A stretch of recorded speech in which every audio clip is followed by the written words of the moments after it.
but behind it is the reality, and this mind has to be trained. Thoughtfulness practice, also called Sahajmarg, is a modified, simplified form of this ancient Raja Yoga. Those of us who have been practicing for years, we are able to experience how mind becomes so calm. A calm mind, how it can be so intuitive. It can feel things, it can see the reality. How does this relate to what we are discussing in the last 4 days? Last few days, and I think there is a 4th day tomorrow as well. Another traditional indigenous system that Indian healing systems have contributed to the world is ancient system of Ayurveda. And you have heard from yesterday, all the great Ayurveda acharyas, they do the Nadi Pariksha, right? What do? They touch the Nadi. But many Ayurveda acharyas that I have spoken to, they even say they don't need to touch. If they are intuitive enough, even without touch, they can diagnose. So I have realized yoga, dhyana, and Ayurveda are deeply interlinked. And whenever I meet any Ayurveda acharya, I ask, or especially many students are here, I ask them, do you meditate? Because I have realized only through meditation and yoga, one can sharpen their perceptive faculty, the intuitive faculty. Even those students who are here, and Dr. Sri Varma is inviting you to experience meditation. I saw him doing it yesterday, I saw him doing it now. The reason being, you as students of Ayurveda or any field, even modern medicine, Siddha, homeopathy, doesn't matter. Any walk of life, when you incorporate meditation in your life as a part of your way of life, you can achieve high levels of calmness and intuition. You can become a better physician because you can diagnose things better, you can feel things better. And this Heartfulness Institute offers this practice free of charge. Across the world, there are more than 16,000 trainers that Daji has prepared to take this methodology to everyone. Our current Guru Daji also inspired us. Let us take up research in this field of heartfulness meditation and yoga.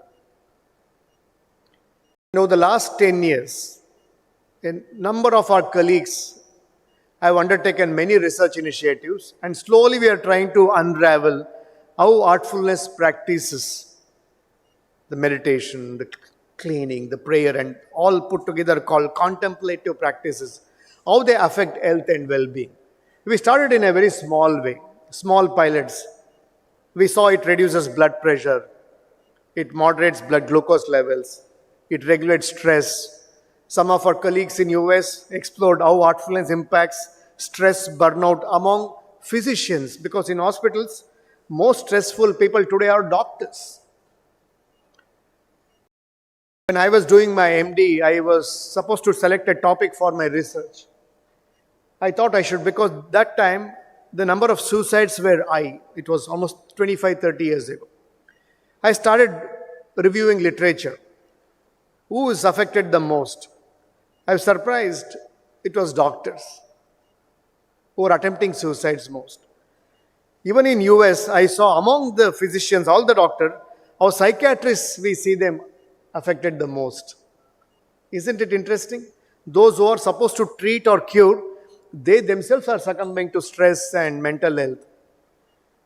So in US, our colleagues have undertaken research where they could see with 8 weeks of practice of heartfulness, stress, burnout, mental well-being changed considerably. Then our researchers went on to study deeper. How does heartfulness practices affect biological markers, epigenetic markers? Amazing. We studied 3 generations of heartfulness practitioners. Those who are practicing meditation and heartfulness over the last 3 generations, how is it impacting the epigenetic markers? And those of you, just to give you a glimpse of epigenetics, There's so much research science in the last 20 years. Earlier it was thought we are born with genetics and it's destined to happen. The last 20 years, the field of epigenetics is showing that it's not so. Even the environment can impact our health profile. And we can change the genetics. And here we are seeing 3 generations of artfulness practitioners. Epigenetic modification is happening. It's contributed to longevity, improved quality of life, well-being, life satisfaction. With NIMANS, with AIMS New Delhi, with All India Institute of Ayurveda, we undertook some more research projects. And just in the last few years, we have been undertaking many conferences in collaboration with all these. While artfulness research is expanding in this process, Daji initiated another interesting wellness initiative at Khana, Hyderabad. It's a global headquarters. There he has inspired our team, our colleagues, Dr. Bobby Srivarma, who was involved from the day one, to set up a wellness initiative at Hyderabad. He was joined by Dr. Veronique, who led the yoga part, and many other colleagues. The last 1 year we have Sri Kamalakannan. He is very much from Chennai. He also provides leadership to the Wellness by Artfulness. What is Wellness by Artfulness? I would like to spend a few minutes and then go into research. I would also like to link with what we are doing rather than it being a theoretical lecture. In fact, I had prepared my slides. I saw yesterday how it is flowing. Then I thought I'll keep the slides away. I thought let me speak out of experience. In Wellness by Heartfulness, you should all visit the website. Close to 16 healing disciplines, all under the one roof, under one umbrella. Yesterday, Dr. Shivram was referring, real integration is required within Ayush. Ayurveda, Yoga, Unani, Siddha, Homeopathy. Are they talking to each other? We talk of tradition and modern, but within traditions, are we talking to each other? But there, Wellness by Artfulness, all of us as a team, we are endeavoring, we are trying to do that. What does it mean? It's easier said than done, right? It's philosophically, it sounds good. Bring all the traditions, bring modern medicine and Ayurveda to work together. But then, the mindsets are different. Each one believes my field is the best. How do you get them to work together? This is where I believe science can help us. The protocols can help us. This is something I do as a part of my public health practice, as a part of my global health practice. Keeping emotions aside, keeping egos aside, keeping mindsets aside, purely looking at evidence, facts, object, can we come together? Our single motto is, modern medicine doctor says, I am the best. Ayurvedacharya says, we are the best, we don't have side effects. Others say, we are the best. But who is thinking of the patients out there? Who is thinking of the community? Can modern medicine, can Ayurveda, can Siddha, can others come together? Forget our disciplines. Each of our disciplines has the strengths. But forget, for a second, can we forget ourselves? Can we look at the people, communities, patients, whom we have to eventually serve? Can we keep them in the center, not my professional expertise? Rather than keeping me as a doctor in the center, can I keep the people in the center? And for that person could be suffering cancer, suffering diabetes, suffering severe, acute, doesn't matter. For that illness, what is it that we can contribute? What are the proven scientific methodologies, interventions? What is still not proven? What is evolving? Can we discuss that as a team? Can we collaborate? Last 10 years I've been trying to meet with all the disciplines, greatest scientists in modern medicine, Ayurveda. Single obstacle that I have come across is coming together. But that was 10 years ago. Now I am confident things are changing. Conferences such as this are great testimony, great examples that we can all come together. We can all work together. Just 3 months ago, we did another conference with a focus on cardiology. Amazed. The Ayurveda physicians who have worked in cardiology, cardiologists, DM, they were together on the same stage.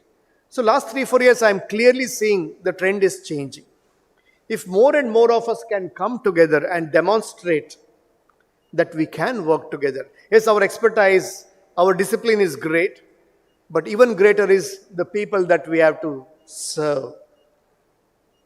Now, for this attitudinal shift, for this mindset shift, that's where Dr. Srivarma is trying to inspire youngsters, adopt meditation.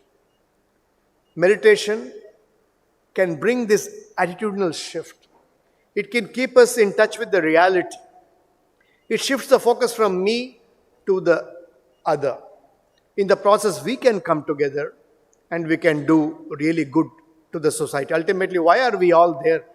To do the good to the society till the time we are here on this Mother Earth. Eventually, one fine day. But till such time, how can we do the best that we do? Our founder of Sri Ramchandra Mission, Babuji, we used to call, you could see him earlier. He used to say, live as if you're going to die the next day. Then how would we think about each day if this is my last day? We would like to get the best out of us. And then his disciple Chariji, who set this beautiful ashram, this headquarters, then we used to call him Chariji, our guru. He said something very powerful. He said, when you meditate, when you stay calm, the observer in you wakes up. Every time when you meditate, you disappear, but the observer within wakes up. And this observer can show a different reality altogether. So before we begin meditation and then we wake up, we have a different reality before us. He also said, when you react, the devil within you comes out. But when you calmly respond, the divinity, the godliness within you will come out. And I think to the patients, to the people out there, the divinity within the healers should come out. And there too, meditation does magic. And our current leader, current guide, Daji, is a living testimony to what is called poise and pause. You meditate, get into a state of meditation, which is nothing but a state of poise. It makes you pause every now and then. And he says, in those moments of pause, you can connect with deeper reality. You can connect with the feelings. And that again brings the best. And dear sisters and brothers, our endeavor in all these efforts is to keeping the heartfulness practice, which is the meditation on the heart, as the center. And the wellness, 16 disciplines of wellness, Ayurveda, Yoga, Unani, Homeopathy, and many other disciplines, energy, healing, polarity, and eventually touch the hearts and soul. In that regard, our scientific team, science team is also following it up, talking to Dr. Srivarma, Dr. Dolly, Dr. Kishore, and many other doctors, and embedding research within. In that regard, for the next 1 year, I will close in next 5 minutes. For the next 1 year, we are focusing on 4 initiatives.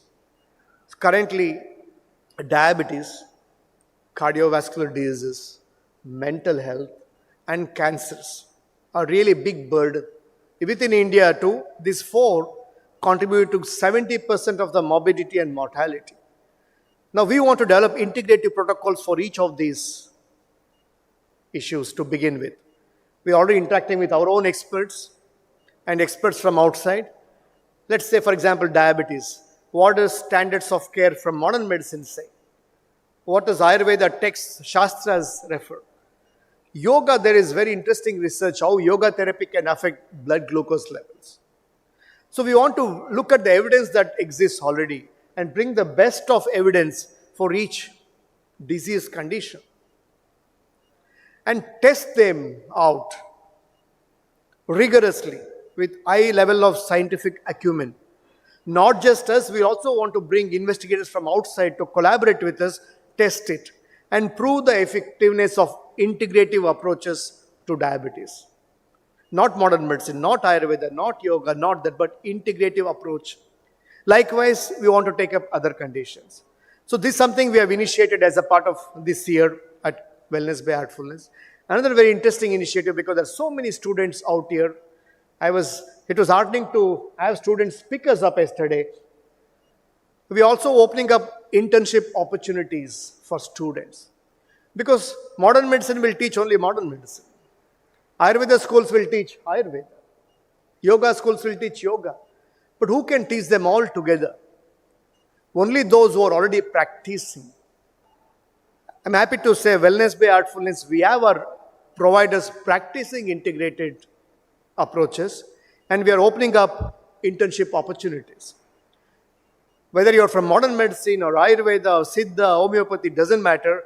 After you finish your internship in your school, you can spend 2 months with us, learn about how to practice integrative medicine. This 2 months, just a clinical internship. Then we want to start 6 months fellowship and 1 year coursework with a lot of research embedded in it. Those of you who are interested in expanding your careers in integrative medicine, we welcome you to join us on the fellowships. And eventually, I already am guiding PhD students in integrative approaches. Eventually, we will start that as well. At the end, what I would like to inform all of you, dear sisters and brothers, when it comes to integrative approaches to health and well-being, everyone is an equal team player, starting with the patient and the community, the doctors, all the care providers. We all are together. Within the field of healing, all the doctors from any specialty, idea is to work together. As we work together, scientifically, we also look at how it generates evidence, impact. And there we want to document it very objectively, critically. And in the process, only this good research, followed by good documentation, can help us influence policies. And thankfully today we have a very favorable policies which promote Ayush. And even currently we have what is called Health and Wellness Center, Ayushman Arogya Mandir, for every 30,000 population, more than 150,000, where these approaches can be taken up. To be able to take that, I think we have to look at researching, establishing evidence, influencing policy. In that regard, I would like to say conferences such as this are great opportunities. It brings practitioners and researchers together. And once again, Dr. Srivarma and the entire organizing team, thank you for creating this beautiful conference in such a serene environment and inviting us to share our thoughts. With that, wish you all the very best and thank you once again. Namaste.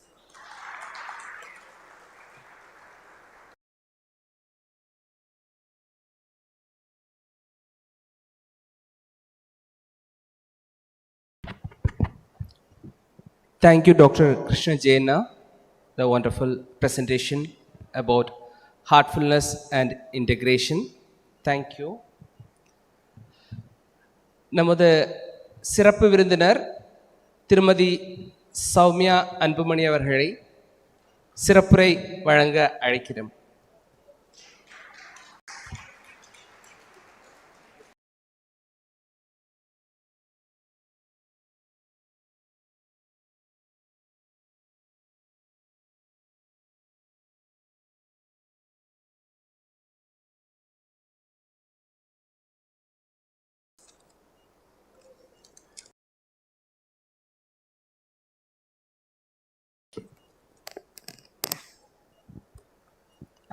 அனைவருக்கும் இனிய காலை வணக்கம்.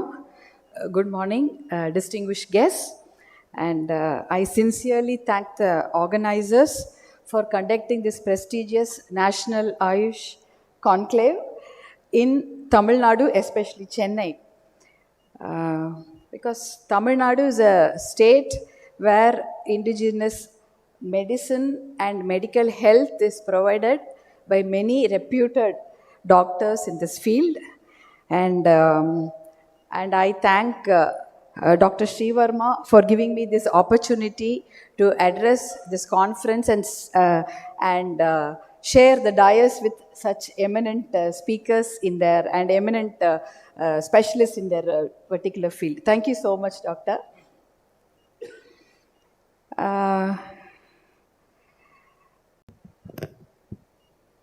Integrated medicine is such a beautiful term, because when we talk about integrated medicine, we have all the big 5 fields, and especially in Tamil Nadu, it is a land where the living gods, சித்தர்கள் வாழ்ந்த பூமி, living God's, siddhars, சித்த மருத்துவம் இந்த பூமியில தான் நடந்தது.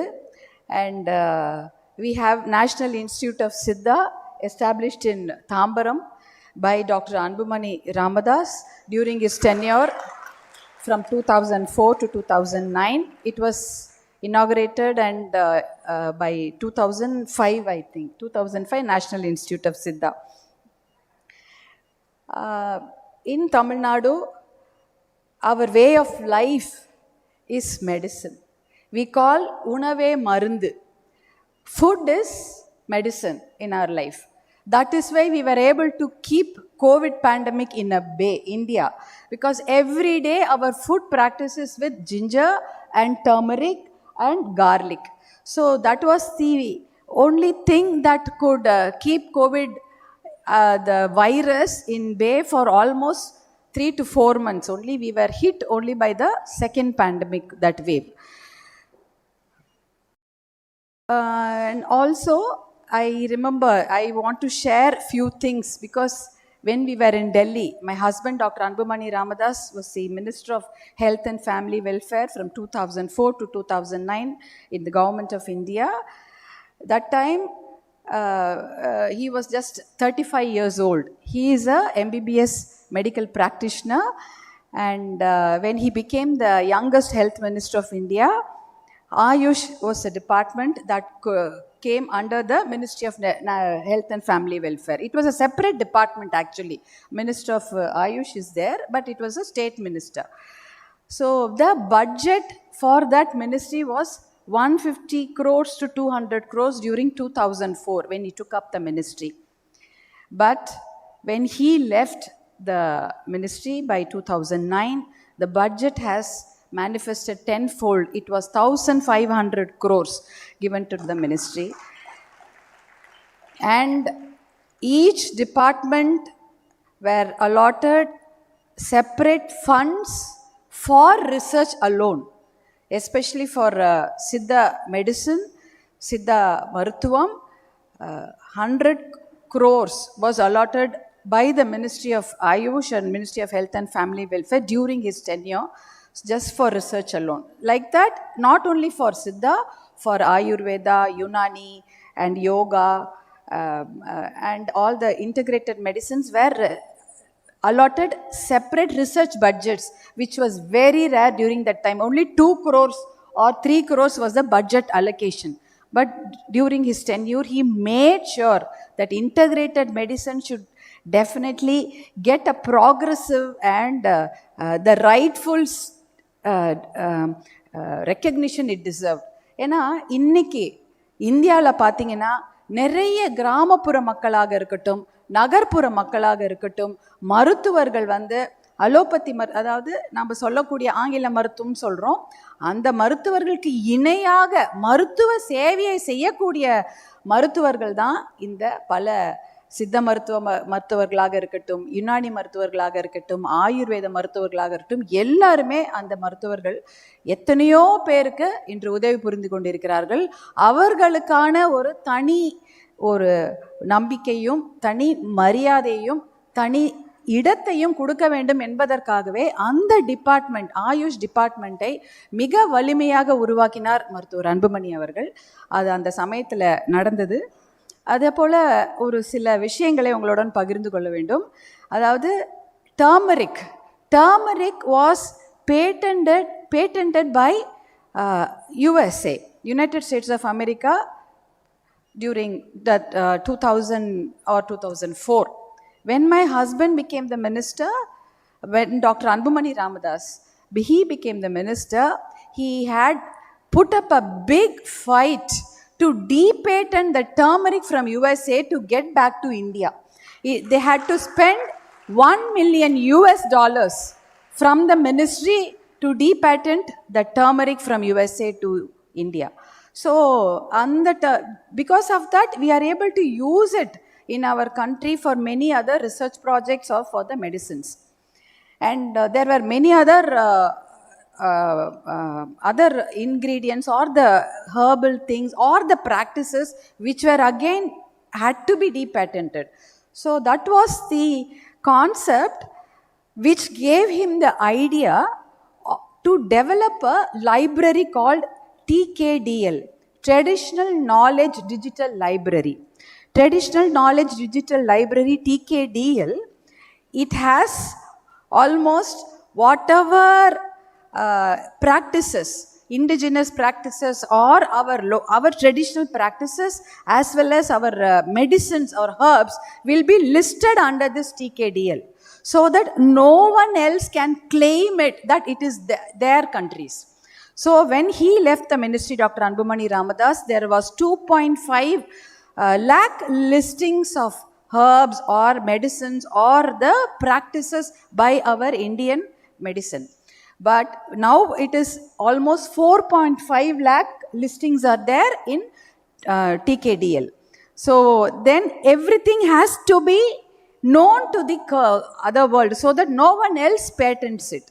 So it has been registered in 16 international patent places like USA, Japan or Europe, so that no one else could claim it is their countries. In the Traditional Knowledge Digital Library, இந்த முக்கியமான இந்த இணையதளத்தில் இந்தியாவுடைய பாரம்பரிய மருந்துகள், பாரம்பரிய கலாச்சாரமாக நாம் பயன்படுத்தும் அந்த முறைகள், வைத்திய முறைகள் அனைத்தையும் அந்த பிளாட்ஃபார்ம் டிஜிட்டல் லைப்ரரியில் அவர்கள் கொண்டு வந்தார்கள்.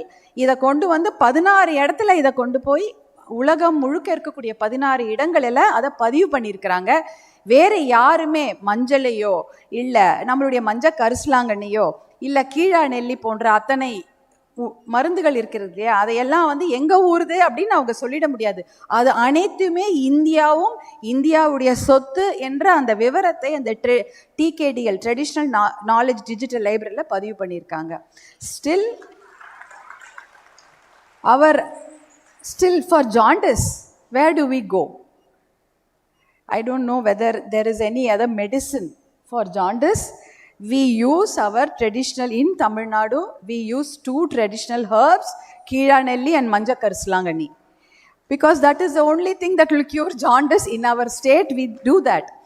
So, these are all listed under Traditional Knowledge Digital Library, and because of this medicine, it is such a huge boon to us. It is a treasure trove for us. Why? Because there are 0 side effects using our integrated medicines. No side effects, no pollution. எந்த ஒரு கெமிக்கலோ எந்த ஒரு அதற்கான பக்க விளைவுகளோ இல்லாத மருத்துவம் தான் நம்முடைய பாரம்பரிய மருத்துவ முறை. அது வந்து the only thing which needs to be done to make this our integrated medicine global or more global wide or international acceptance, we need not only documentation, as my previous speaker the doctor said, we need scientific validation, because Harvard University had scientifically validated yoga and its practices. Worldwide, yoga has now become a practicing trend. So, the same way, we have to make scientific validation for all our great treasure, so that like TCM, traditional Chinese medicinal hospitals, which are equal to the other hospitals in China, our integrated medicinal hospitals have to they have to get the right place along with all the hospitals in our country, mainstream hospitals. And the other fights Dr. Anbumani Ramadas has to put up was against the practices the youth or the challenges the youth are facing in their lifestyle diseases. Example, tobacco or gutka, or now it is drinking and substance abuse.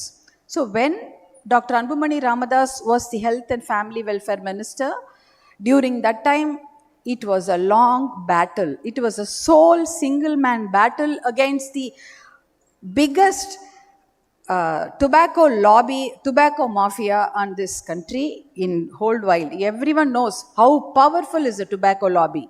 And he had to put up a big fight to bring the regulations in the country.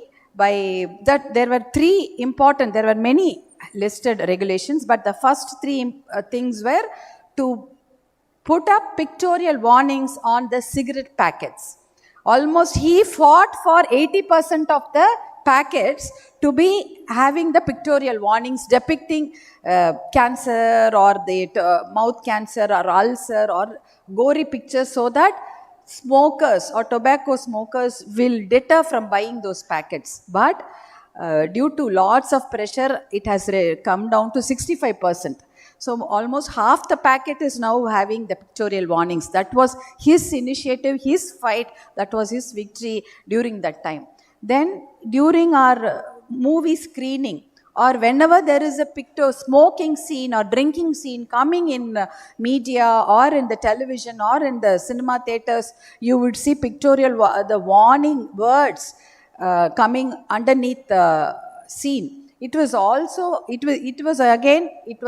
Dr. Anbumani Ramadas' initiative that he said he made it compulsory that it has to carry, any smoking scene or drinking scene has to carry the warning underneath the scene which is playing in the video, or during the movie screening. Initially, it has to be the director or the hero of the movie. They have to warn the viewers that smoking and drinking is injurious to health in both English as well as in vernacular language. That was again by Dr. Anbumani Ramadas. It was his initiative. It was his idea. And the third one was the most important thing, which saved many passive smokers, which was smoking in public places was prohibited, and it was made a crime so that it can be punished and reported under the law. இந்த 3 திட்டங்களையும், அதாவது பொது இடங்களில் புகை பிடிப்பது, அதே சமயம் அந்த புகை வெண்சிரிட்டு பாக்கெட்டுகளில் 50க்கும் மேலாக 60% இடங்களில் புகை பிடிக்கக்கூடாது என்ற விளக்கக்கூடிய ஒரு புகைப்படங்களும் அந்த பெட்டியில் இருக்கும். மூன்றாவதாக, ஒவ்வொரு முறை திரைப்படம் திரையிடும் பொழுதும் அந்த திரைப்படத்தின் இயக்குனரோ அல்லது அந்த திரைப்படத்தின் கதாநாயகரோ மக்களுக்கு அவர்கள் குரலிலேயே அதை புகைப்பிடிப்பது குற்றம், புகைப்பிடிப்பது உடலுக்கு நல்லதல்ல என்ற விஷயத்தை அவர்கள் வாயாலேயே சொல்ல வேண்டும். அதே போல புகைப்பிடிக்கும் காட்சிகளோ இல்லை மது அருந்தும் காட்சிகள் தொலைக்காட்சியில் வந்தால் அதற்கு கீழே அந்த எச்சரிக்கை வாசகம் இடம்பெற வேண்டும் என்பது. இந்த 4 விஷயங்களையும் மருத்துவர் அன்புமணி ராமதாஸ் அவர்கள் தான் அவர் மருத்துவ சுகாதாரத்துறை அமைச்சராக இருந்தபொழுது அந்த சட்டங்களை கொண்டு வந்தார்.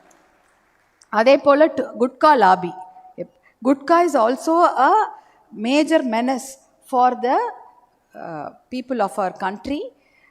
Why? Because Gutka, when he started again a legal war for this, Gutka lobby said Gutka is not a tobacco product, it is a food product.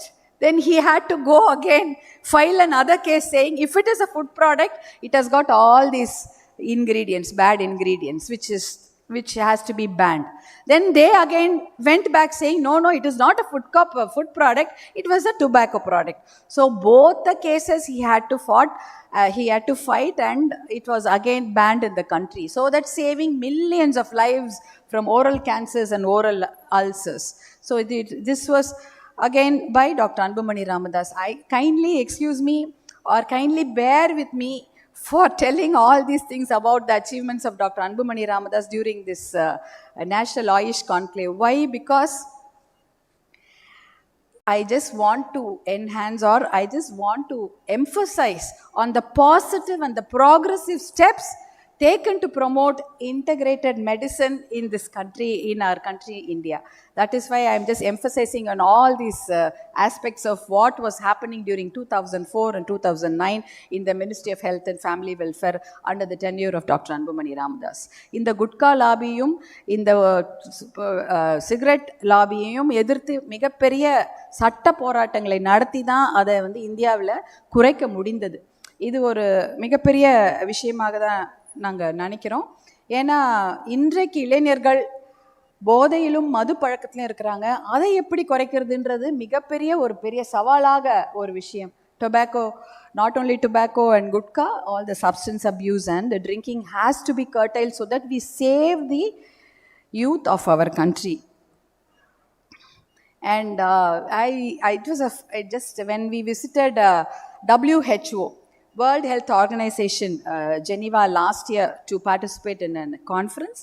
That time I was so happy to visit the herbal garden, which was inaugurated, and not only inaugurated, sponsored by our Ministry of Health and Family Welfare, initiative by Dr. Anbumani Ramadas. You have all the traditional herbs and herbal garden there.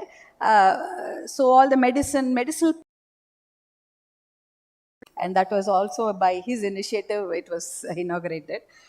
And National Rural Health Mission was the biggest health program in the world, which had brought so much of revolution in this country, because 108 ambulance was introduced during that time. 108 ambulance 2005 was introduced during that time through that National Rural Health Mission.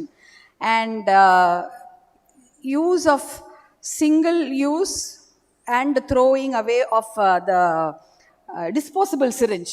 Before that, Indian hospitals never had disposable syringes.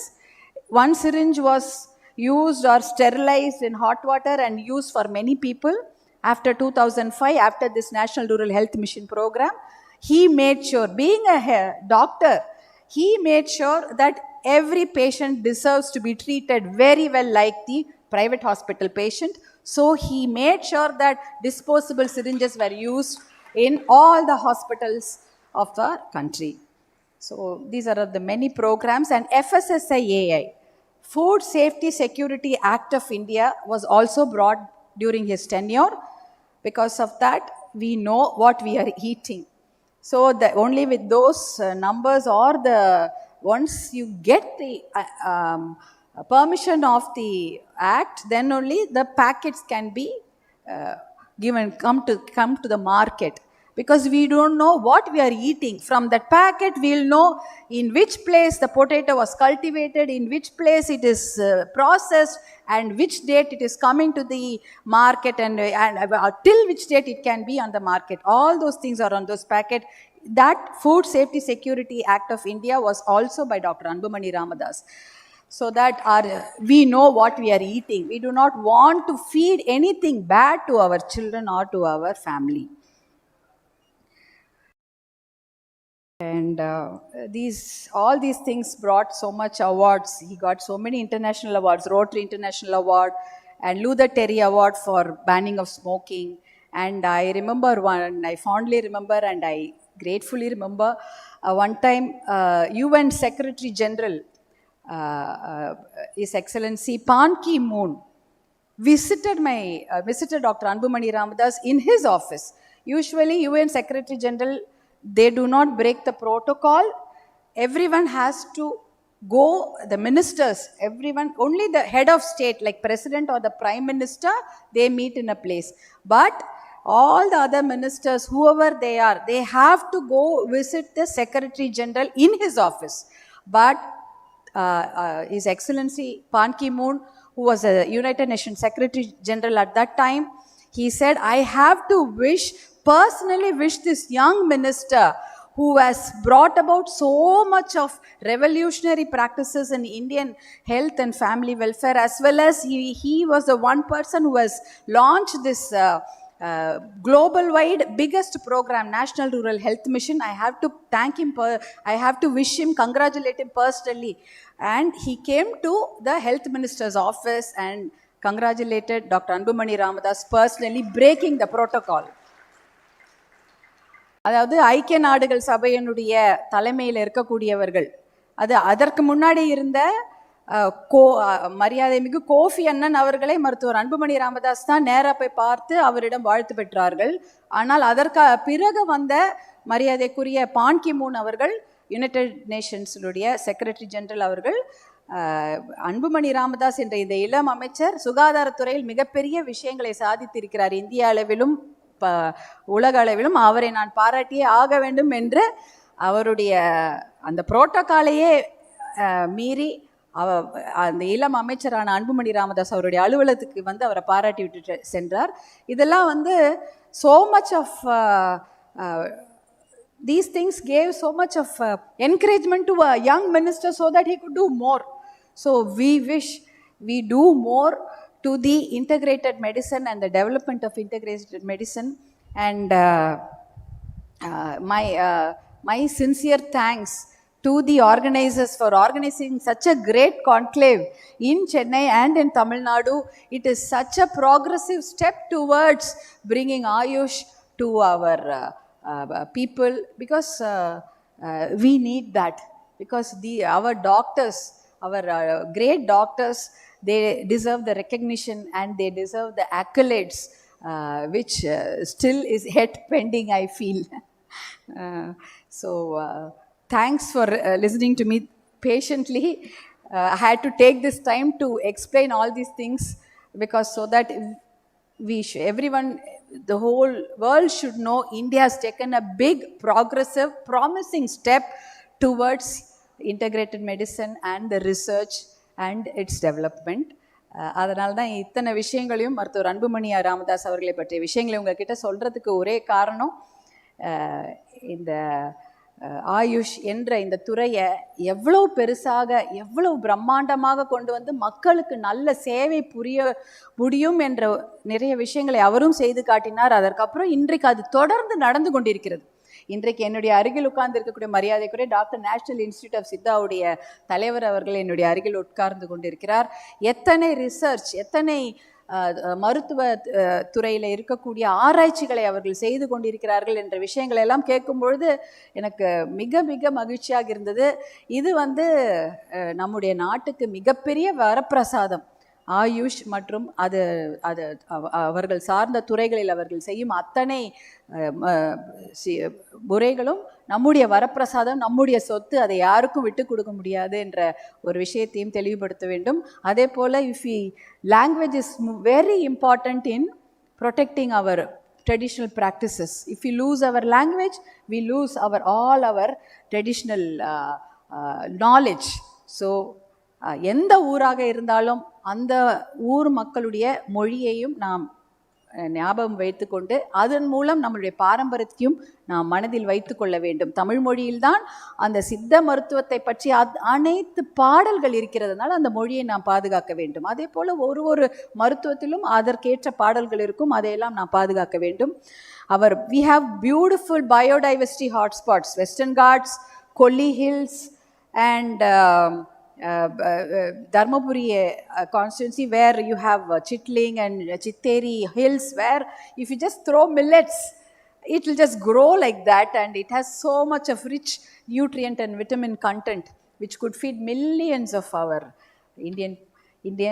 millions of our people. So hope we protect our environment and protect our culture and protect our language and grow with all the medicine, mainstream medicine as well as integrated medicine. நம்முடைய பாரம்பரியத்தையும் மொழியும் கலாச்சாரத்தையும் நம்முடைய சுற்றுச்சூழலையும் பாதுகாத்தாலே நம்முடைய வருங்கால சந்ததியினருக்கு அது மிகப்பெரிய வரப்பிரசாதமாக அமையும் என்று கூறிக்கொண்டு என்னுடைய உரையை இத்தனை நேரம் கேட்ட அத்தனை நல்ல உள்ளங்களுக்கும் மனமார்ந்த நன்றியை தெரிவித்துக் கொள்கின்றேன். நன்றி, வணக்கம். Thank you so much.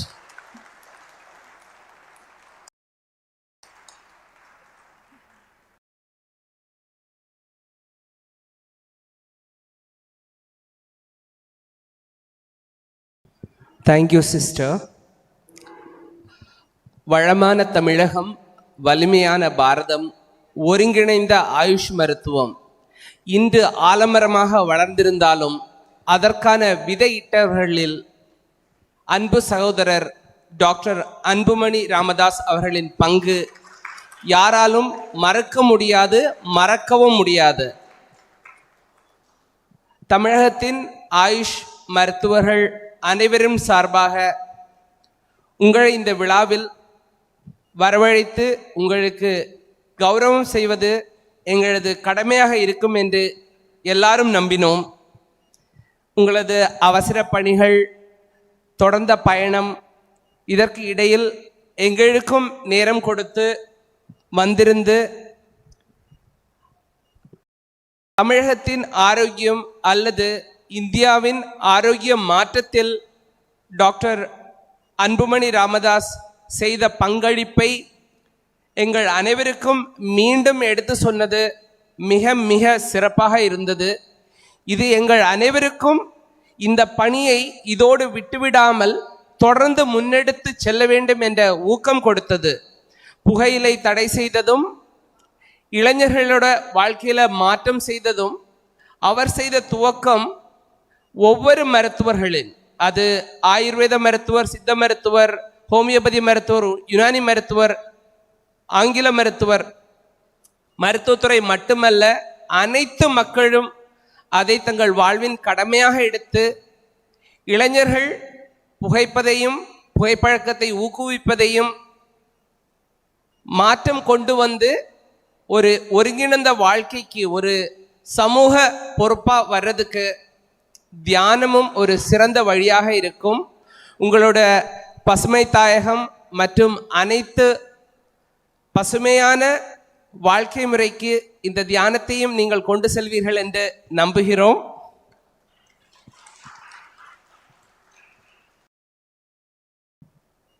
நேரமின்மை காரணமாக சகோதரி சுற்றுப்பயணத்தில் இருப்பதால் கிளம்ப வேண்டி இருக்கிறது. அவர்களை கௌரவிப்பதற்காக ஒருங்கிணைப்பாளர்கள் சார்பாக டாக்டர் விஜயபால் அவர்களையும், டாக்டர் சோழன் அவர்களையும், டாக்டர் பிரசாத் அவர்களையும் மேடைக்கு அழைக்கிறேன். Please come forward and honour Mrs Anbumani, Mrs Sowmya Anbumani. Thank you.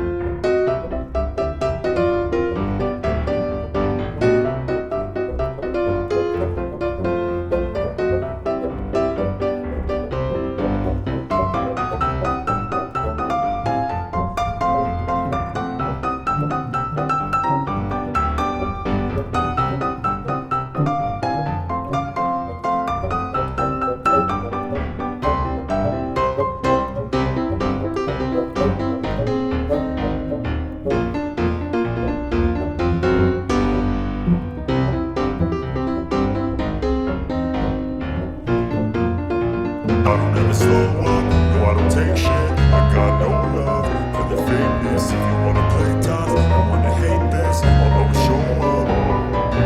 I don't ever slow up, no I don't take shit. I got no love for the fakeness. If you wanna play tough and wanna hate this, I'll always show up and make a statement. I don't ever slow up, no I don't take shit. I got no love for the fakeness. If you wanna play tough and wanna hate this, I'll always show up and make a statement. Everything I do so instinctive and so passionate. Every word I move so descriptive like an adjective. I got a vendetta against people who patented being negative when you should be getting after it. I got facts over tracks, this and that. Spitting slow, spitting fast, I can roast, I can gas. Think I'm okay at last, but I don't know if that can erase all the past. And the pettiness, a reflection of the emptiness. Hilarious, you think you're worth my time, you're delirious. Mysterious, because you hide behind a fake exterior. Inferior, you know I'll always be a bit superior. Get off of me, this ain't no humble brag. I want you to hear words, you can say them back. I want you to feel free from the chains that last. And to believe in what you got, it was built to last, yeah.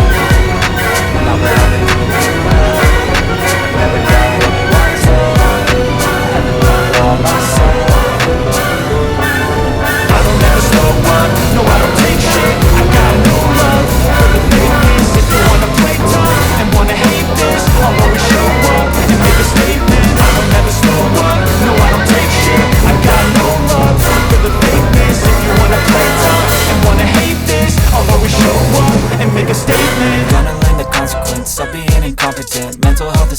confidence, dreams and some honestness. I'm not here to save the day, that's for you to take away. I could play a million mind games, but instead I say something not illogical, something that is topical. Rub it on and watch it go, make yourself unstoppable. Dreams are irresponsible, but they're always possible. If you just believe, you could be so remarkable. Thoughts in my head, a collage and they spread. I'll be great one day, going off of my meds. No, I'm not giving up, no, I'm not giving in. I will make it to the top, taking off in the wind. I gotta make it, I'm saving every day to taste it. I'm patient, but my mind, it can hardly take it. I'm chasing a dream that I've had for several ages. A vacant, modern kingdom for the taking.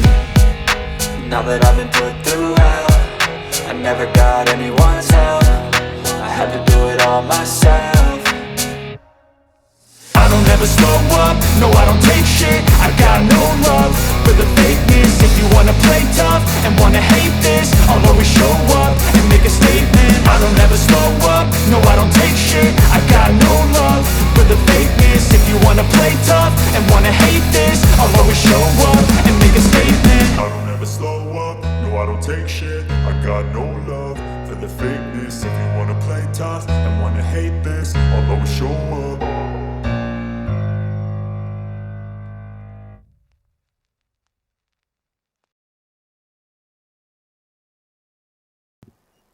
Now I invite Dr. Senthil, Director, National Institute of Siddha, to speak the need of the hour, integrative medicine, not only integration of modern medicine and Ayush system, it is integration of healing the body, mind and soul. He is the person, a living example, who can speak from his heart.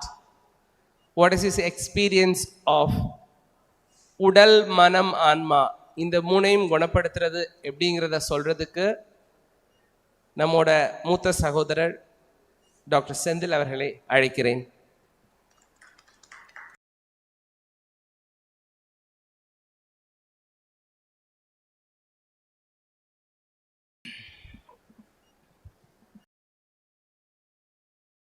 எல்லாம் வல்ல இறையருள் துணை இருக்கட்டும். குரு வாழ்க, குருவே துணை.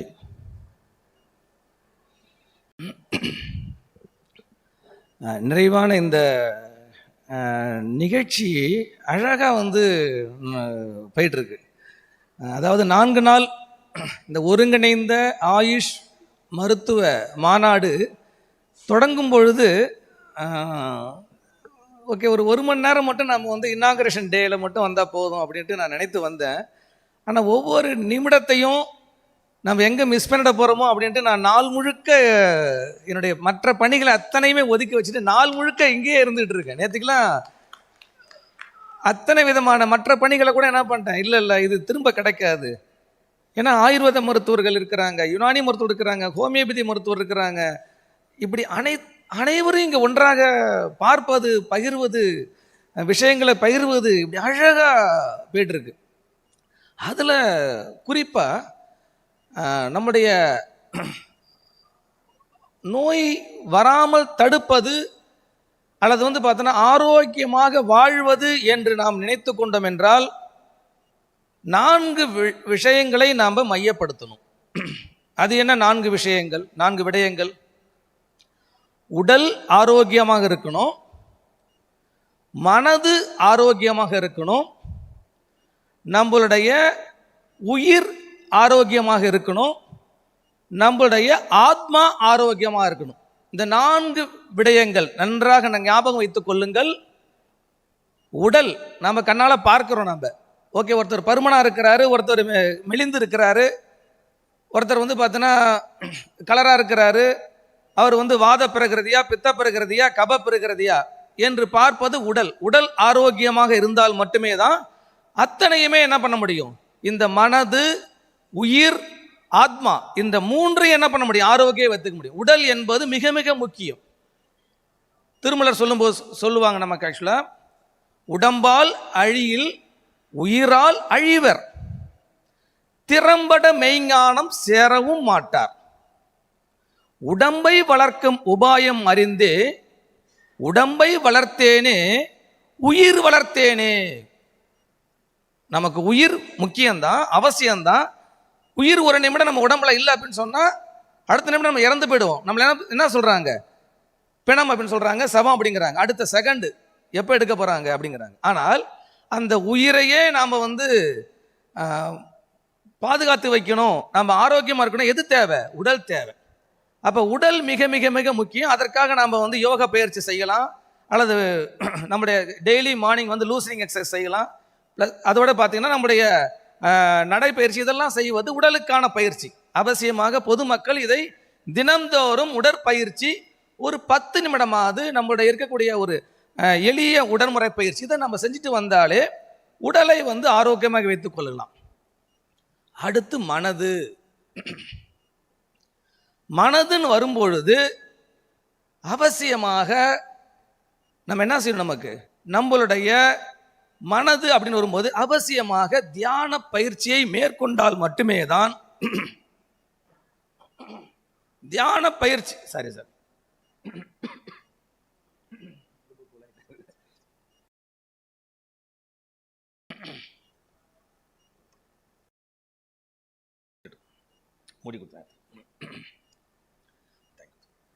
தியான பயிற்சியை மேற்கொண்டால் மட்டுமே தான் நமக்கு பார்த்தோன்னா மனதை ஆரோக்கியமாக வைத்துக் கொள்ள முடியும். இது மிக சூக்கமான விஷயம்.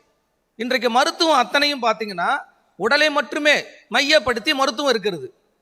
அந்த மனது அப்படிங்கிற கான்செப்ட்ல கிட்டத்தட்ட ஒரு 100 பேர்ல ஒரு மருத்துவர் தான் என்ன பண்றாருங்க, மனது சார்ந்த மனதுனா நீங்க நம்ம நினைக்கிற மாதிரி எடுத்த உடனே சைக்காலஜி அது கிடையாது.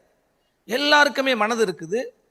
அந்த மனது ஆரோக்கியமாக இருக்கணும் அப்படின்னு சொன்னா அவசியமாக தியான பயிற்சி யார் ஒருவர்கள் தினந்தோறும் செய்கிறீர்களோ அவர்களுக்கு மட்டும்தான் மனது ஆரோக்கியமா இருக்கும். உடல் ஆரோக்கியமா இருப்பதை பேசிட்டோம்.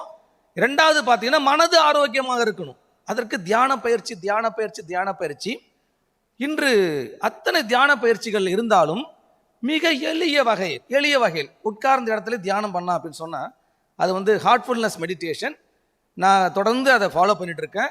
இங்கே பார்த்தீங்கன்னா என்னுடைய ஆசிரியர், என்னுடைய குரு கூட அங்கே உட்காந்துருக்குறாங்க. தேவி அம்மா அவர்கள் உட்காந்துருக்காங்க. அங்கே தான் 2வது இருக்கணும். அவங்க தான் எனக்கு சொல்லி கொடுத்தாங்க. எங்களை வரவழைச்சி என்னை பார்த்தீங்கன்னா டாக்டர் நீங்கள் மருத்துவர் தான் இருந்தாலும் இதை நீங்கள் பிரதர் தான் கூப்பிடுவாங்க.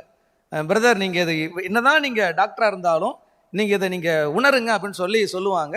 அப்போ நான் தொடர்ந்து இந்த எவ்ரி சண்டே இங்கே காலையில் வந்துடுவேன். அப்போ அந்த ஹார்ட்ஃபுல்னஸ் மெடிடேஷன் நம்ம செய்ய செய்ய செய்ய ரியலாகவே பல விஷயங்கள் நமக்கே அது உணர முடிஞ்சது. ஓகே, என்னதான் நமக்கு இருந்தாலும் பெஸ்ட்டு ரிலாக்ஸேஷன் கிடைச்சிது. அப்போ மனது ஆரோக்கியமாக இருக்கணும் அப்படின்னு சொன்னால் நமக்கு என்ன தேவைங்க, மெடிடேஷன் செய்யணும். அதில் இந்த இடம் எதுவும் குறிப்பாக அந்த ஹால் பார்த்தீங்கன்னா உங்களுக்கு ஃபேன் இருக்காது, ஏசி இருக்காது.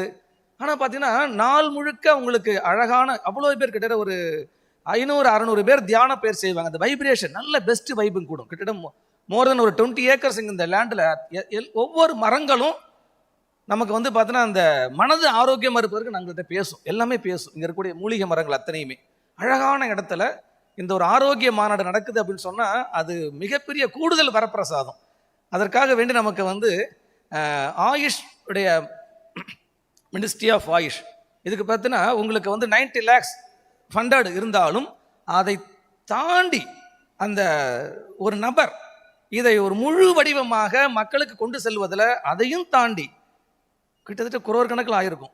அதையும் தாண்டி ஒரு குரோருக்கு மேலே ஒரு விஷயங்களை ஒரு டீமாக கொண்டு இணைத்து இன்று ஒரு மாநாடு நடத்துகிறார் அப்படின்னு சொன்னால் அதற்காக ஒரு பலத்த கைத்தட்டல் கொடுக்கணும் நம்முடைய ஸ்ரீவர்மா சார்.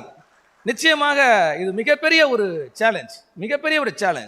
அதில் அனைத்து மருத்துவர்களையும் ஒரே இடத்துல பார்க்க வைக்கிறார். ஆக நமக்கு உடல் ஆரோக்கியமாக இருக்கிறது பேசணும், உடற்பயிற்சி.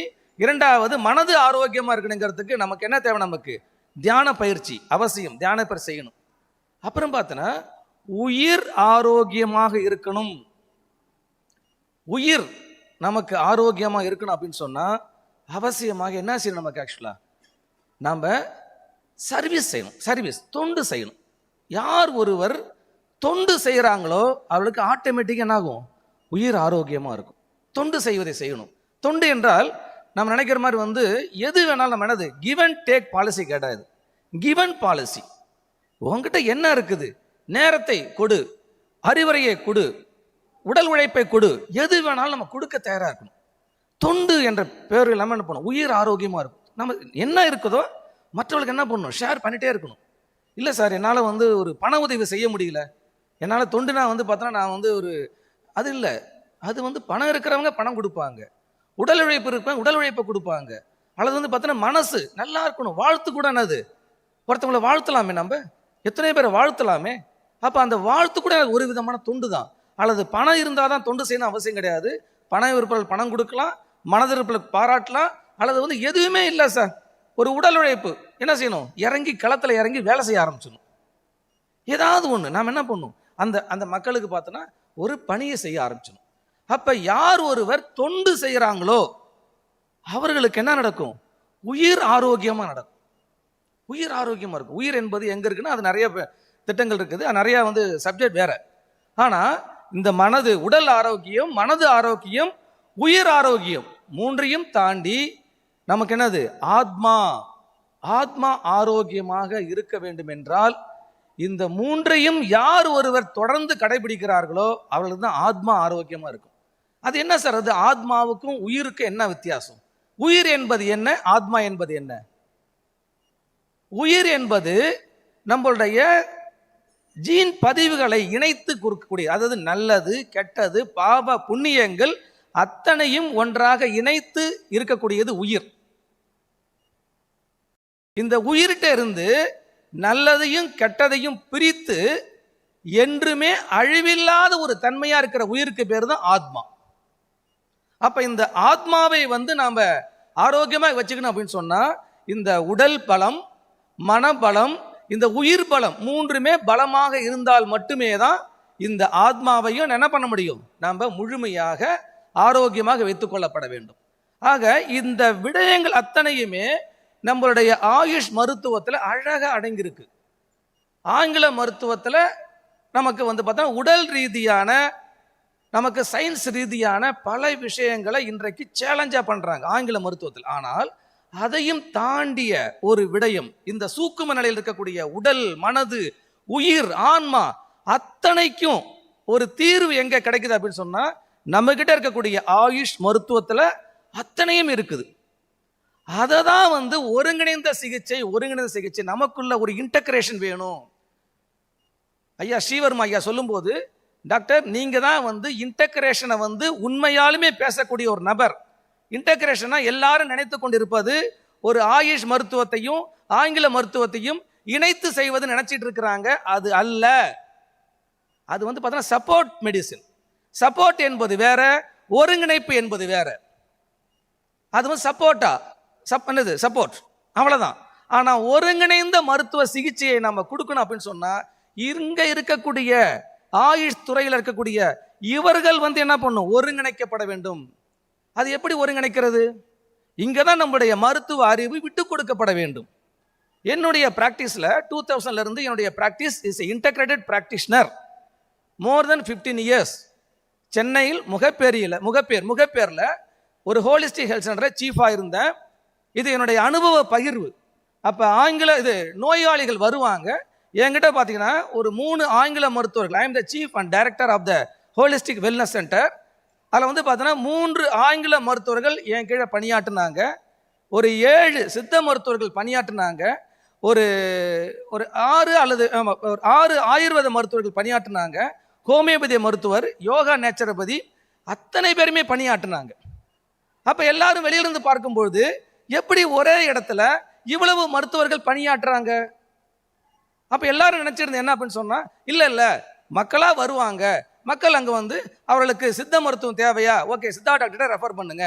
ஆயுர்வேத மருத்துவம் தேவையா, ஆயுர்வேதா டாக்டர்கிட்ட ரெஃபர் பண்ணுங்க. யுனானி தேவையா, அங்கே ரெஃபர் பண்ணுங்க அப்படின்னு வெளியில எல்லாருமே அந்த கருத்து சொல்லிட்டு இருந்தாங்க. அது அல்ல. ஆனால் இன்று பல இடங்கள்ல உங்களுக்கு வந்து பார்த்தோன்னா ஒருங்கிணைந்த சிகிச்சை என்பதன் பேர்ல என்ன பண்றோம், ஒரே இடத்துல 5 சிஸ்டத்தினுடைய மருத்துவர்கள் பணியாற்றுறாங்க. ஆனா அவர்களுக்கு இடையில கேஸ் ரெஃபரல் பெருசா இருக்காது. சித்தாக்கு வரியா, சித்தால ட்ரீட்மெண்ட், ஆயுர்வேதாக்கு வரியா, ஆயுர்வேதா ட்ரீட்மெண்ட், யுனானிக்கு வரியா, யுனானி ட்ரீட்மெண்ட். அது அங்க ஒருங்கிணைப்பு இல்லை. வெளில இருந்து பார்க்கும்போது ஆயுஷ் ஹோலிஸ்டிக் வெல்னஸ் தான் இருக்கும். ஆனா உள்ளுக்குள்ள எந்த ஒரு சிஸ்டமும் இன்னொரு சிஸ்டத்தை அடாப்ட் பண்றது என்பது பிராக்டிக்கல் இல்லை. ஆனால் கிட்டத்தட்ட 2000 இருந்து 2012 வரைக்கும் உண்மையாலுமே ஒருங்கிணைந்த சிகிச்சையை அங்கே செஞ்சுட்டு இருந்தோம். இதனுடைய அனுபவ பயிர் எடுத்து சொல்கிறேன். உங்களுக்கு வந்து நோயாளிங்க வரும்பொழுது வெளியில் அவங்க உட்காருவாங்க. அவங்க உட்காரும்பொழுது நாங்கள் முதல்ல கொடுக்கறது ஹோமியோபதியில் அக்கோனைட் கொடுப்போம். Aconite we are start with homeopathy aconite. அது என்ன அக்கோனைட் அப்படின்னு சொன்னால் நம்முடைய நஞ்சிகளை நீக்கக்கூடியது. அந்த ஹோமியோபதி மருந்துகளை அந்த டிராப்ஸ் கொடுத்துட்டு ஒரு ½ அன் ஹவர் அவங்கள ரிலாக்ஸ் பண்ணிவிட்டு அதன் பிறகு உள்ளே வரவழைச்சு என்ன பண்ணுவோம், சித்தா டாக்டர்ஸ் நாடி பார்ப்பாங்க. அவர்களுடைய விஷயங்கள் என்ன கேஸ் எடுப்பாங்க. கேஸ் எடுத்து அவங்க போயிடுவாங்க. அப்புறம் வந்து பார்த்தோன்னா ஆயுர்வேதா டாக்டர்ஸ் அவங்க பணிகளை வந்து பார்த்தோன்னா அவங்க பாணிகளை என்ன பண்ணுவாங்க, பிரகிருதி, வாத பிரகிருதியா, பித்த பிரகிருதியா, கப பிரகிருதியா, இந்த நோய்க்கு வந்து பார்த்தோன்னா என்ன மாதிரி கொடுக்கலாம், என்ன மாதிரி விதமான பஞ்சகர்மாவை நம்ம பஞ்சகர்மாவை செலக்ட் பண்ணணுமா, பூர்வகர்மாவை செலக்ட் பண்ணலாமா, பிரதான கர்மா, இந்த மாதிரி விஷயங்களை எந்த அடிப்படையில் பார்ப்பது அவர்கள் என்ன பண்ணுவாங்க, அந்த கேஷீட்டை வந்து அனலைஸ் பண்ணுவாங்க. அப்புறம் வந்து பார்த்தீங்கன்னா ஒரு யுனானி மருத்துவர் அந்த இடத்துல வந்து நம்மளுடைய பங்கு என்ன, யுனானி சார்பாக நம்மளுடைய பங்கு என்ன, அதை வந்து பார்ப்பார். அதே வந்து பார்த்தோன்னா ஒரு ஹோமியோபதி மருத்துவர் மன ரீதியான சிம்டமேட்டிக்காக இருக்கும். அது ரொம்ப வித்தியாசமாக இருக்கும். ஹோமியோபதி மருத்துவருங்க ஆச்சரியமாக இருக்கும். அதாவது ஒரு ஆஸ்துமா வந்து பார்த்தோன்னா எல்லாருக்கும் வந்து காலையில் வருதா, மதியம் வருதா, சாயந்தரம் தான் கேட்போம். ஆனால் அவளுக்கு ஆஸ்துமா ஒருத்தருக்கு 7 மணிக்கு மட்டும் ஆஸ்துமா அதிகமாக அதுக்கு ஒரு மருந்து, 9 மணிக்கு அதிகமாச்சுன்னா அதுக்கு ஒரு மருந்து. இல்லை ஒருத்தருக்கு வந்து பார்த்தோன்னா மேலே இருந்து படியில இருந்து இப்படி கீழே குனிஞ்சு பார்க்கும்பொழுது அவளுக்கு ஒரு பயம் வருதா, அதுக்கு ஒரு மருந்து. இந்த மாதிரி என்ன பண்ணுவாங்க, ரொம்ப நுணுக்கமாக பார்க்கக்கூடியது ஹோமியோபதி மருத்துவம். அவர்கள் பார்த்துட்டு போயிடுவாங்க.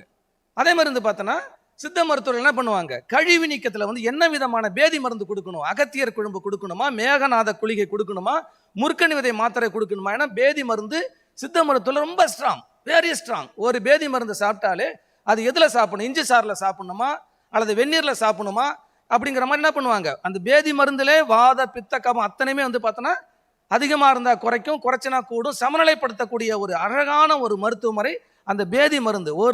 ஒரு அகத்தியர் குழம்பே 64 பானங்களில் கொடுக்கக்கூடியது. அது மாறிடும், அந்த தன்மை மாறும். அப்போ அந்த மருத்துவர் என்ன பண்ணுவார், சித்த மருத்துவத்தில் எப்படி பண்ணலாம் அது செலெக்ஷன் பண்ணுவார். அதே மாதிரி வந்து பார்த்தோன்னா யோகா நேச்சுரோபதி அவங்க என்ன பண்ணுவாங்க, எந்த விதமான உணவு முறையை அவங்களுக்கு கொடுக்கணும், இயற்கை மருத்துவத்தில் எந்த விதமான உணவு முறையை கொடுக்கணும், யோக மருத்துவத்தில் எந்த விதமான யோகா கொடுக்கணும், இது அத்தனையுமே அனலைஸ் பண்ணுவாங்க. அனலைஸ் பண்ணி என்ன பண்ணுவாங்க, ஸ்டார்ட் பண்ண மாட்டாங்க. இங்கே தான் சீக்ரெட். நம்ம என்ன பண்ணுறோம், எடுத்த உடனே வந்து பார்த்தோன்னா என்னுடைய ஆயுர்வேதாவில் இருக்குது, என்னுடைய யுனானியில் இருக்குது, என்னுடைய ஹோமியோபதியில் இருக்குது, அப்படி என்ன பண்ணுவோம், எடுத்த உடனே வந்து பார்த்தோன்னா இருக்குன்னு சொல்லி நாம் என்ன பண்ணுறோம், அங்கே இன்டகிரேஷன்ங்கிற பேரில் ஒன்றாக என்ன பண்ணுறோம், இணைக்கிறோம். அது கிடையாது. எல்லா மருத்துவர்களும் தெரிந்து வைத்துக்கொண்டு அமைதியாயிடுவாங்க. என்ன பண்ணுவாங்க, அப்போ அமைதியாக என்ன பண்ணுவோம், அடுத்து ஒரு 2 நாளைக்கு ஆங்கில மருத்துவர் தான் என்ன பண்ண ட்ரீட்மெண்ட்டே கொடுப்பார். ஃபஸ்ட்டு ஹோமியோபதியில் இருந்தாலுமே நாடிலாம் பார்த்தாலுமே நாடி முறையெல்லாம் பார்த்தாலுமே ஆங்கில மருத்துவர் ஜஸ்ட் 2 டேஸ் எங்கள்கிட்ட ஒர்க் பண்ணக்கூடிய ஆங்கில மருத்துவர் என்ன பண்ணுவார், 2 நாள் வச்சு அவர் என்ன பண்ணுவாங்க, அந்த வலி வேதனை இதெல்லாம் பண்ணுவாங்க, முதல்ல தன்மைப்படுத்தி அவளை வந்து ரிலாக்ஸ் பண்ணுவாங்க. அது தேவையில்லையா, ஏன்னா வலியோடு வருவோம், வலியோடு நம்ம வந்து மருத்துவத்தை நம்ம வந்து முழுமைப்படுத்தாமல் என்ன பண்ண முடியும், நமக்கு எடுத்தவொடனே சித்தா பெருசு, ஆயுர்வேதா பெருசு, யுனானி பெருசு, ஹோமியோ பெருசு, அது முக்கியம் அல்ல. நமக்கு யாரு பெருசு, நோயாளி பெருசு. நோயாளுடைய உடல் வலி, அவங்களுடைய ஆத்மா, மனது, உயிர், அவர்களுக்கு முக்கியத்துவம் கொடுக்கணுமே தவிர இங்க இருக்கக்கூடிய 5 விதமான மருத்துவர்கள் யார் பெரியவர் என்பதும் முக்கியம் கிடையாது. ஆக அந்த இடத்துல என்ன பண்ணுவாங்க, ஆங்கில மருத்துவர் என்ன பண்ண லீடு எடுப்பாங்க. ஃபர்ஸ்ட் 2 டேஸ் ஆங்கில மருத்துவர்களால் அந்த 2 டேஸ் வி ஆர் ட்ரீட்டிங் என்னது 2 நாள் அந்த கொடுத்து கொஞ்சம் தன்மைப்படுத்துவாங்க. ரைட். ஆங்கில மருத்துவத்தில் சிம்டமேட்டிக்காக ட்ரீட்மெண்ட் கொடுத்து தன்மைப்படுத்தினாலும் நிரந்தரமாக குணமாகணும் இல்லையா? அப்போ நிரந்தரமாக குணமாகிறதுக்கு என்ன தேவை, அதுதான் நம்ம ஆயுஷ் மருத்துவம். இங்கே அழகாக அப்போ தான் என்ன பண்ணுவாங்க, திரும்ப அனலைஸ் பண்ணி அந்த டாக்டர்ஸ் அத்தனை பேருமே ஒன்றா உட்காந்து ப்ரெசன்டேஷன் பண்ணுவோம். ப்ரெசன்டேஷன் பண்ணும்போது அப்போ தான் முடிவெடுப்போம். ஓகே, இந்த நோயாளி இதற்கு ஆயுர்வேதா என்ன பண்ணலாம், வெளியில் வந்து பார்த்தோன்னா கடிவஸ்தியா, ரைட்டு, இடுப்பு பிரச்சனையா, கடிவஸ்தியை இவங்களுக்கு போடுங்க. அதற்கு முன்பு என்ன பண்ணணும், பஸ்தி கொடுக்கலாமா, பஸ்தி என்ன பஸ்தி கொடுக்கலாம், சிரோ பஸ்தி கொடுக்கலாம், என்ன பஸ்தி கொடுக்கலாம், கஷாய பஸ்தி கொடுக்கலாம், அதை முடிவெடுப்பாங்க. இல்லை அதற்கு முன்பு இல்லை சித்த மருத்துவத்தில் அகத்தியர் குழம்பை கொடுத்து பேதி மருந்தை கொடுத்துட்டு அப்புறமா பஸ்தி கொடுக்கலாமா, அல்லது வந்து சினேக வஸ்தியா அவங்க வீட்டுக்கு போகும்போது சினேக வஸ்தியா நம்ம என்ன கொடுக்கலாமா, டெய்லி மாத்திரை வஸ்தி மாதிரி என்ன பண்ணுவாங்க, சினேக வஸ்தியை டெய்லி கொடுக்க வச்சு மாத்திரை வஸ்தி கொடுக்கலாமா அப்படின்னு அங்கே என்ன பண்ணுவாங்க, சஜஷன் கொடுப்பாங்க. அங்கே என்ன பண்ணுவார், ஒரு ஹோமியோபதி டாக்டர் என்ன பண்ணுவாங்க, அந்த இடத்துல இல்லைடா சார் இது இருந்தாலுமே இந்த இடத்துல வந்து எங்கள் இதில் இருந்து பார்த்தோன்னா இந்த கார்போவேஜ் அப்படின்னு ஒரு இருக்குது, அதை நம்ம கொடுத்தா செரிமான குளரை சரி பண்ணிட்டு அப்புறமா செய்யலாம் அப்படின்னு அவர் சொல்லுவார். இங்கே தான் அனலைஸ் ஆகும். அனலைஸ் ஆக ஆக ஆக நமக்கு ரொம்ப சூப்பராக ஒரு விஷயம் நமக்கு தென்படும். ஒவ்வொரு இண்டிவிஜுவலுக்குமே அந்த ஒரு காம்பினேஷன் அழகாக மாறும். நமக்கு ரொம்ப ஆச்சரியமாக இருக்கும். சில நோயாளிக்கெல்லாம் வரும்போது இல்லை இவருக்கு வந்து பார்த்தோன்னா யோகா மட்டும் தேவை, அடிஷ்னலாக வந்து பார்த்தோன்னா ஒரு டிடாக்ஸ் தெரப்பி தேவை, ஒரு ரெஜினிவேஷன் தெரப்பி தேவை, ஒரு யோகா இருந்தால் போதும். இல்லை சில பேருக்கு வந்து பார்த்தோன்னா இவருக்கு எதுவுமே தேவையில்லப்பா, ஏதாவது அந்த கோயில் குளங்களுக்கு ஓகே சார் நீங்கள் ராமேஸ்வரம் போயிட்டு வாங்க, நீங்கள் வந்து பார்த்தோன்னா இது சொல்லுவாங்களே அந்த மாதிரி போயிட்டு வாங்க, அந்த மாதிரி சொல்லக்கூடிய தேவைப்படும். ஒரு சில பேருக்கு பார்த்தோன்னா ஓகே யுனானி இவ்வளவு, ஓகே இதோட சேர்த்து இது செய்யுங்க. இப்படி ஒவ்வொரு நோயாளிக்கு தகுந்த மாதிரி இந்த 5 சிஸ்டமும் அழகாக மாறும். ஒன்றோடு ஒன்று இணையும், ஒன்றோடு ஒன்று பிரியும். எத்தனை பர்சன்டேஜ் எங்கே இணையணும் எங்கே பிரியணும் அத்தனையுமே ரொம்ப இது ஒரு மிகப்பெரிய ஒரு கலை. ஒருங்கிணைந்த மருத்துவம், ஹோலிஸ்டிக் மருத்துவம், இன்டகிரேட்டட் மெடிசன்ங்கிறது வெரி வெரி டிஃபிகல்ட் இல்லை. அதில் இந்த 4மே இருக்கும். இந்த ஒரு சூக்கும நிலையை, நுண்ணிய நிலையை நம்ம புரிஞ்சிக்காம அத்தனை மருத்துவர்களுமே ஆயுர்வேதா பெஸ்டா குணப்படுத்துது, சித்தா பெஸ்டா குணப்படுத்துது, யுனானி பெஸ்டா குணப்படுத்துது, ஹோமியோபதி பெஸ்டா குணப்படுத்துது அப்படி வந்து சொல்லுவது இல்லை. என்கிட்ட ட்ரைனிங் ஆனவங்க அத்தனை பேரும் என்ன தெரியுமா சொல்லுவாங்க, அந்த நான் ப்ரெசன்டேஷன் பண்ண சொல்லுவேன். நான் தான் சீஃபாக இருந்தேன், என்டையர் சீஃப், நான் தான் முடிவு பண்ணுவேன். ஓகே அது புது அனுபவமாக இருக்கும் சார். ஹோமியோபதி 50% கொடுங்க, ஓகே இது வந்து வெளிப்புற மருத்துவமா, right, all Panchakarma is done by Ayurveda doctor. Sir doctor நீங்கள் பார்த்துக்கிறீங்களா, ரைட்டு ஓகே நீங்கள் பார்த்துங்க, ஓகே இது சித்தா பண்ணுங்க நீங்கள். அப்படியே இணையும் போது அந்த பெஸ்ட்டாக வரும்போது அத்தனை விதமான நோயாளியுமே நம்மள்கிட்ட உள்ளே வந்தாங்கன்னா வெளியில் குணமாகாமல் போகவே முடியாது சார். 2000 to 2012 வரைக்கும் இது வந்து ப்ராக்டிக்கலாக இன்றைக்கும் வந்து பார்த்தோன்னா அந்த எவிடென்ட்டாக ஒரு 10,000 கேஷீட் வந்து இருக்குது. அழகாக அத்தனை மருத்துவம் ஒரே நேரத்தில் ட்ராவல் பண்ணும். அப்போ என்கிட்ட ட்ரைனிங் ஆனவங்க அத்தனை பேருமே ஆயுர்வேதா, நிறைய பேர் நேற்று கூட doctor LC, first doctor LC Dominic Ayurveda doctors, அவங்க என் கூட என் கூட எல்லாமே நாங்களே சேலஞ்சு பண்ணுவோம். அப்போ என் கூட ட்ரைனிங் ஆனவங்க அத்தனை டாக்டருக்குமே மற்ற மருத்துவத்தை பற்றி நன்றாக புரிதல் இருக்கும். ஒரு ஹோமியோபதி டாக்டர் பஞ்சகர்மா வந்து எந்த இடத்துல ப்ரெஸ்கிரைப் பண்ணலாம், எப்போ வேண்டாங்கிறது அவருக்கு அறிவு இருக்கும். அதே மாதிரி ஒரு ஆயுர்வேதா டாக்டருக்கு சித்தாவில் என்ன சொல்கிறாங்க, நாம் என்ன செய்ய போகிறோம், புற மருத்துவ சிகிச்சையில் ஆயுர்வேதா பெஸ்ட்டு, பஞ்சகர்மா அதை அடிச்சுக்க ஆளே இல்லை.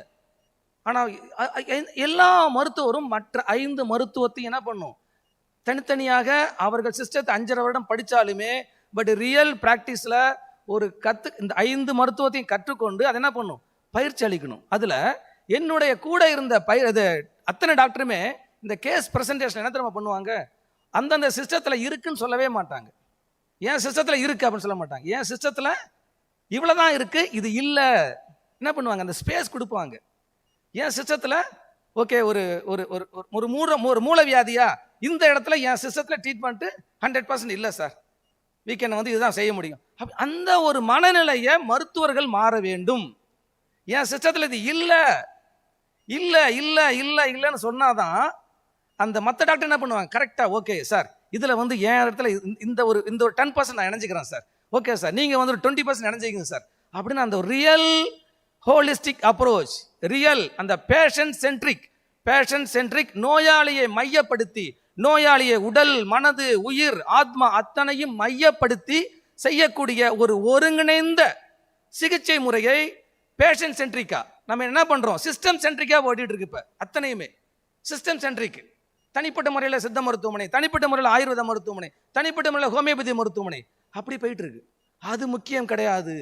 பேஷண்ட் சென்ட்ரிக்கா எந்த மருத்துவமனை எத்தனை சதவிகிதம் இணைந்து நம்ம வந்து நோயாளிக்கு அவர்களுக்கு வந்து நம்ம என்ன பண்ண முடியும், மருத்துவம் அளிக்க வேண்டும் என்ற ஒரு மையத்தை நம்ம என்ன பண்ணும், விதைக்க வேண்டும். அதற்காக வேண்டிய பயிற்சி மருத்துவர்கள் கிடையாது. ஏன்னா மக்களுக்கு தெரியாது, மக்களுக்கு என்ன தெரியாது, அவங்க வந்தவொடனே பார்ப்போன்னா டிவியை பார்ப்பாங்க, நியூஸ் பார்ப்பாங்க, பார்த்துட்டு இது ஆயுர்வேதாவில் பெஸ்ட்டு அங்கே போவாங்க, யுனானி பெஸ்ட்டு அங்கே போவாங்க, தனித்தனியாக பண்ணுவாங்க. அவர்கள் என்ன பண்ணுவாங்க, ஒரு நோயை கேஷீட் வச்சுக்கிட்டு அங்கே ஒவ்வொரு டாக்டராக மாறி மாறி மாறி மாறி மாறி கடைசியில் என்ன பண்ணுவாங்க, கடைசியில் ஜோசியர்கிட்ட போயிட்டு ஐயா எல்லாத்தையும் நான் பார்த்துட்டேன், எதுவுமே சரியில்லை, நீங்கள் தான் ஜோசியம் சொல்கிறீங்களாமே அப்படின்னு அங்கே போயிடுவாங்க. இது நடக்குது.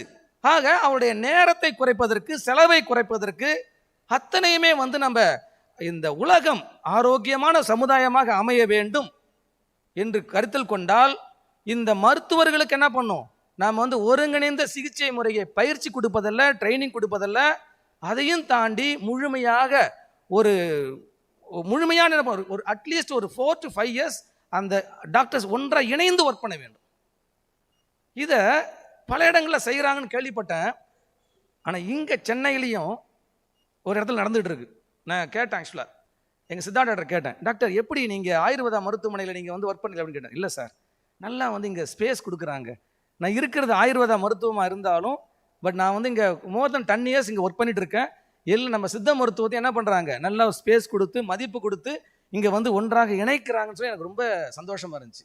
அந்த ஒரு நபர் யாரும் கிடையாது, ஸ்ரீவர்மா அவர்கள் தான். அவர்கிட்ட பணியாற்றக்கூடிய சித்த மருத்துவரை வந்து நான் கேட்டேன், டாக்டர் பரவாயில்லையா, ஏன்னா எங்கெங்கே சின்ன சின்ன கிளாஷ் வரும். கிளாஷ் இந்த என்ன சென்ஸ், ஏன் இதில் பெஸ்ட்டு, ஏன் அந்த கிளாஷ் சொல்ல வரேன், ஏன் இதில் பெஸ்ட்டு, நான் தான் பெஸ்ட், அதில் வந்து கிளாஷ் வரும். இங்கே வந்து பார்த்தீங்கன்னா இல்லை சார், நான் மோர் தென் 10 years ஒர்க் பண்ணுறேன், இங்கே எங்களுக்கு நல்ல ஸ்பேஸ் கொடுக்குறாங்க, நம்ம சித்தாவில் இருக்கக்கூடிய மருந்துகளையும் என்ன பண்ணுறாங்க, இணைக்கிறாங்க, ஆயுர்வேதம் இணைக்கிறாங்க. அப்படிங்கும்போது ரொம்ப சந்தோஷமாக இருக்குது. ஆக ஒரு முழுமையான ஒரு மறுமலர்ச்சி, ஒரு மாற்றம் ஏற்படுது என்றால் 2 விதமான மாற்றம். நேற்று என்னுடைய ஸ்பீச்லேயும் சொன்னேன், 2 விதமான மாற்றம். ஒரு மாற்றம் நமக்கு பப்ளிக் ஏதாவது ஒரு பிரச்சனை அர்த்தம், நோய் உடல் சார்ந்த ஒரு பிரச்சனை இருந்தது அப்படின்னு சொன்னால் முதல்ல அணுக வேண்டியது யாருங்க, ஆயுஷ் மருத்துவர். அவருக்கு டக்குன்னு மனசில் வர்றது ஆயுஷ் மருத்துவர். யாராவது நியர்பை இருக்கக்கூடிய டாக்டர்ஸ் போய் பார்த்துட்டு அப்புறம் என்ன பண்ணோம், தே கேன் ரெஃபர் டு ஆங்கில மருத்துவத்துக்கு போகணும். இது வந்து சைனாவில் நடந்துட்டு இருக்கு. சைனாவில் எப்படி தெரியுங்களா, யாருமே நேரடியாக வந்து பார்த்தோன்னா ஆங்கில மருத்துவரை பார்க்க முடியாது. ஒரு ஆங்கில மருத்துவரை போய் பார்க்குறதா இருந்தால் எங்கன்னா தேவை, அங்கே இருக்கக்கூடிய TCM ட்ரெடிஷ்னல் சைனீஸ் மெடிசன் டாக்டர்கிட்ட இருந்து என்ன பண்ணுவாங்க, ரெஃபரல் வேணும். ரெஃபரல் இருந்தால் தான் ஆங்கில மருத்துவம் என்ன பண்ணுவார், பார்ப்பார். அந்த ஒரு நிலை இங்கே இந்தியாவில் நம்ம மாற்றத்தை ஏற்படுத்தணும். ஏன் இங்கே என்ன வரல அப்படின்னு சொன்னால், இங்கேயே தான் 5 டாக்டர்ஸ் இருக்கிறாங்களா, 5 பிரிவு இருக்கு இல்லையா, இவர்கள் கூட என்ன பண்ணுவாங்க இங்கே அங்கே பண்ணிட்டு. ஆனால் நம்ம என்ன பண்ணோம், இந்த 5 மருத்துவர்களும் ஒற்றுமையாக இருந்து மக்கள்கிட்ட ஒரு மாற்றத்தை ஏற்படுத்த வேண்டும். உங்களுக்கு எந்த ஒரு பிரச்சனையாக இருக்குதா, உடனே ஆயுஷ் டாக்டர்கிட்ட வாங்க அப்படிங்கிற ஒரு பெரிய ஒரு மாற்றத்தை ஏற்படுத்த வேண்டும். அதையும் தாண்டி ஒருங்கிணைந்த மருத்துவத்தில் முழுமையாக குணப்படுத்த முடியும் அப்படிங்கிற ஒரு விஷயத்தை அவங்களுக்கு புரிய வச்சு அவர்களுக்கு வந்து ஓகேப்பா, சித்தா இருந்தால் பரவாயில்ல, ஆயுர்வேதம் இருந்தால் பரவாயில்ல, யுனானி அவங்க ஏதோ ஒரு டீமாக இருக்கிறாங்கப்பா, அங்கே போனால் குணமாகுதுப்பா அப்படிங்கிற ஒரு நம்பிக்கையை நம்ம விதைச்சோம். அப்படி என்றால் நோய் குணப்படுத்தலாம், நோய் இல்லாமல் ஆரோக்கியமாக இருக்கலாம். ஆக மாற்றம் எங்கேருந்து வர வேண்டும், மாற்றம் மக்களிருந்து கிடையாது, நம்முடைய ஆயுஷ் டாக்டர்ஸ்ட இருந்து வர வேண்டும். அது குறிப்பாக வந்து 4 விடயங்களை நீங்களும் ட்ரீட்மெண்ட்டில் மனசில் வைங்க.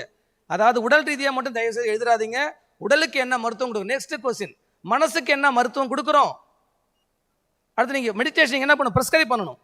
அடுத்து உயிருக்கு என்ன மருத்துவம் கொடுக்குறோம், என்ன பண்ணணும், தொண்டு செய்ய சொல்லணும் அவங்கள்ட்ட. இதெல்லாம் நம்ம எக்ஸ்பிளனேஷன் பண்ணணும், தொண்டு செய்ய சொல்லணும். அப்புறம் வந்து பார்த்தோன்னா ஆத்மாவுக்கு என்ன கொடுக்கு, இந்த 4 நம்ம என்ன பண்ணணும், ப்ரிஸ்கிரைப் பண்ணும்போது கேள்வி கேட்டுக்கணும்.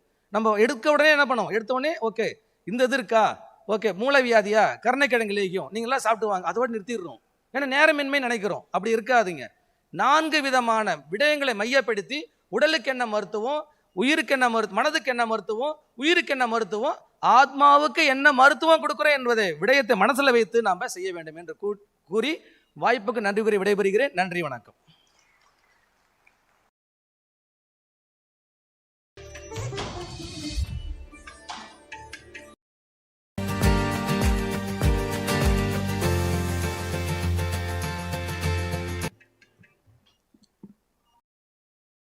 ஒருங்கிணைந்த மருத்துவம் குறித்து ஒரு மிக மிக அழகான பேருரை வழங்கிய மருத்துவர் செந்தில், இயக்குனர், தேசிய சித்த மருத்துவ மையம், தாம்பரம், சென்னை அவர்களுக்கு எங்களது நன்றியை தெரிவித்துக் கொள்கிறோம். இந்த விழாவில் நீங்கள் வந்து எங்களை கௌரவித்தது மிக பெரும் பாக்கியமாக கருதுகிறோம். டாக்டர் செந்தில் அவர்களை கௌரவிப்பதற்காக டாக்டர் கௌதமன் கிருஷ்ணமூர்த்தி அவர்களை கேட்டுக்கொள்கிறோம்.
science, traditional Chinese medicine, homeopathy.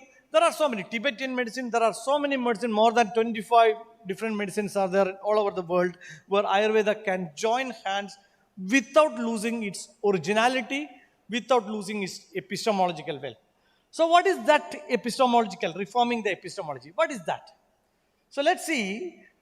It's in a simple sense, the people may be not medical background who are sitting in front of me. So to a student, I will always say, modern medicine is based on chemistry, whereas Ayurveda is based on physics. Our Panchamahabhuta Siddhantas or the Darsanas, Sankhya, Nyaya, Vaisheshikas, etc. Nothing but explaining the nature, just like how physics does. Whereas the modern medical science is largely dependent upon molecules, so we have a lot of chemistry. So chemistry derived from physics. So physics can explain chemistry well, but chemistry cannot explain physics well in a simple sense. So because of that, so what we can say, Ayurveda can explain modern science very well, even better than a modern medical science. But modern medical science, with the principles of modern medical science, it is almost very, very difficult.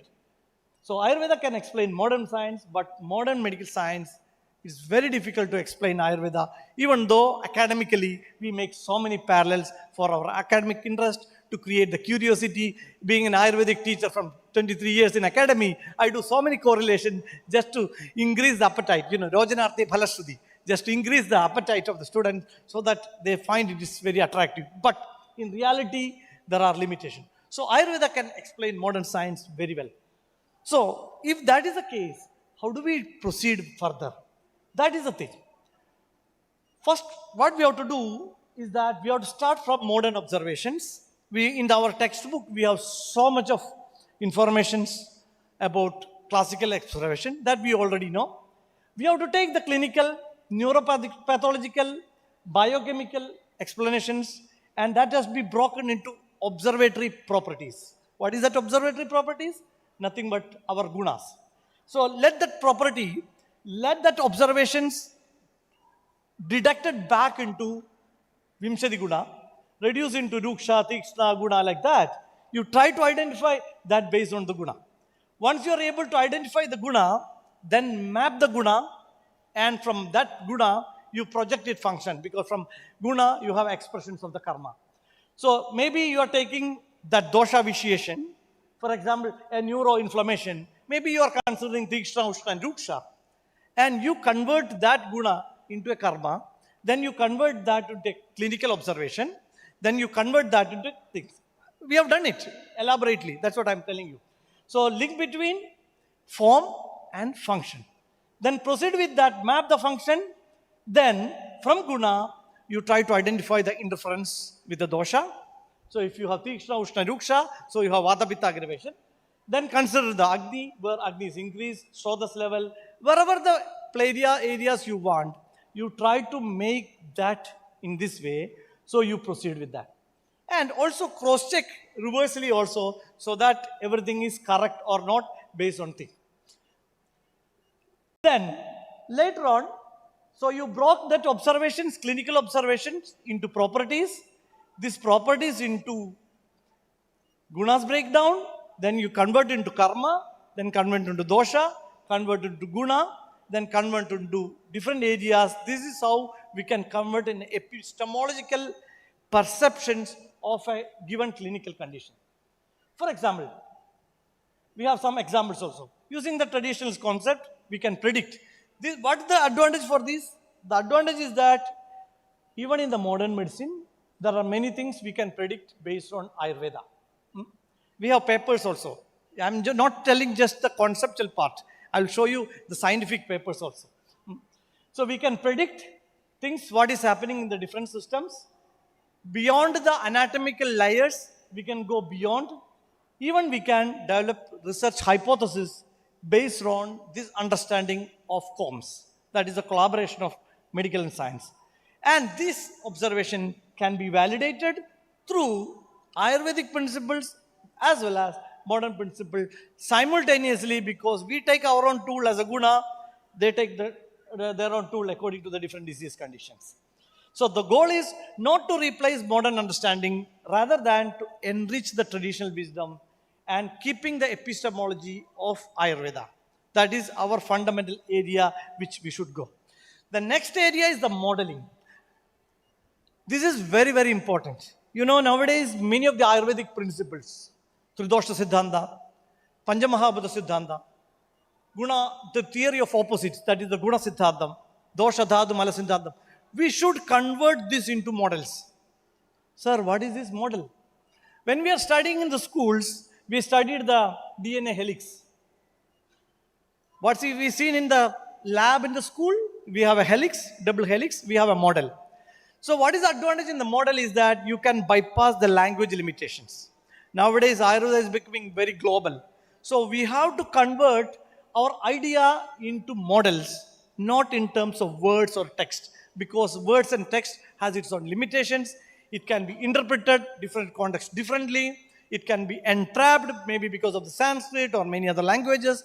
But if you are able to convert the ideas into a model that can transcend terrain, transcend language, transcend grammar, it can exist. How can it is possible? Yes, it is possible. So to overcome the communication gaps, diverse knowledge system, what we have to do is describe and formulate and logically try to expand principles into a reality with the models. Sir, is it possible to create model? Yes, it is possible. So alive, it may be a simulative models, it may be a visualization model, it may be a manipulation model. There are so many areas where we can create beautiful models where we are able to communicate Ayurvedic understanding without any shlokas from the text, without a textual reference, but it is a working system which is applicable to any biological system, not only even human. So enhance the individual understanding. The big advantage is that you can bypass the language, facilitate transfer of system between individuals and allow. This is another area we should work. And the third area is the localization of Ayurveda. You know that Ayurveda has been propagated now more in the last second world traditional medicine in the Delhi program. Ministry of Ayush was declaring about more than 25 countries are already official. There are Ayush chair in more than 20 countries. What they have to do? They have to work on localization of Ayurveda. Do you think that only the same herbs will work there? Yes? No? We have worked in Europe. We taken the herbals from Europe, especially in Italy, in the 25 years. We identified many plants parallel to our own herbs. Arjuna, we identified, Terminalia Arjuna, we identified very similar plant in Europe. We made products out of it. We given to the patient, we brought the result, we published the things. So it is possible. It's not that the plants which is available or visible in Indian terrain is only be used in Ayurveda. No. It has to be converted to any plants, any material, because based on this. So transport and apply Ayurvedic principles locally. We have made Dhanvantaran Thailam with olive oil. We have made so many experiments. If you are free, you just go to a website called Vidya.com. It's an Italian company called Ayurveda Italia. You can see more than 60 products of Ayurvedic products, absolutely based on Ayurvedic principles. I'm not speaking from only theoretical, really practical. It has been officially registered in the European Union and is available all over the Europe for medication. Instead of Dashamula, there are products. Instead of Ashtajurnam, Hingu Ashtajurnam, you have products there. None of the ingredients are from the classical formula, but it works very, very similar to that of Ashtajurnam as it is. How does it happen? It happened because we have made effort to convert that localization of Ayurveda without losing original epistemological way. This will change Ayurvedic perception at all. This will change totally. The information, the knowledge what we have is enormous. Just like a Gulf country had a lot of oils under soil. Nobody knowing. When Britishers started the diesel engine, the engine started and the petroleum fuel identified. But who encaches the petroleum thing is the Middle East country. Because they have the fossil, which is a fossil oil, they converted into thing. Similar way, India is a country where we have so much of traditional knowledge, health system knowledge, like a fossil inside.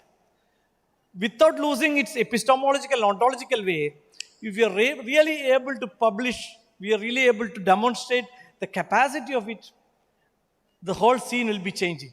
We are really working on this. And there is a generalization principles also there.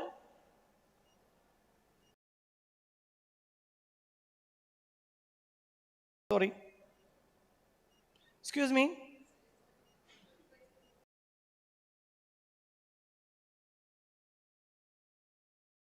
Maybe fused. It's coming. Okay. Thank you. So, another important is tell the people what they can do with Ayurveda. This is very, very important rather than what Ayurveda does. We try to teach Ayurveda, experience Ayurveda. There are some quick examples. Because of the shortage of time, I don't put the details, but quickly I will run the slides. But to give you an example, this is really done in the cases. So just take an example of an Alzheimer's disease. You have modern neurologists on one side, that is Dr. Antonio Morandi was doing that case. Another side, I was working from this side. So where here I have Snigdha, Shlekshna, Murdu, Jala, Prithvi, Kapha aspect is there. When it in the healthy brain, and when you change that into an Alzheimer's disease, you see the Ruksha, Khara, Kadina, Laku, and Vayu, Akasha, there is a Vada aggravation is happening. And try to look at the clinical symptomatology. You try to change the clinical symptomatology based on each into particular guna. Try to identify that particular guna into a structural.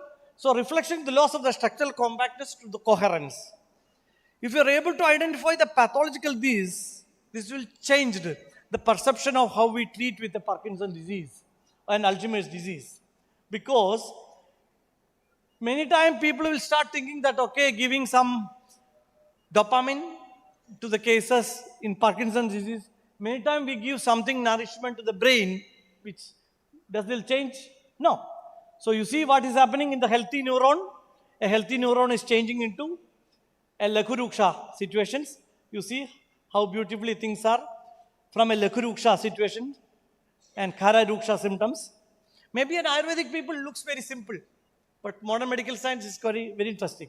Sukshma, Vishada, each guna has very specifically been identified, very specifically to be explained, because these will be the indicator, or I be choosing the right oil, right medicine, both orally, externally too. What does it mean for this guna? Because if there is a rule, Reku, then we will be choosing a particular things which is a guru, like a castor oil, some context. So like that. Everything has its own value. So this is, you see, the Pichila, Mandastula, the tangling inside the dying nerve happening in the healthy area. How this is happening in the areas.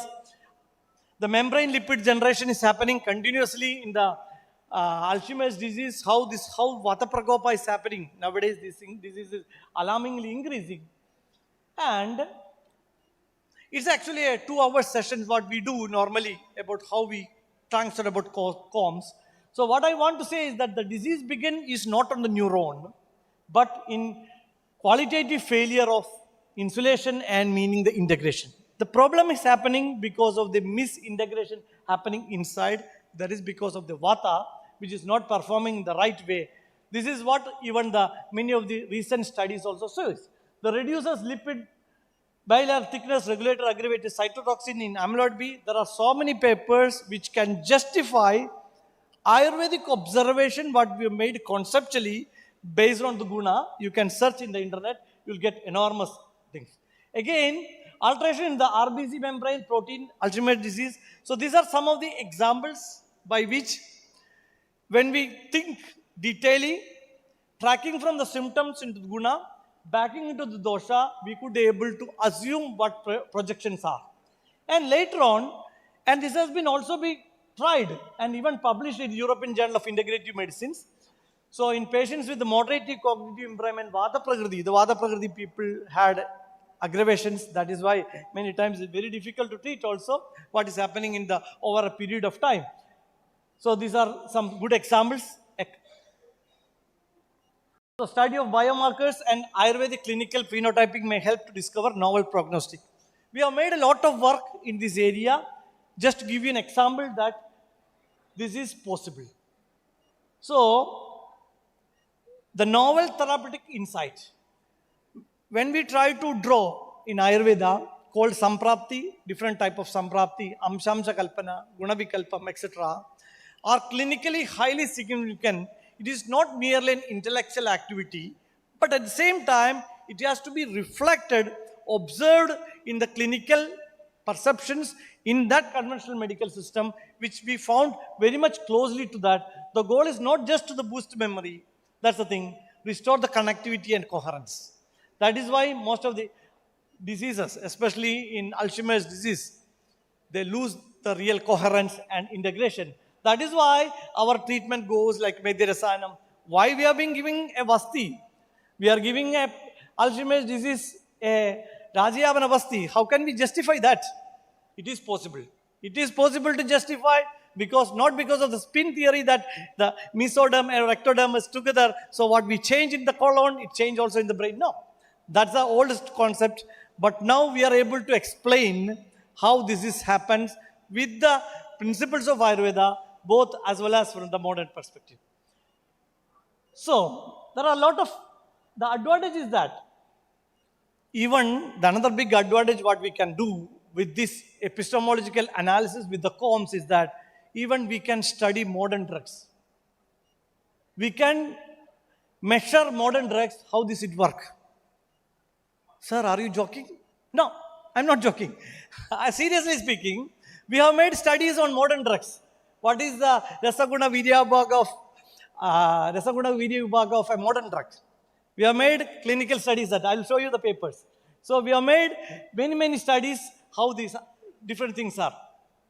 So this is an example. I'll just skip Parkinson's also because of the shortage of time. It is possible. What I want to say is that it is possible to make integration not in the way, rather with the help of comms. That is, we have to work very detailedly on 3 levels. One is on its epistemological, ontological perceptions, evolving into the downline line. Second one is creating the models and try to relate these things based on the guna. So we can consider clinical mapping like a guna, which commonly done any Ayurvedic school. Many times in the clinical perspective, we do that. But how do we translate that guna into a clinical perspective? That many times will not happen. That is the area we have to function on. If we are able to do that, then definitely we can bring wonderful result, and there can be correlations between a pathophysiological change from the modern science versus pathophysiological perception from Ayurveda, not in terms of medicine. Identifying, taking ashwagandha, which is having a dopamine effect, and comparing with the dopamine, that's really stupid things to do. That is a drug level. Let us try to understand from the pathological level, go deeper into that as deeper as possible, try to understand and correlate will be the future of integration, which I would have like to say always instead of word integration rather than collaboration. So, this comms therapeutical strategy, what we use as a tool, basically at guna targeted, basically on functions, and it can extend to amapajanam, whatever the things what we want. From a clinical observation, then clinical expressions, pathological changes, then it go to the selection of the products from single herb, compound herb, and this also will be very much useful which formulation has to be chosen in different conditions. Furthermore, this is on Parkinson's. I will just skip because it's too much for this. This is another case, what we have done in the multiple sclerosis, again with the same concept. So this is also possible, not only for Parkinson's, it is also possible for these type of conditions too, and it works very well, both theoretical and clinical perspective. And sir, are you speaking just only theoretical thing? No. We have made rigorous activities continuously, observed in patients from last 25 years. We published many papers in European journals. One is an Apgar score, vulvodyna cases, effect of Shiropichu, even the translating Ayurvedic concept to a modern drug. That means even the modern drug can be translated into Ayurvedic understanding. We can convert that into this is a recent publication we made. Translation of Ayurvedic Concept to Modern Drug Structure and Novel Paradigm. It is published in Journal of Ayurveda and Integrative Medicine, one of the prestigious journal in India, where you can see, it is just recently published in 2 months before. You can see this paper. We tried to identify antihypertensive drugs, different calcium channel blockers, beta blockers. We classified them based on Ayurveda. We tried to understand how each drug works. We try to understand how this collaborate with the different Prakriti people, and it's been officially been published in this paper. So what I want to say is that if you want to go future for Ayurveda, don't go for integration where traditional knowledge system will be phagocytotic by modern medical doctors. Rather, let us work together with the common ideas, with the commonalities. Let us have a joint hand together, and so that we can go further together. We need a common framework. It is possible. Many times when we started speaking about this, people think that, no, doctor, this is only a hypothetical one. No, it's not hypothetical. We are continuously working. We have hundreds of modern medical doctors working. We work together. Every year, at least 3 to 4 papers we are publishing in different journals, both in the conceptual as well as in clinical level. So it is possible. If India want to go further with an integration, we have to collaborate the medicine and science, not integrate. So I want to say that this is the future of Ayurveda.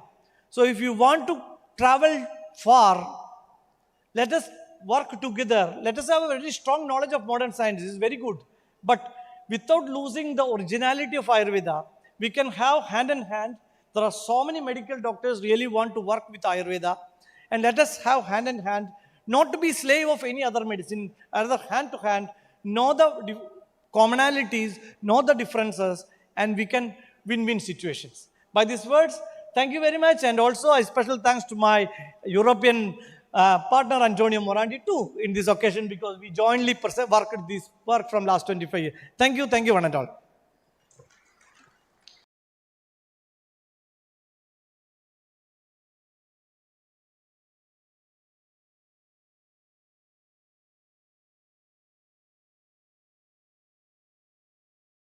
Thank you, Dr. Nambi. That was a very insightful session.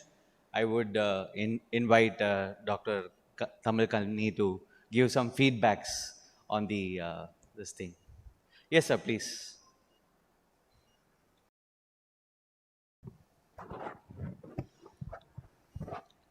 Good morning to all. First of all, I thank and congratulate Professor Alathur Narayan Nambi sir to come over from Kerala to here. Eminent professor and principal and chief physician, and is doing lots of globally international research work regarding Ayurvedic science, particularly collaborative medicine and science. Actually, it's a hourly need for Ayurvedic system and also for the Ayush system. And he's taken the research and collaboration between the science and medicine, and particularly Ayurvedic medicine. He taken for the Parkinson's disease, Alzheimer's disease, and along with the neurosurgeon, I think so, Anthony, and it's he published indexed and journals regarding the Ayurvedic science integration. That is actually WHO second submit also propagating and encouraging the integration of Ayurvedic science with the modern science. Integration means we are not losing our original traditional Ayurvedic or Ayush science, and we have to adopt our Ayurvedic principles as it is. And he explained very well regarding the modern science is a static, but our Ayush, particularly Ayurveda science, is a transformative and focused. Modern science is focused outside, but our Ayurvedic science is focused inside. And modern science is a chemistry but our Ayurvedic science is a physics. Physics can explain the chemistry, but chemistry cannot explain the physics. Actually, it's new youngsters, students, and researchers, even faculties like me and deputy director like me. It's a more informative and energetic, sir. We will work for that integration. All are thinking integration is not, we are taking the modern science, prescriptions, all those things. Integration without losing our principles of Ayurvedic science.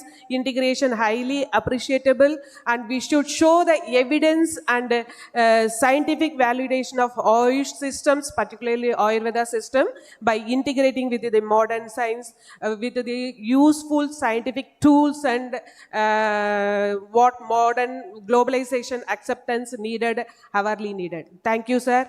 We once again appreciate and congratulate the professor and chief physician and eminent Professor Narayanan Nambi, sir. Thank you.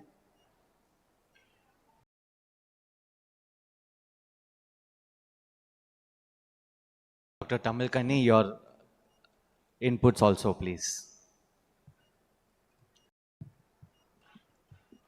Good morning, everybody. We all know very well modern medicine is based on chemistry. But there is a myth that Ayurveda is based on spiritual science. But in this dais, Dr. Narayan Nambi destroyed that myth and proved that Ayurveda is based on physics. First of all, thank you, sir, for that statement. This is a era of integration in the field of medicine. So, all over the world, in India also, the union government is giving many space and many rules and many act proposal to integrate our Ayush system of medicine like Ayurveda and Siddha with modern concepts. Not only our Ayush with the modern medicine, also the modern medicine with Ayush also there is a space. You are the few among the doctors who integrate Ayurveda with the modern medicine. So, Dr. Narayan Nambi is one of its kinds. So, thank you, sir. Your presentation is very nice. And I observed not only in this this topic, but you also researched to integrate Apgar score in the perspective of Ayurveda. It's a nice work also. Translating Ayurveda concept into modern drug and integration without leaving our own identity is most important. You are keeping it. Very good, sir. Thank you.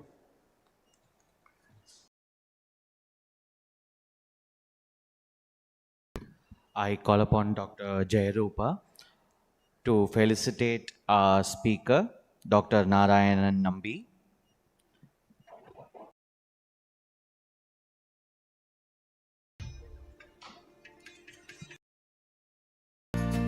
Call upon Dr. Elango to join in the felicitation.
community.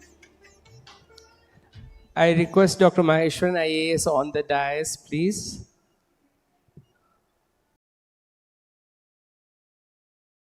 We have a special guest of honor, Mr. Dharanidharan, digital guru of Tamil Nadu. He is the trending trainer and a coach for millions of young people throughout the country. And he influenced a lot of doctors to make them into the Ayushpreneurs. It's my duty to invite Brother Dharanidharan, founder Social Eagle, to the dais.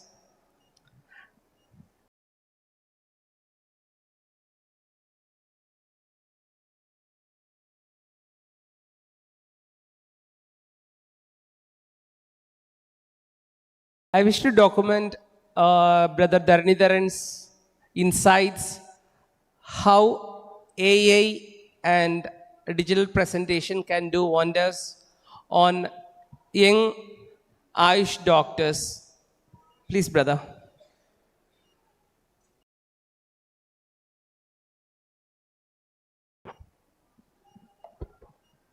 So, a very good afternoon, everyone present here. It's a great privilege for me to stand in front of people who are making real change with people.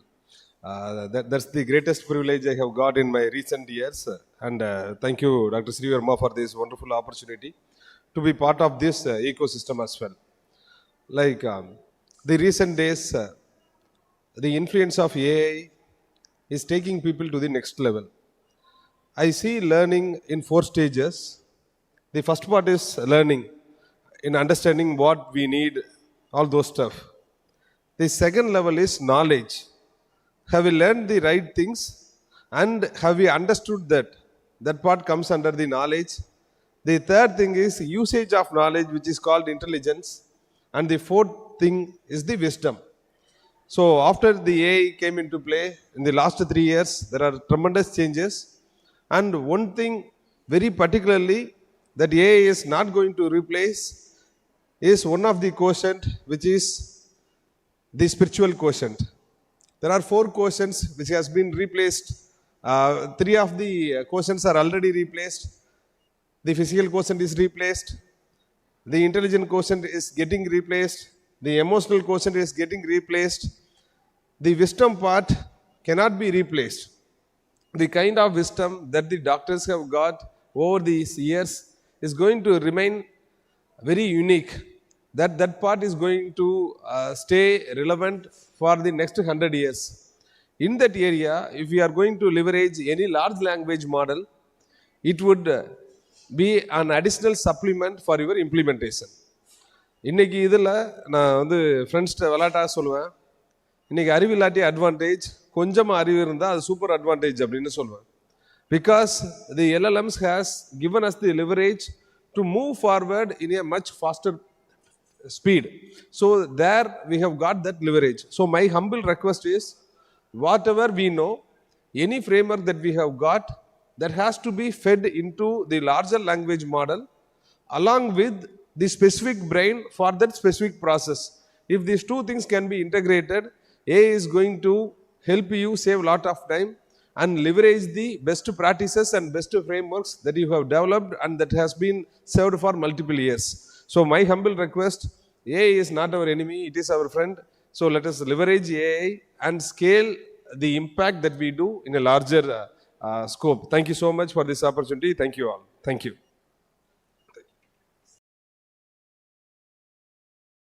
Thank you, Brother Dharani. It's our privilege to have you here on this National AROGYA EXPO and Ayush Conclave. You're doing wonders to the youngsters' future. I wish Ayush doctors to attend his 5 a.m. club.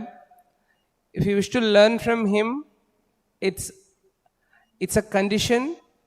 You have to wake up before 5 and you can attend his sessions. It's really worth it. Today, we, Wellness by Heartfulness, are Sri Verma. We are strong on digital presence. He is the man behind us. He trained all our doctors how to present on the digital media, how the future can make impact. He travel all over the world. He meet people. He guide everyone to make a stronger Tamil Nadu. He conduct TN Digital Summit every year. He is associated with a lot of government organization on AI and digital transformation. Thank you, brother. I request Brother Ashok and Dr. Maheshwaran to felicitate Brother Dharani.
her presence. And she wrote a beautiful book also, we will reveal on this session. Please.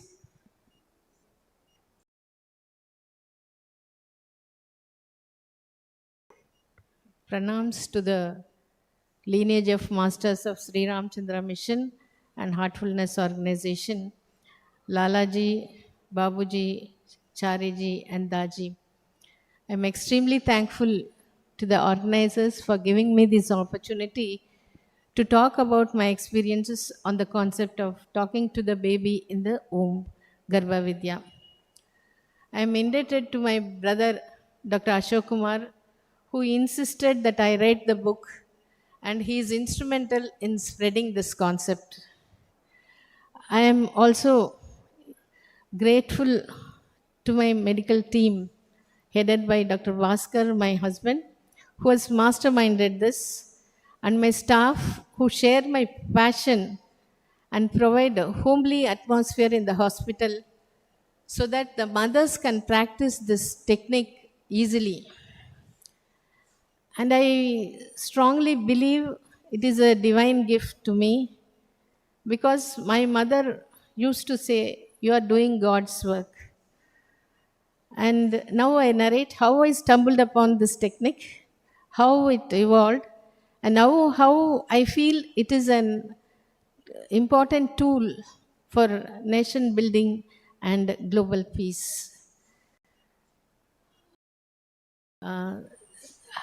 When I was practicing, I observed many of the mothers, though they are taking treatment from very good doctor and very good treatment, internally they have lurking doubt, fear and worry, which influences the course of pregnancy and delivery.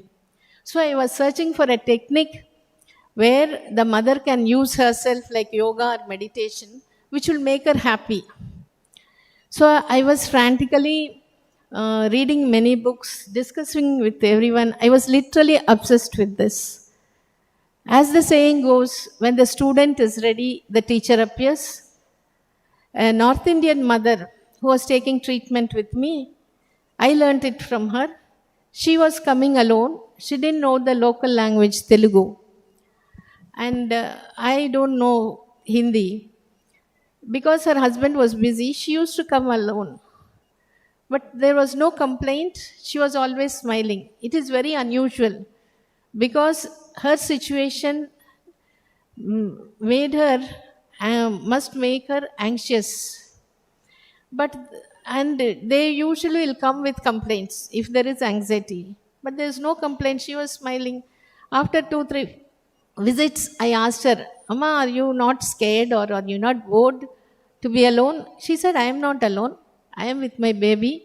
Both of us will be talking together, cooking and shopping." I asked, "Where's your baby?" She was 6 months pregnant. Then she said, she showed her tummy and said, "I'm talking to the baby inside. When I talk silently in my mind or when I talk aloud, the baby moves and talks back." And that was my eureka moment. Then I realized this is what I was searching for. Then I started practicing it, and slowly it evolved. Usually all the mothers will be talking to the baby, but we think the baby cannot understand, they cannot reply back because it cannot talk. But baby moves back and responds, and movement is the language of the unborn baby. Next. And now we see the mechanisms, how this works. Mother is connected to the baby through the umbilical cord, and the mother's thoughts and feelings pass to the baby through the blood, through the medium of hormones. When the mother is happy, happy hormones are released and the baby shares the happiness. Similarly, when the mother is under stress, stress hormones are released and the baby shares the stress. We need to remember the short-term stress doesn't affect the baby much. But when it is a long-term stress, the baby is definitely affected. And we also need to know about the conscious and subconscious mind. The conscious mind is the superficial mind. It receives information through the five senses and it is analytical. It questions whether it is right or wrong, and it is a decision making capacity. The conscious mind develops after birth, after 3 years, so that the child asks questions. The subconscious mind is the deeper mind. It is like a disc with a song recorded in it.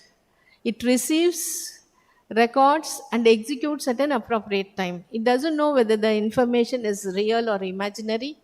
It doesn't ask any question. During pregnancy, the baby's subconscious mind is only dominant. That is why it absorbs the input from the mother. So the five senses of the babies are developed during pregnancy. It is the baby is exposed to the external world through the five senses of the mother. Of the five senses, the touch and hearing are very well developed. The earliest to develop is the touch. Then it is the hearing. By sixth month, the baby is able to hear and respond through the movements. And the taste and smell are very well developed.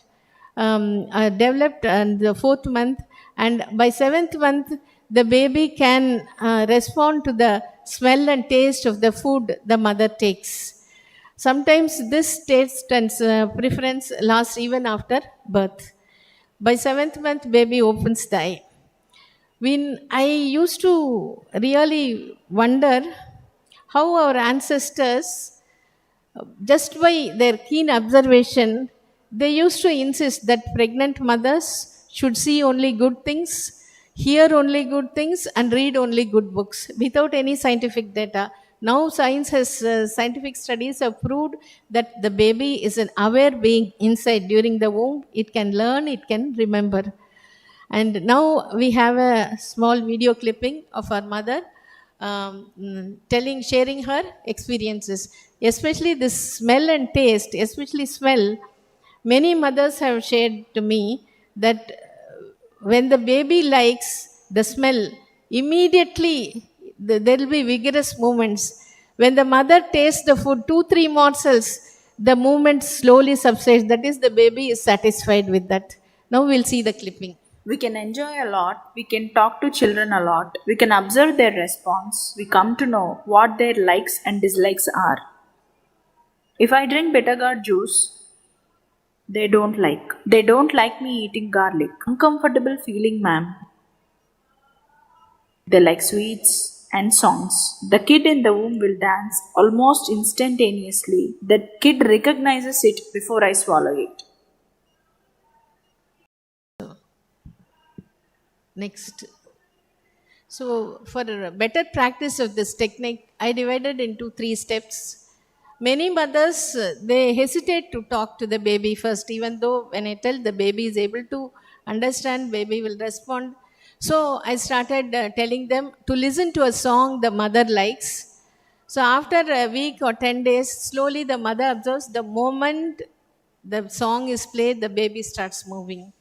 Then the mother understands the baby is able to listen to the song, enjoy it, and expresses its joy through the movements, because these movements are specific and consistent.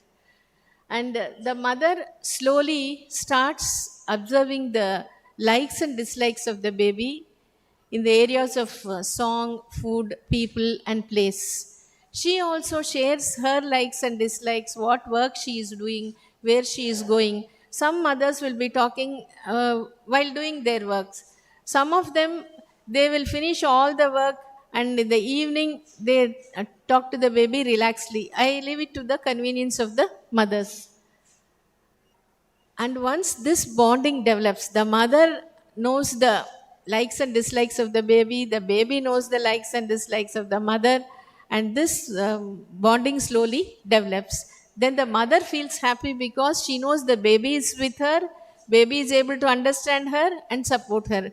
The baby is also very happy that the mother is so much loving it and it is willing to help the mother. And once the bonding develops, sometimes even before the bonding develops, sometimes the mother asks the baby to help during pregnancy itself. I have seen it many times, especially in the first trimester, to decrease in the vomiting, bleeding, constipation, urinary infection, back pain, and improvement in anemia. In all these things, when the mother asks help, the baby helps, and the mother is convinced about it. And many mothers, even before going to the scans, especially NT scan and TIFA scan, which requires a particular position of the baby to take the measurement. If the baby is not in the right position, the scan time is delayed. So When you I told will me now about Talk to show Baby, this thing clipping where it was 3rd month pregnancy NT scan. She didn't believe about Talk to Baby. She forgot about it. But when there was a delay in the scanning, she was desperate, and in desperation, when she asked the baby to help, the baby helped. We'll see the clipping. when you told me about Talk to Baby, like everyone, I too ignored it first. I didn't take it that seriously. Maybe I didn't feel its need. I was vomiting a lot throughout my journey. When they kept the probe during the scan, I was getting vomit heavily. From morning 11 to evening 4, it was a closing time in half an hour. At least 5 to 6 members checked me. I started to feel tense. Why these many people are? When I asked them, they told me not to panic. To know the thickness of the neck, we need baby to be in certain position. If baby turns its position, it'll be over. They told me. I was unable to bear it due to vomiting sensation. When they kept the probe, suddenly something you told struck my mind. I kept my hand on my belly and said 3 times, I'm unable to bear it. I don't know what will happen if it takes some more time. If you just make a turn, it will be over. Doctors are saying, please cooperate with us. I said my baby only 3 times. Madam, please hold on. Baby has turned, they said. That moment I believed in Talk to Baby. So this is the magic of the Talk to Baby. Once we understand it, then we'll know how much baby is feeling and how much it is able to help. This is another lady telling about the baby's help in day-to-day activities. I used to do exercises that a normal delivery requires. Sometimes my baby used to climb up. I would tell my baby, if you move up, I find it very difficult. This exercise is just 20 seconds. You please move down. You can move up later if you want. My baby would go down immediately. While going to any place in a car, I used to get frequent urination. I'm on a trip. I can't use toilet everywhere, so I must avoid urination for 3 hours. I used to tell my baby, and I used to have 3 hours of pleasant trip without any trouble. I used to have trips and I did workouts well. I never had the feeling that I was pregnant. My baby has supported me like anything. So after developing the bonding with the baby, I asked them to introduce the baby to the family members. So the baby feels very happy and secure when all of them bond together. In many cases, the baby becomes a family member even before it is born. Next. So, and I started this only to make the mother happy and confident during pregnancy and delivery. But later, the many mothers, they gave me the feedback that what all qualities they imagined the baby to have, though those babies had exactly the same qualities. Then I realized we can mold the personality of the baby in the womb itself. We'll see how it works. And we call it as soul seeding. Here, the mother shares her dreams lovingly about the future of the baby. She also insists the do's and don'ts, and she tells affirmation and visualization that in areas of excellence the baby should achieve, maybe in areas of behavior, intelligence, arts, or sports. Now, let us. This mother wanted her baby to be like a Chanakya. She wanted her baby to have very keen observation, exploratory skills, and fighting spirit. Personality design చేసుకునే అంటే ఇందాక నుంచి the basis of talk to the baby అనేది foundation. ఒక baby బంగారు భవిష్యత్తుకి sub conscious mind చాలా యాక్టివ్గా ఉంటుంది కాబట్టి మదర్స్ రూమ్లోనే ఎన్వైర్న్మెంట్ మనం ది బెస్ట్ ఎన్వైర్న్మెంట్ ప్రొవైడ్ చేయాలి. సో క్వాలిటీస్ అడిగారు. నువ్వు అప్పుడు మనందరికీ మేడం చెప్పుంటారు కదా, మనకి నచ్చిన ఒక ఐడియల్ పర్సన్ ఇలా ఉండాలి అలా ఉండాలి అని అనుకున్నారు కదా. సో నేనేమనుకున్నానంటే చాలా competitive world. So I want someone who ఎలా ఉండాలి అంటే నా బాబు చాణక్యుడిలా ఉండాలనుకున్నాను. అంటే నవ్వుకున్నాను కూడా నేను మా హస్బెండ్. కొన్ని అబ్బాయి అయితే చాణక్యాన్ని పెట్టుకుంటా, అమ్మాయి అయితే ఏం పెట్టుకున్నావు అనుకొని లైటర్ నోట్ నవ్వుకున్నాను. సో కొన్ని క్వాలిటీస్ నా బేబీకి చెప్పుకున్నానంటే, ఇందాక మీరు వీడియోస్ చూసుంటారు. నేను చెప్పుకునే క్వాలిటీస్ ఏంటంటే బాగా అబ్జర్వేషన్ ఉండాలి, ఎక్సలెంట్ కీన్ అబ్జర్వర్. రెండోది ఏంటంటే వాడికి మంచి ఫైటింగ్ స్పిరిట్ ఉండాలి. ఎప్పుడు గివ్ అప్ అనే యాటిట్యూడ్ ఉండకూడదు. ఈ హ్యాస్ టు ఫైట్, అలాంటిది ఉండాలి. మూడోది ఏంటంటే ఎక్స్ప్లోరింగ్ ఉండాలి. ఏదన్నా ఎక్స్ప్లోర్ చేయాలి, థింగ్స్ని తెలుసుకోవాలి, దీన్ని ఎలా ఎలా వాడాలి. సో ఆ క్వాలిటీస్ నేను చెప్పుకున్నాను. So, how this affirmation is going to produce a deep impact on the baby? It is like a gold plating. If it can be likened to a gold plating, the bigger bar if it is a mother and a smaller coin is the baby, and in between fluid is the blood. So, when the mother tells about her dreams and her wishes, affirmations very lovingly to the baby, it goes into the subconscious mind and it is deeply imprinted. Sometimes the mother may be sharing so many things. Some of them they have very short duration effect on the baby, but some qualities they last longer for a lifetime. It will be from womb to tomb. For this to happen, the mother must tell it. It is directly dependent on the intensity of the emotion of the mother. So she must tell it lovingly without any doubt.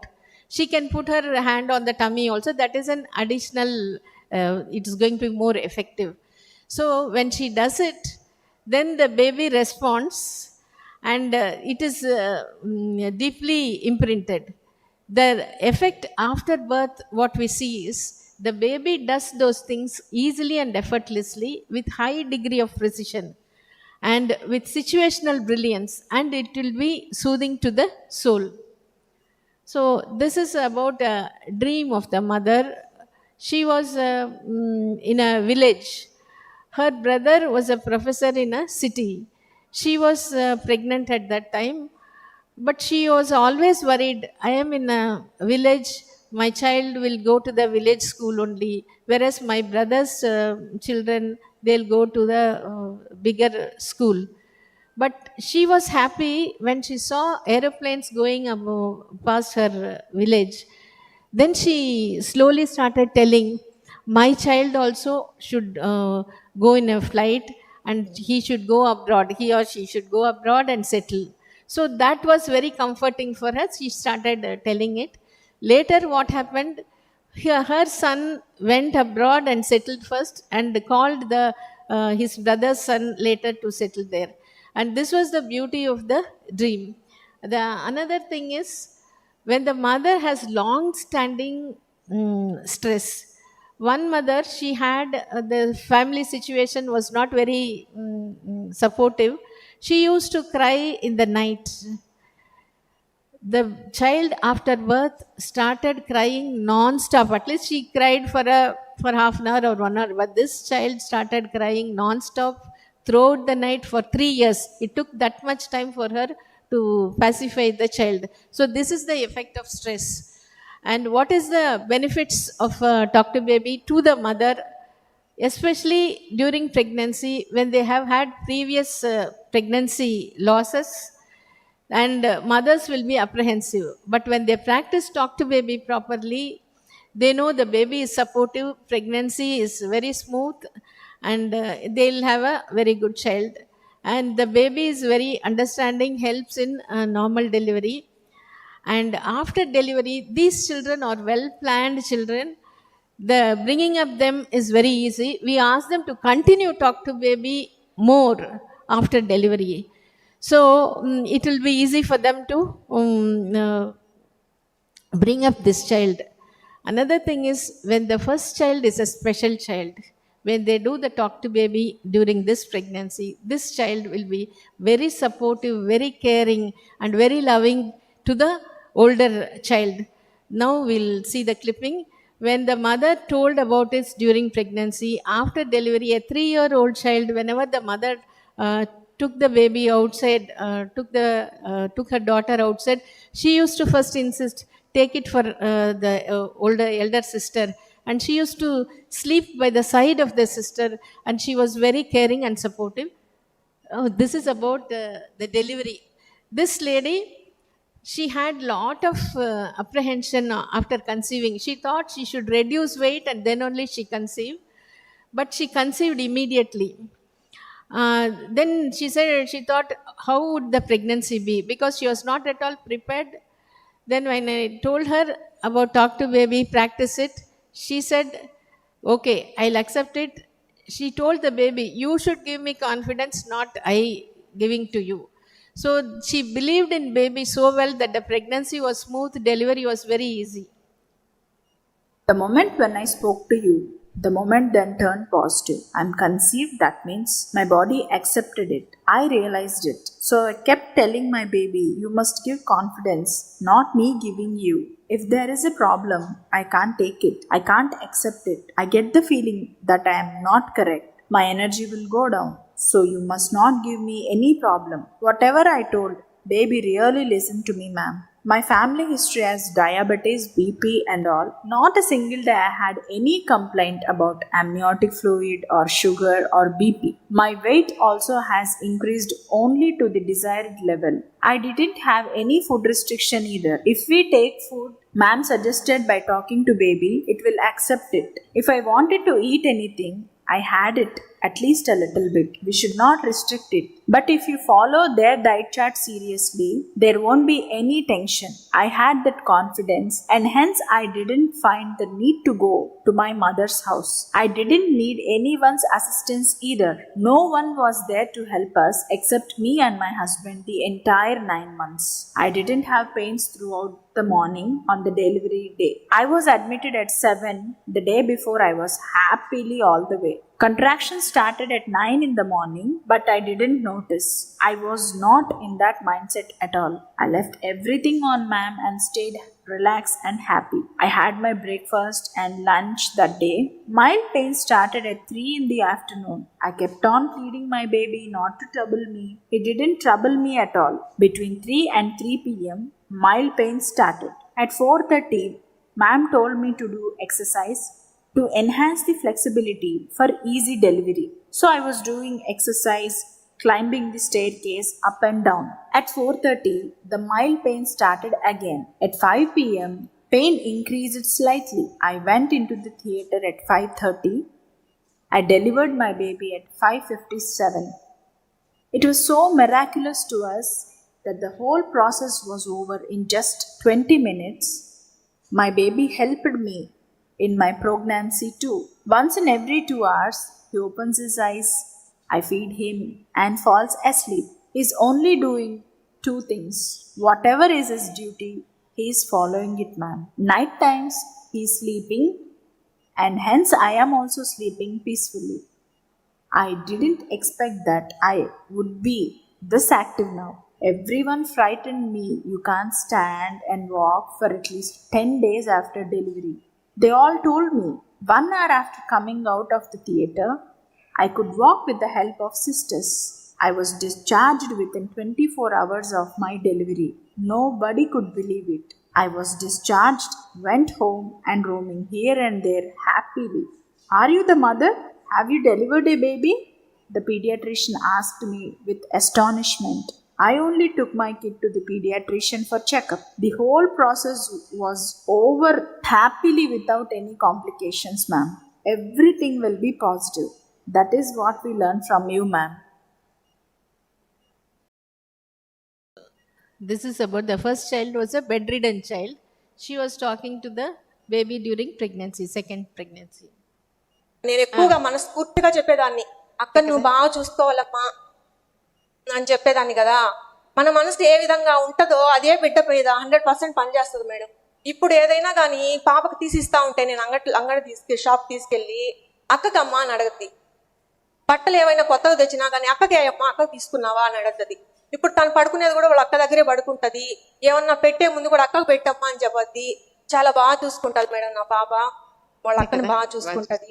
అంతా talk to baby వల్ల ఈ hospital యొక్క staff members అందరూ నాకు చాలా బాగా పూర్తిగా సహకరించారు.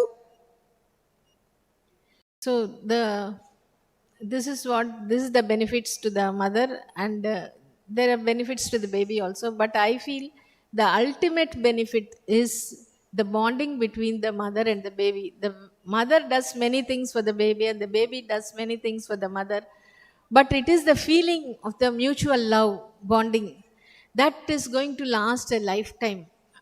And many mothers have shared me that those children when they grow up, they can understand the mother's feeling even without their disclosing it. So this is the best gift both for the mother and the baby.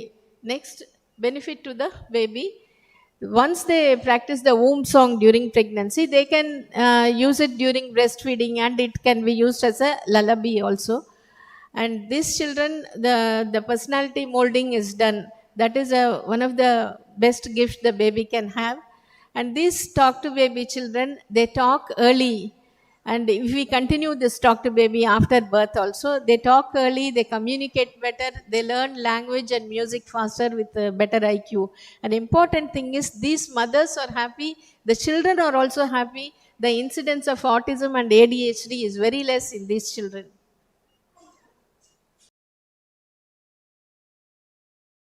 Using talk to baby technique, I kept molding my baby. We have an opportunity to design the personality of our baby through talk to baby. Pregnancy is not just the physical status of baby, it's also about the mental status, the thoughts.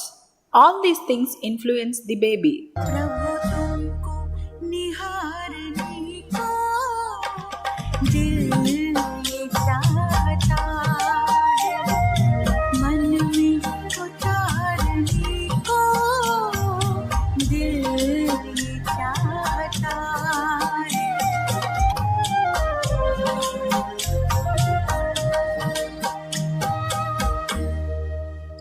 Secondly, I used to meditate during pregnancy. It has become a part of my pregnancy journey. You might have seen him in the video. My boy is just 15 months old now. Between 6:30 and 7:30, he will come and sit to do meditation. No one tells him to do so. He will do it on his own. And now the boy is around 9 years, and even now he is continuing the meditation. So how to develop intelligence to the unborn baby? By taking nutritious diet, exercise, and reading good story books, listening to music, and touching the baby, and talking to the baby, seeing good sceneries. All this interaction through the senses, 3 senses. Once we interact with the baby, the brain is stimulated, hence the IQ is more in these children by 15 points. And what books we suggest is religious scriptures, autobiographies, and verses, and also moral stories. So these stories, they can be later used as a bedtime stories once the child grows up. Storytelling is singing and storytelling, they have to continue after delivery also. Storytelling increases the IQ, language skill, communication skill, and personality development. And we all know that Jija Mata developed Chhatrapati Shivaji's qualities only by telling inspiring stories. This mother, she had read about stories about Nobel laureates during pregnancy. She shares her experience. When I was in 4th month, I have started to talk to my baby in intellectual manner. I have gained knowledge about many intellectual things and spoke about Nobel Prize winners and their categories like peace, physicians, physics, science. Only 210 days were left for my delivery, and there were 210 Nobel Prize winners in that book. Ronald Rose was also included. We have a detailed discussion about one Nobel Prize winner per day. I have read a book named Plants Have Life, which has been written by Jagadish Chandra Bose. I have an idea that I am going to read lot of books in this month regarding scientists. I had a thought of making her a scientist as well. She may get a Nobel Prize. Whenever I stopped reading the book, I felt an unusual kick from my baby signaling to continue reading. I kept on reading various books for her during pregnancy. After delivery, I have observed my child's intention to read books. As if now she had 1,000 books, and without any hesitation, she offers her books to others. She shares her toys. Her basic conversations are trusting parents, not lying to parents, reading voraciously, creating a career path, having empathy for others are her strengths. So, music also increases the IQ. It activates both right and left brains. The IQ is more 11 points. So, after the pregnancy experiences definitely shape the size, shape, and function of the brain. And after pregnancy, after delivery, also, the first 2 years are very crucial because the nerve cells have interconnections, they are called synapses. That forms the basis of the foundation of the personality about intelligence, confidence, and things like that. At birth, the interconnections, the synapses are around 2500. By 2 years, it is 15,000. In the adults, it is 7,500. The more interaction the baby has with others, the brain starts thinking, and when the baby starts talking also, the brain is stimulated. So the more number of people interact with the baby, and more loving interaction, so that also helps in improving the personality. Next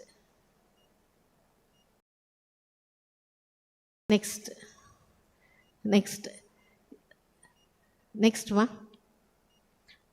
The important thing is education without values make the man cleverer devil. This is the important thing. So we have, our generation, we have insisted on studies and career. So our children excel in our their academics and career path, whereas their personal life, many of them, it is very tragic because there is increase in the divorce rates, increase in suicide rates, and increase in crime rates. And how to solve this problem? It is not very easy, but there is one way. It's easier to build strong children than to repair broken men. Next. So we need to produce children, not only intelligence is important, but behavior is even more important. And we need to produce the children who have strong family bonding and who achieve success with integrity. So that this leads to nation building and global peace. Is it possible? Yes, it is very much possible. Next. Because if we remember, during the freedom struggle time, only during that time, great leaders were born across the country.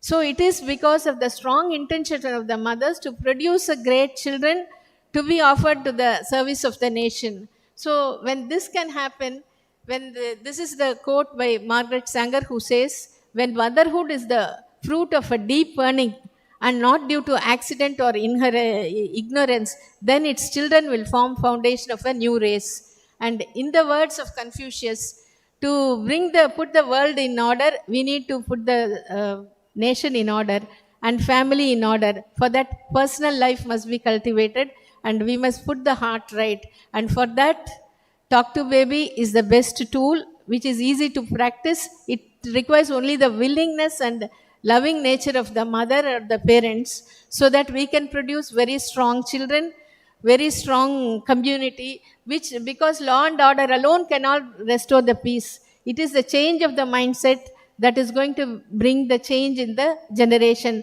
So we need to, it is our responsibility, all of our responsibility to motivate the eligible couple to make them practice talk to baby and produce very good children. And so that we feel at least satisfied that we have contributed our bit towards forming a new generation. Thank you, one and all. While And this is the book I have written, Talk to Baby in the Womb, Garbha Vidya. It is available in 4 languages and it is available in the Amazon. It is available in this campus in stall number 23. And we also have a YouTube channel, Andal Fertility Channel, where delivered and conceived mothers share their inspiring stories like this. There are more than 1200 videos in that. You can watch, and many people have watched it even without coming to us. They have been benefited. So this is one thing I want all of you to feel importance of Talk to Baby, not only to the family but also to the nation and to the world. Thank you.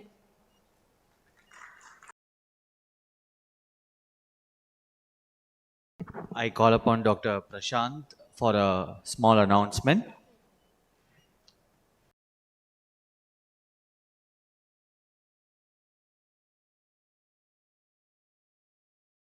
Thank you, Krishna ji.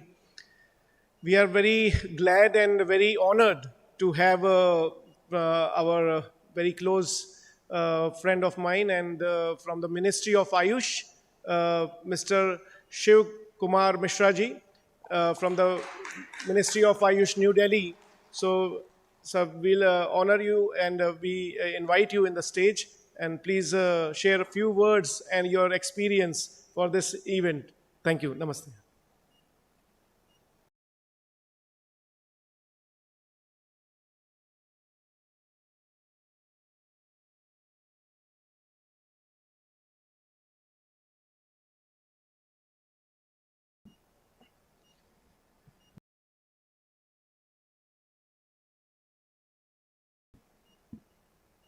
Vanakkam to all the respected participants.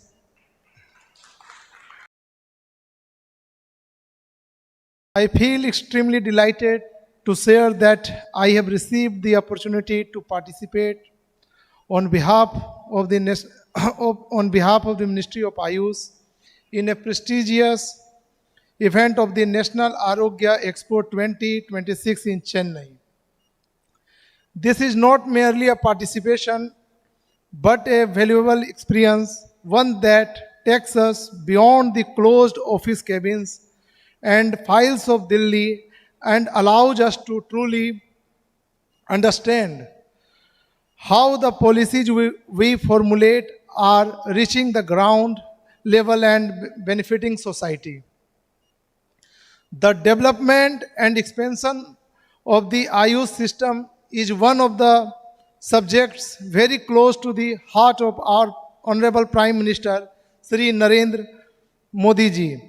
The continuous efforts of the Ministry of Ayush clearly reflect how the much needed integration of traditional wisdom and modern science is being achieved through dedicated and sincere work by the entire system, ensuring that the benefits reach everyone, from the common citizen to the most distinguished sections of the society.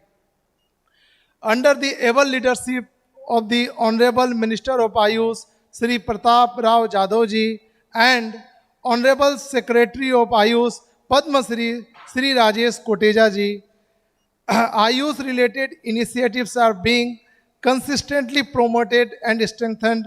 Under his guidance, Ayush is no longer seen merely as an alternative system of medicine, but is emerging as a global solution for holistic health and wellness.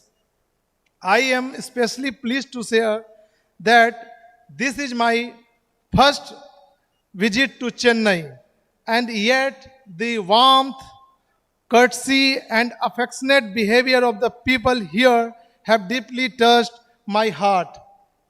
Since yesterday, I have repeatedly found myself saying to many of you, Romba Nalla Irakku,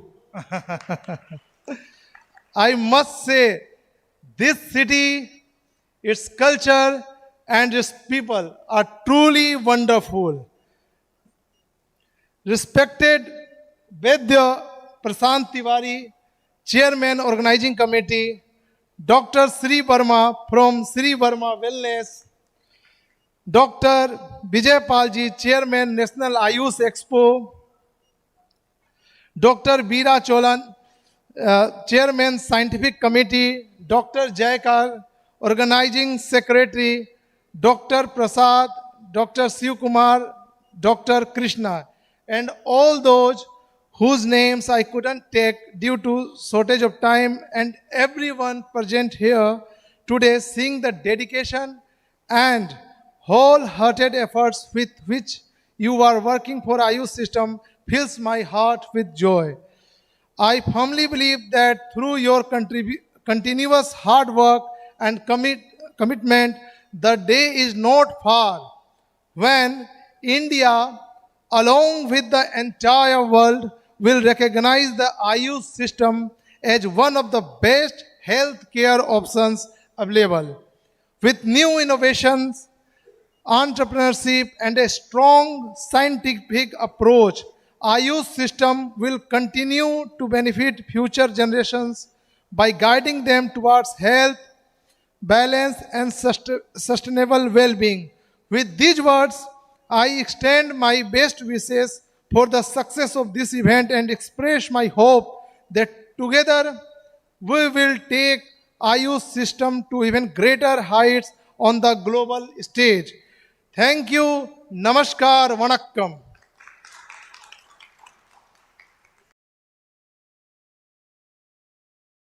It's an honor to have you, Mr.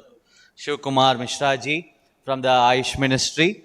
I call upon Sri Verma ji and our Nasya President, Dr. Prashant Tiwari, to felicitate our guest, Shiv Kumar Mishra ji. I would also like Dr. Vijay Pal and Dr. Cholan to join in.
I may call you to the stand, please.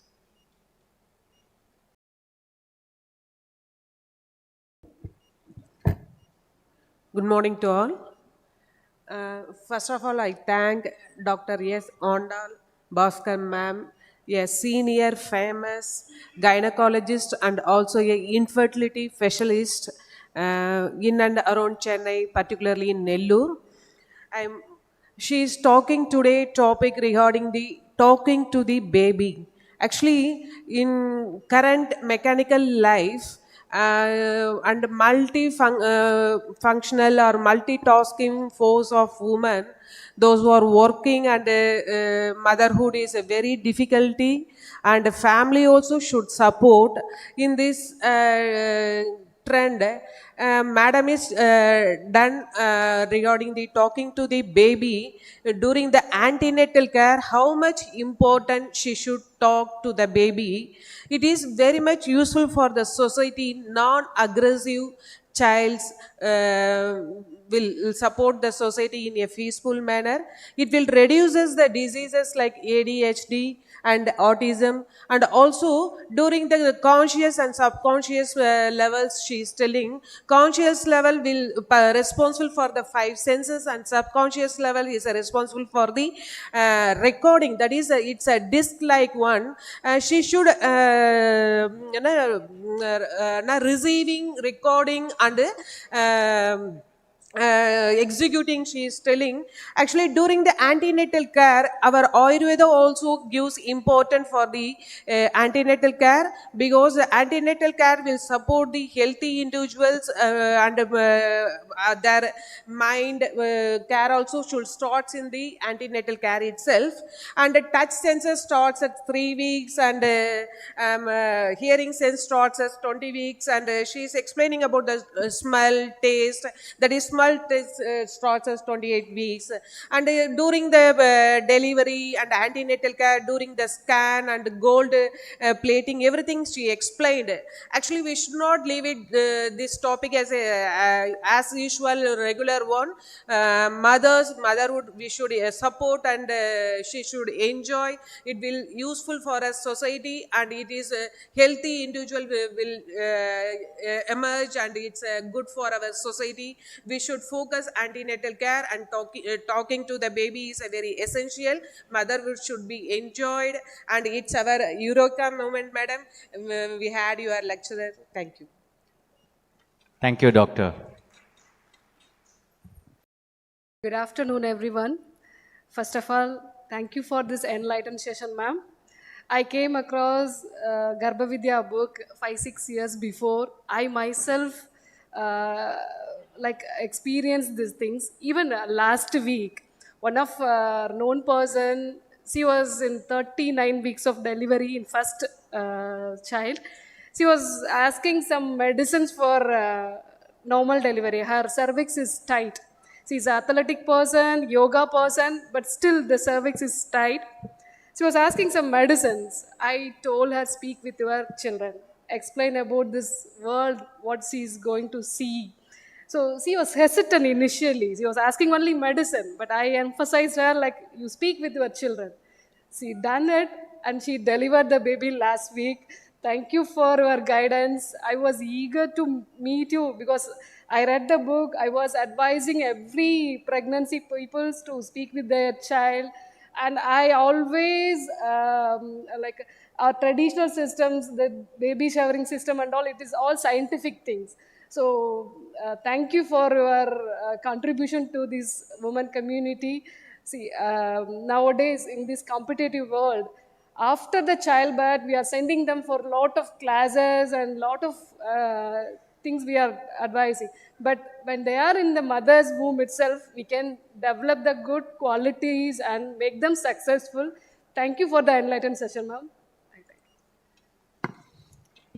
I also take this opportunity to call Dr. Bhaskar, the co-founder of Dr. Anandalakshmi Fertility Center, onto the dais, along with Mr. Ashok sir, who represents the First World community. We take this opportunity to felicitate Dr. Ondal, our scientific presenter. I request the co-chairs to join the felicitation. I call upon Dr. Maheshwaran IAS, to also the dais. Oh, it's not there. Okay, fine, no problem. I think yes, sir. Please, Dr. Narayan Nambi, you can come to felicitate our speaker for the session.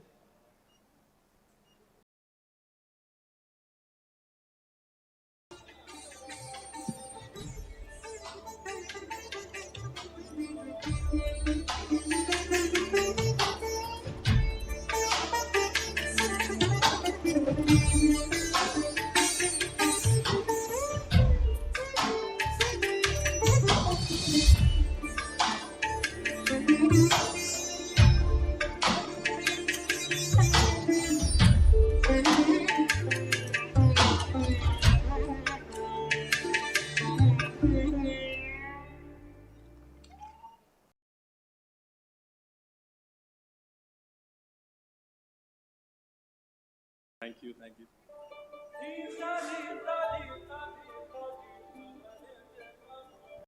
I take this opportunity to conclude the morning session. I thank all the guests. To ensure that we all stay in time, I request you all to assemble here by 2 sharp. We will have the next scientific session. And let us all try to assemble over here by 1:55. Thank you very much. We'll look forward to having you all back in over here for the afternoon session.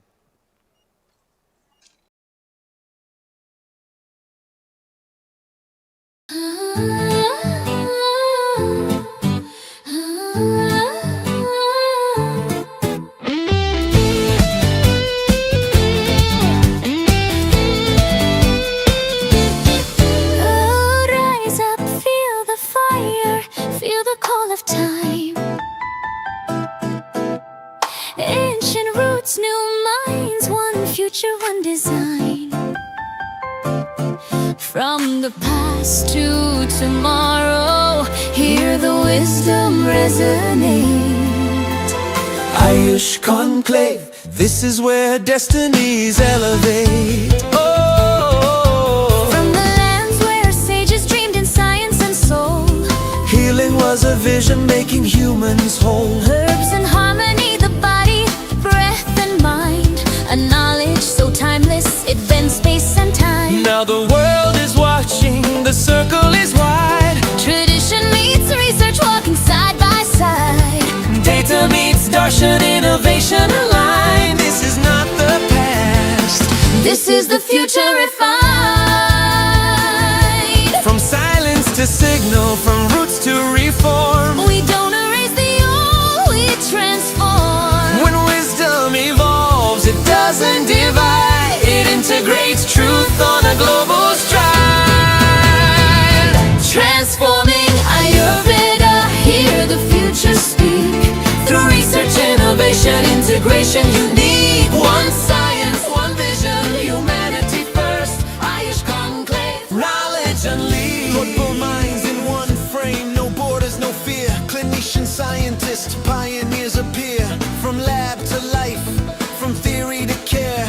Holistic and sustainable, we're already there. Not hype, not trend, this is proof in motion. Ancient algorithms decoding human devotion. When evidence listens to tradition's voice, healthcare evolves. It's a conscious choice. Udranalavam piniyalavum kalamum. Katran karudichaya. Know the patient, the disease, and the time. Only then act with wisdom. From knowing the cause to choosing the way, true healing listens before it will say. Not just to cure, but to understand the art of life, held gently in hand.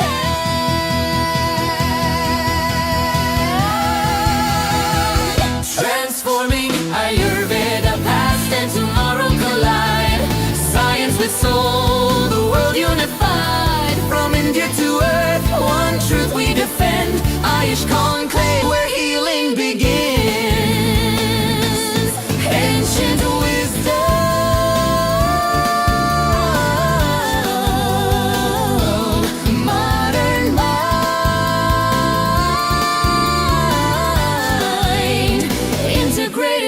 future.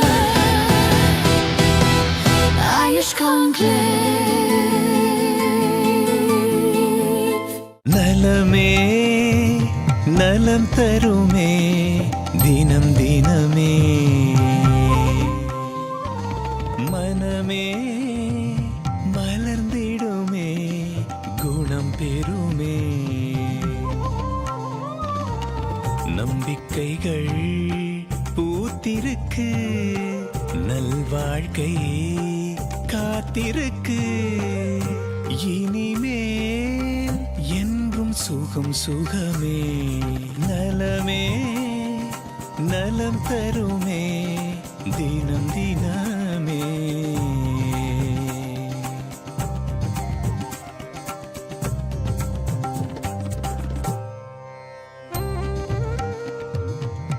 This place is something so close to my heart. Now I'm happy, thanks to Kana Wellness. My experience here is life-changing. This is my new home. Thanks, Kana Wellness.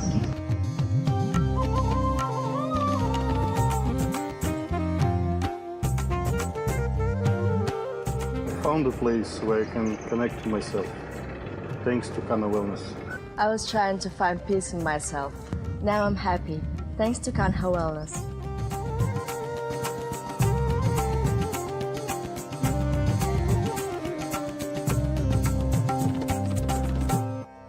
I teach yoga for basic and advanced teachers training course. For yoga and my flexibility, I believe in Ayurveda. Thanks for Kana Wellness. निजी स्वास्थ्य और ऊर्जा के लिए हमारे पूर्वजों की then Ayurveda बहुत ही लाभदायक है। कान्हा शांतिवन एक अद्भुत केंद्र है संपूर्ण स्वास्थ्य के लिए। Thank you Kanha wellness. என்னோட அழகுக்கும் ஆரோக்கியத்துக்கும் ஆயுர்வேதத்தை தான் நான் நம்புறேன். என்னோட இளமைக்கும் தன்னம்பிக்கைக்கும் இதுதான் காரணம். Thanks to Kanaa wellness.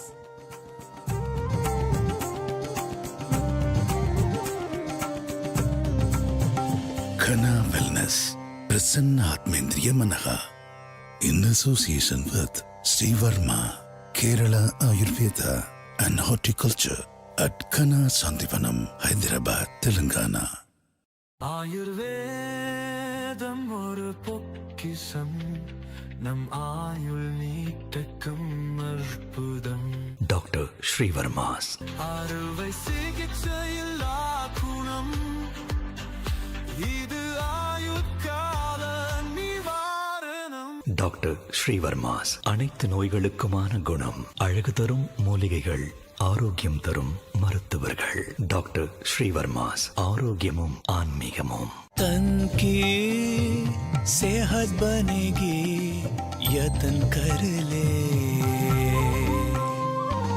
मन भी चमन बनेगा जतन कर ले,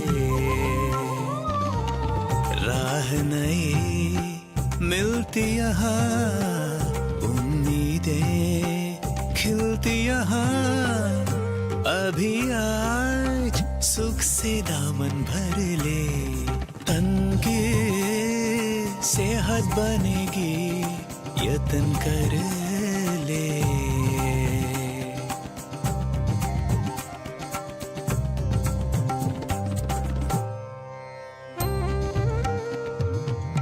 This place is something so close to my heart. Now I'm happy, thanks to Kana Wellness. My experience here is life-changing. This is my new home. Thanks, Kana Wellness.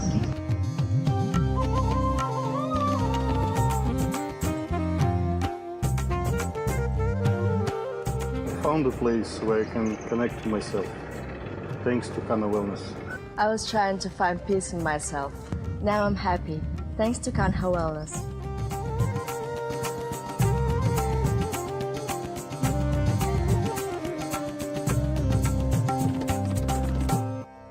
I teach yoga for basic and advanced teachers training course.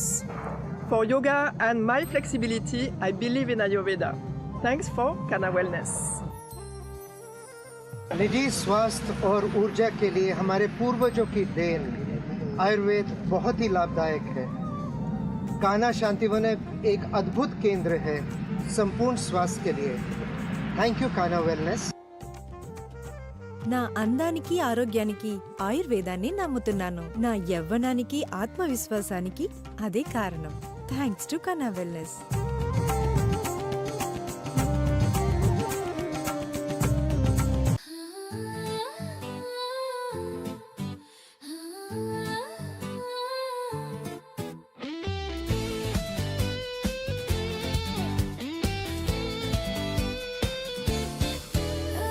Rise up, feel the fire, feel the call of time. Ancient roots, new minds, one future, one design. From the past to tomorrow, hear the wisdom resonate. Ayush Conclave, this is where destinies elevate.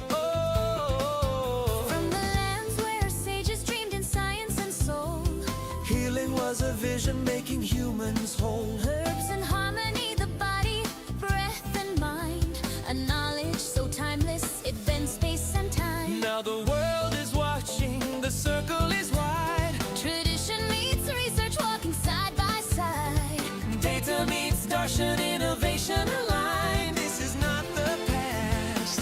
This is the future refined. From silence to signal, from roots to reform. We don't erase the old, we transform. When wisdom evolves, it doesn't divide. It integrates truth on a global stride.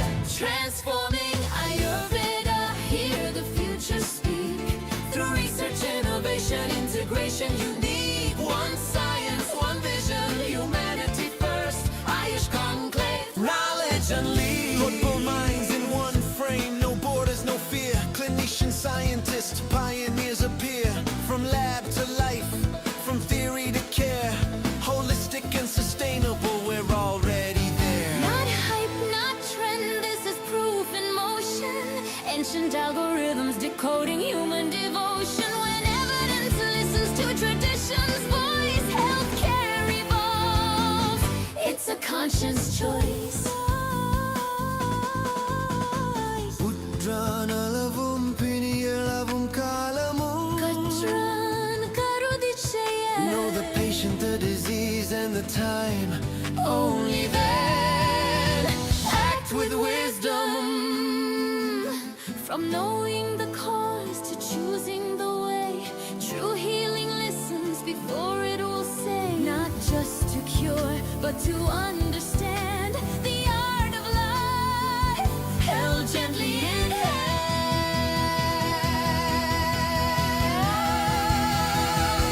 Transforming Ayurveda, past and tomorrow collide.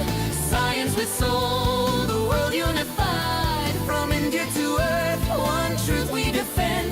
Ayush Conclave, where healing begins. Ancient wisdom,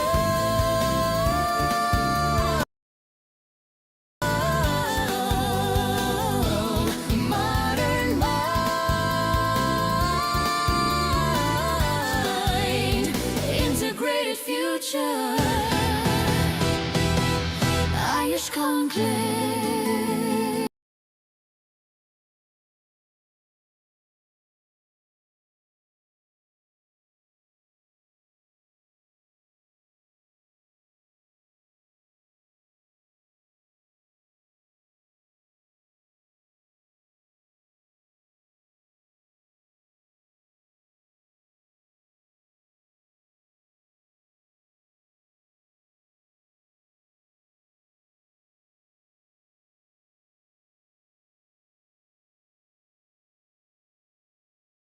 Dr. Shanti Vijaypal. We welcome Dr. Shanti Vijaypal to dais.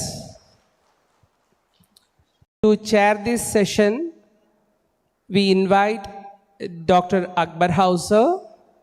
On 90s, he speaks about Deviha Marathuvam and Irai Marathuvam. We are honored by his visit here.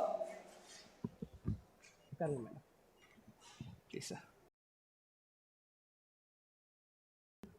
We have one more special guest to represent homeopath medicine. have chain of homeopathy clinics, and the founder of AROGYA Clinic, Dr. V.K. Sudhakar. We warm welcome to Dais. Yes. Welcome, sir. Dr. Shanti Vijayapal, no need any introduction. That's an Ayurveda family. Dr. Vijayapal is inspiration to many of us from Venkatramana, but Dr. Shanti Vijayapal is connected to all the colleges. Even our wellness Guruji, Dr. Gaudaman Krishnamurthy, always praise about Dr. Shanti Vijayapal. That's the introduction. And Dr. Shanti Vijayapal's father is an excellent Rasavaidya. Even still, we all praise about their preparation, even limited quantity they manufacture. The quality-wise, they are the one of the best in the country. We all are here waiting to listen to you, ma'am. The dais is yours. Please come.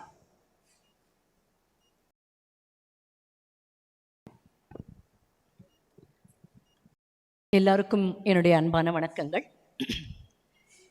இந்த மேடையில் பேசுறதுக்கு எனக்கு வாய்ப்பளித்த திரு doctor Sreevarma அவர்களுக்கு என்னுடைய நன்றி.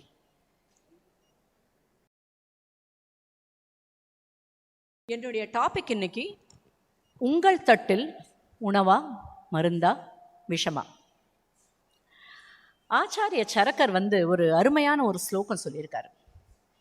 யுக்தமபி பிரயுஜ்ஜீத யுக்தாபி பிரயுஜ்ஜீத விஷமப்பி அமிர்தம் பவேத், அயுக்தாபி பிரயுஜ்ஜீத அமிர்தமப்பி விஷம் பவேத்.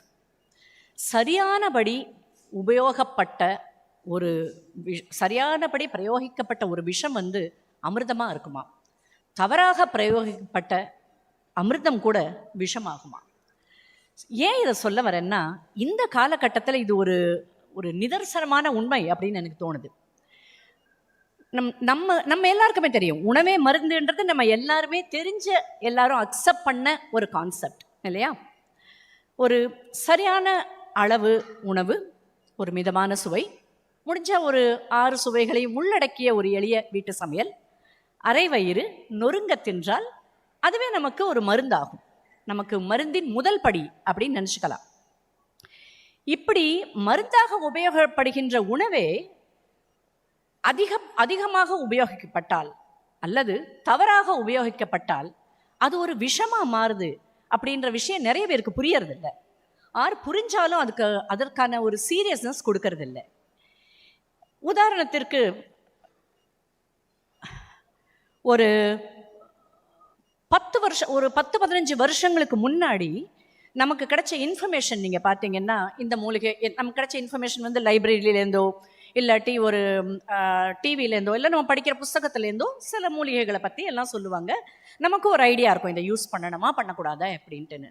ஆனால் இப்போ சமூக ஊடகங்களில் ஒரு மூலிகை மோகம் ரொம்ப ஜாஸ்தி ஆயிடுச்சுன்னே சொல்லலாம்.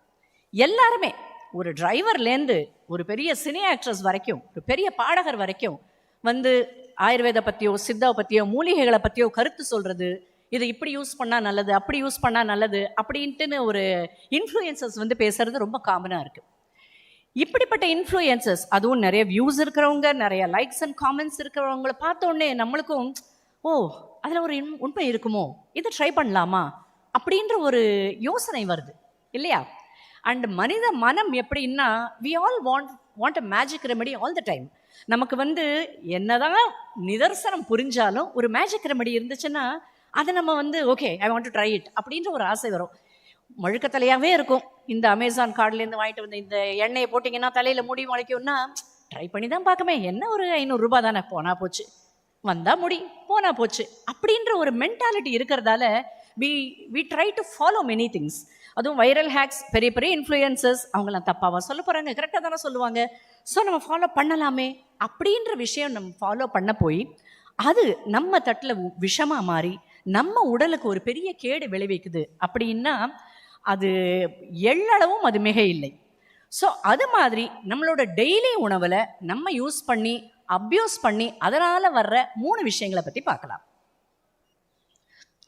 முதல் விஷயம் கருஞ்சீரகம். நீங்கள் நெட்டில் போய் பார்த்தீங்கன்னா கிட்டத்தட்ட ஒரு 800 வீடியோ இருக்கும். யூடியூப் வீடியோ இருக்கும், டிக்டாக் வீடியோஸ் இருக்குது, இன்ஸ்டாகிராம் ரீல்ஸ் எல்லாம் இருக்குது.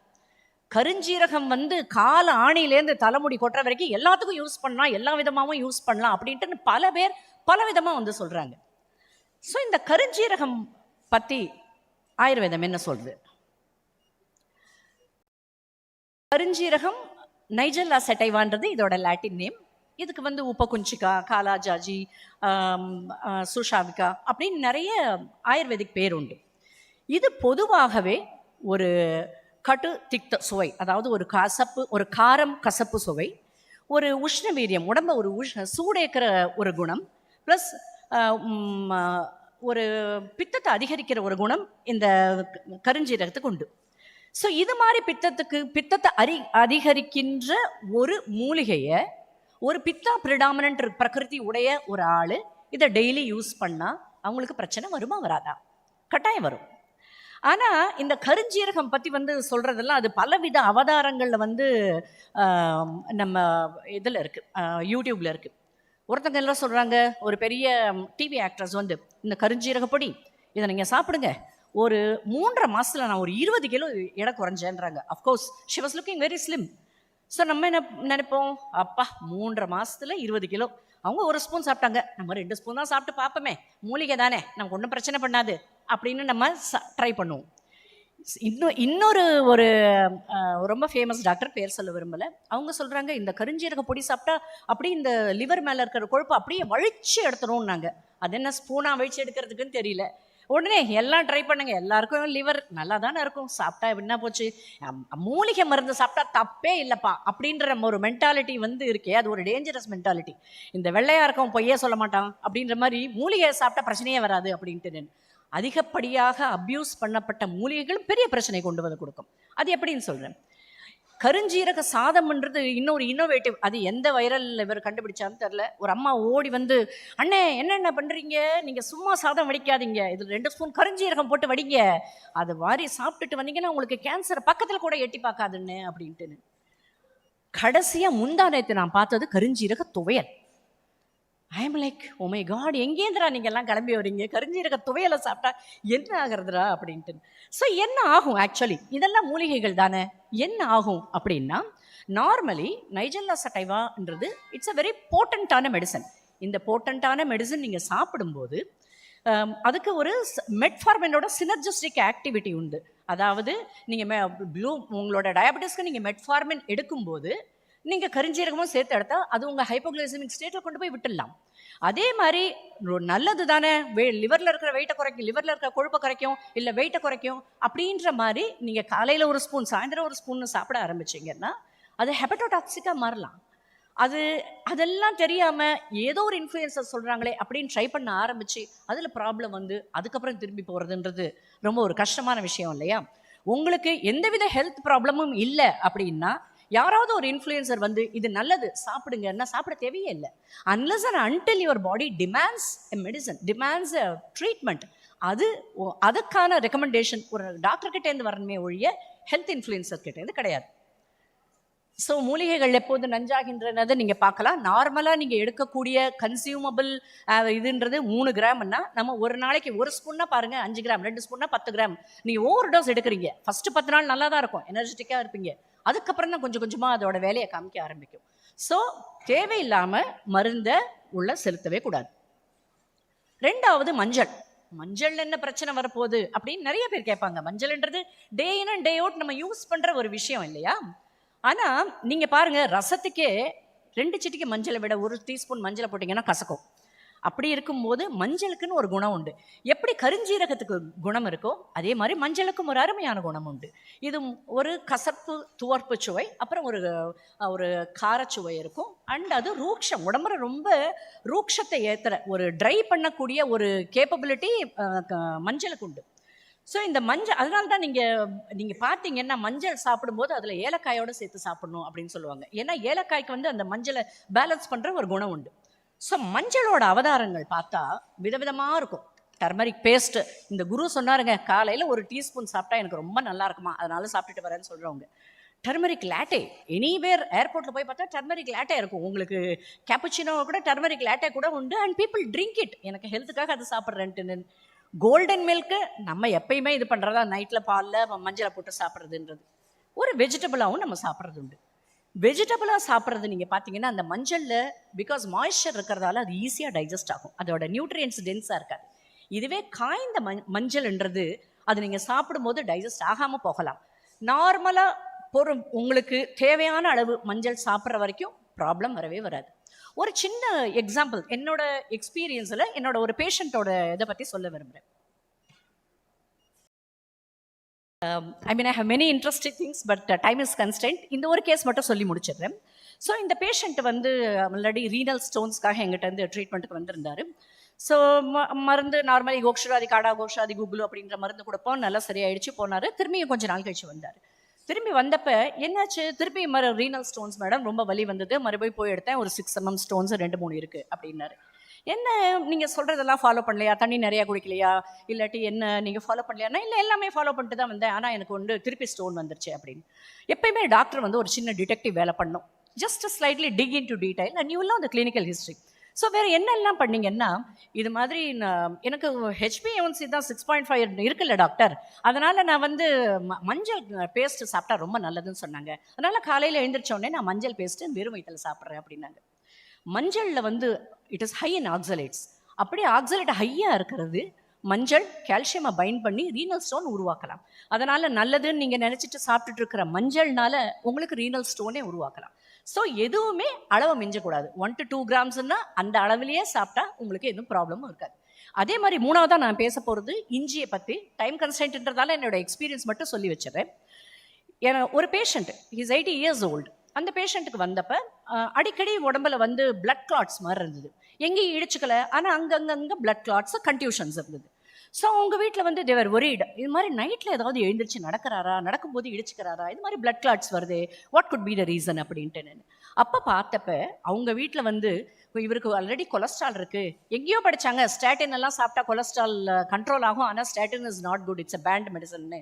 அதனால் டெய்லி அவருக்கு வந்து நான் இஞ்சி ஜூஸ் கொடுக்குறேன், ஜாஸ்தி கொடுக்குறதில்ல, 50 ml டெய்லி இஞ்சி ஜூஸ் கொடுக்குறேன் அப்படின்ட்டு. அந்த 50 ml இஞ்சி ஜூஸ் வந்து ஒரு பிளட் தின்னரை ஆக்ட் பண்ணும். பிளட் தின்னரை ஆக்ட் பண்ணி ஆல்ரெடி 80 வயசு பெரியவர், அவர் already he's on cardiac medicine, stent போட்டு குளோப்லெட், வார்ஃபரின் எல்லாம் சாப்பிட்டுட்டு இருக்கார். அந்த டைமில் நீங்கள் 50 ml இஞ்சி ஜூஸ் குடிச்சிங்கன்னா அந்த பிளட் தின்னரோட எஃபெக்ட் இன்னும் ஜாஸ்தியாகி இன்னும் உடம்புல கிளாட்ஸ் அதிகமாகுது. அதான் சின்ன சின்ன மைக்ரோ உங்களுக்கு ப்ளீடிங் ஆகி அங்கங்கே கிளாட்ஸ் இருந்தது. என்னைக்கு நாங்கள் அந்த இஞ்சி ஜூஸை நிறுத்த சொன்னோமோ ஒரு 15-20 நாளில் எல்லாம் நார்மல் ஆகிடுச்சு. ஸோ நம்ம நல்லது அப்படின்னு நினச்சிட்டு சாப்பிட்றதுலையே நிறைய பிரச்சனைகள் வருது. அப்போ அதுலேயே அடல்ட்ரேட்டடாக இருந்து சாப்பிட்டா என்ன ஆகும் சொல்லுங்கள். ஸோ நெக்ஸ்ட் டைம் உங்களுக்கு யாராவது வந்து இன்ஃப்ளூயன்ஸை வந்து இது நல்லது சாப்பிடுங்க, இதில் இவ்வளோ பலன்கள் இருக்குன்னா நீங்கள் கேட்க வேண்டியது 3 கொஷின்ஸ் தான். ஒன்று, எதற்கு நல்லது, எப்படி பயன்படுத்தினால் நல்லது, யாருக்கு நல்லது அப்படின்னு கேளுங்க. ஒரு பொறுப்பான கன்சியூமராக இருந்தால் உங்கள் ஹெல்த்தை நீங்களே பார்த்துக்கலாம். அதிசர்வத்திர வர்ஜியேத்ன்றது நமக்கு எல்லாருக்குமே ஒரு தெரிஞ்ச ஒரு பழமொழி. அதாவது எதுவுமே மிதமாக இருந்தால் எல்லாருக்குமே ஆரோக்கியம். அது மிதமான உணவோ, மிதமான பேச்சோ, இல்லை மிதமான ஒரு எக்ஸசைஸோ, எல்லாமே மிதமாக இருக்கும் பட்சத்தில் எல்லாருக்குமே ஆரோக்கியம். Thank you.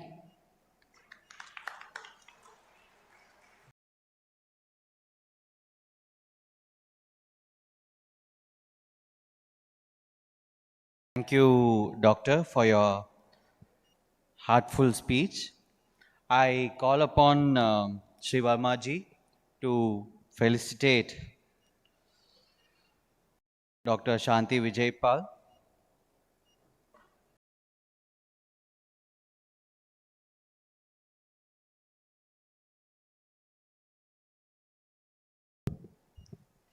I also request Dr. Akbar and Dr. Sudhakar to join them.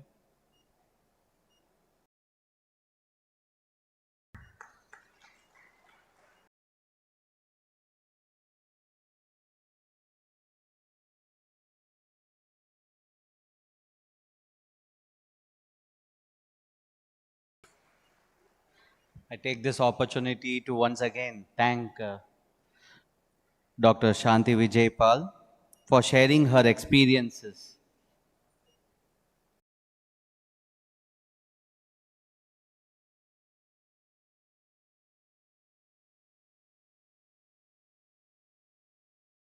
We would further like to extend the felicitation to Dr. Akbar Kosar from Unani Medicine.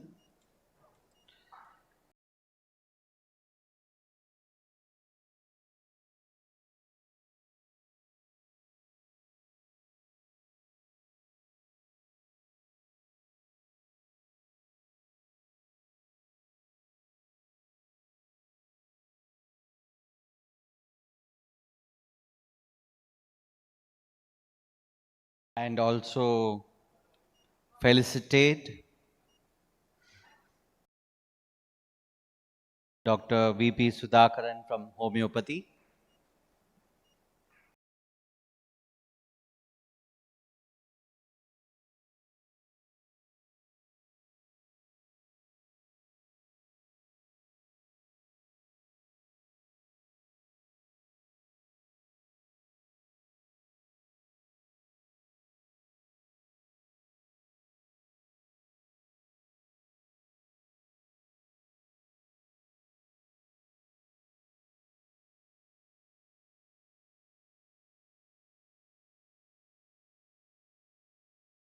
Please join on the stage.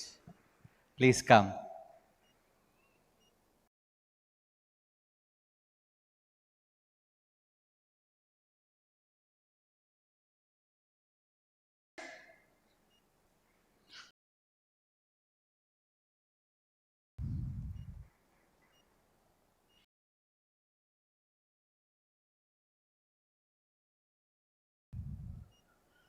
It's always a joy to receive the award with your near and dear ones. We are happy ma'am could join us on the stage.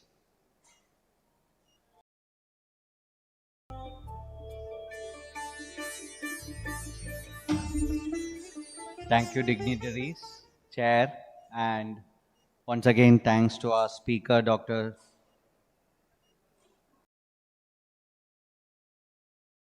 Shanti Vijaypal. Moving on to the next session, we have our wellness guru, Dr. Gautaman, who will be addressing us. And to chair this session, I call upon Dr. Radhika onto the stage. And yes, sure.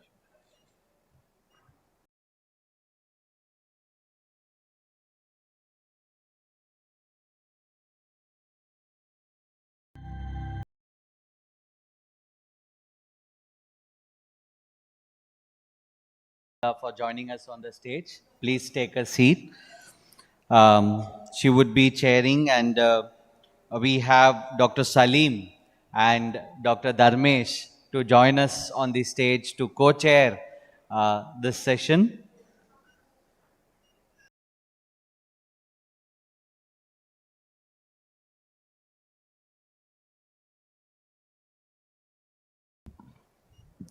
I hereby hand over the mic to our wellness guru, Dr. Gautaman, to share his experiences with all of us. Thank you.